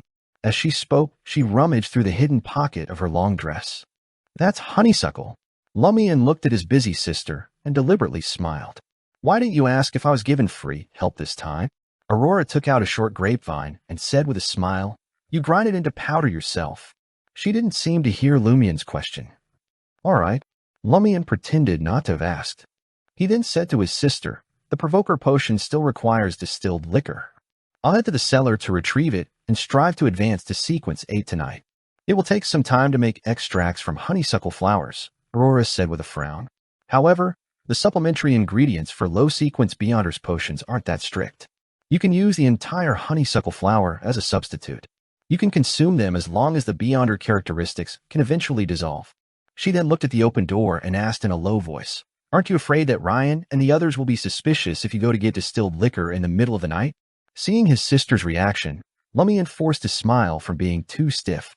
As a regular at Old Tavern, waking up in the middle of the night and suddenly wanting to drink is very normal.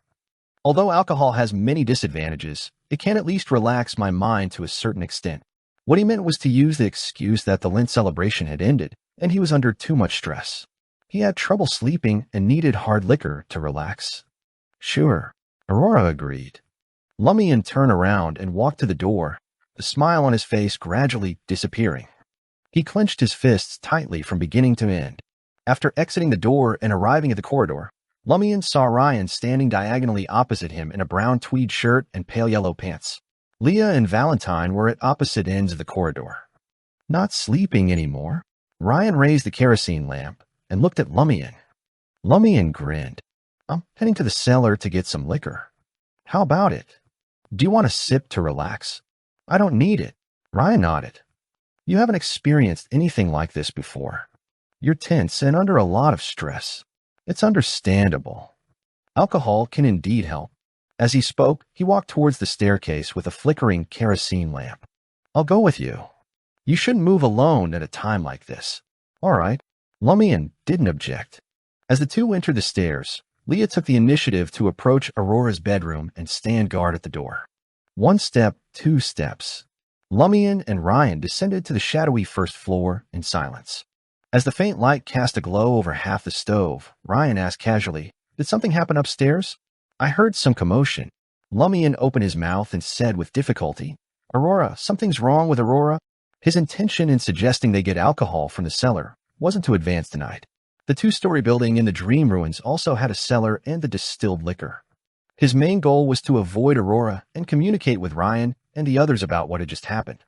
However, when the words reached his lips, he almost couldn't bring himself to say them. He felt that the unsaid words were even more choking than the strongest liquor. Ryan's expression turned serious. "What's the matter?" Lumian took a few deep breaths before saying, "Aurora, like the deputy padre, had a lizard that looked like a mini-elf coming out of her mouth." It was as if all his strength had been drained when he said this.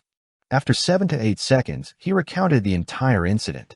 Instead of waking up willingly, he explained it as happening to wake up and seeing it. Ryan listened quietly and didn't rush him. After he finished, he said gently, "You handled it well. We can't let her know that something's amiss. I'm worried that it will worsen the situation. Continue pretending that nothing happened. At dawn, I'll use the excuse that Cordu has been corrupted and that we need to undergo a purification every day to prevent ourselves from being affected. I'll get Valentine to try and exorcise the lizard." "All right," Lumian replied weakly. He felt that the lizard had already fused deeply with his sister's soul. It wasn't that easy to exorcise and purify. Ryan glanced at him and patted his shoulder gently. "I can understand how you feel. If something similar happened to my family, I wouldn't be able to stay calm. But you have to remember that impatience can't solve anything. I know Valentine's purification might not be effective, but we have to give it a try to confirm that it won't work. Yes, that abnormality is most likely related to Cordu's loop. As long as we can finally break the loop, your sister should be able to recover." "That's right. This is equivalent to corruption. As long as I can remove all the corruption when the loop is lifted, Aurora will definitely be fine." Lumian's eyes gradually lit up as he regained his motivation. Ryan was rather satisfied with his reaction and said gently, "I need to remind you that you have to adapt to your sister's changes in the next few days. It's very likely that she'll be like the deputy padre, gradually losing herself to instincts. She'll act differently, following her memories and strongest emotions without reacting to anything else." Lumian fell silent for a moment before saying, "I'll adapt." His voice became softer and softer until it trailed off. After getting the distilled liquor from the cellar, the two of them returned to the second floor as if nothing had happened. Upon entering the bedroom, Lumian smiled again. He shook the bottle in his hand at Aurora and whispered, "It worked." Aurora smiled and pointed at the desk.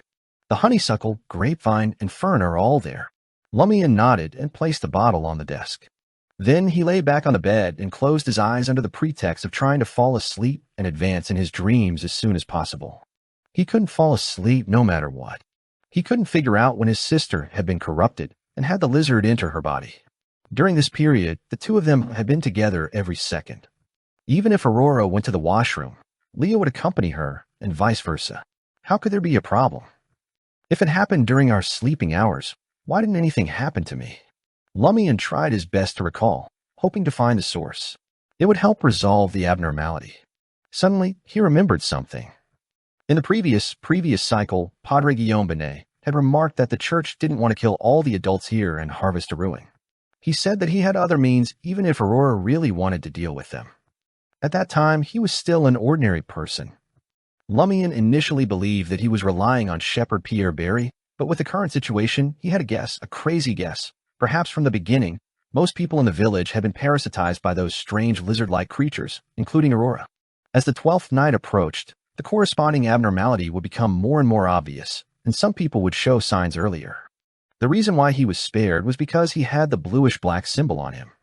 Recalling Aurora's lack of commitment in many matters in the second half of the previous cycle, Lumian felt that his guess might be correct. He couldn't help but grit his teeth. At this moment, Ryan was patrolling the corridor with a kerosene lamp. On the wall beside him, the shadow suddenly lengthened. Almost at the same time, the small silver bells on Leah's veil and boots rang. She felt her shoulders turn abnormally cold.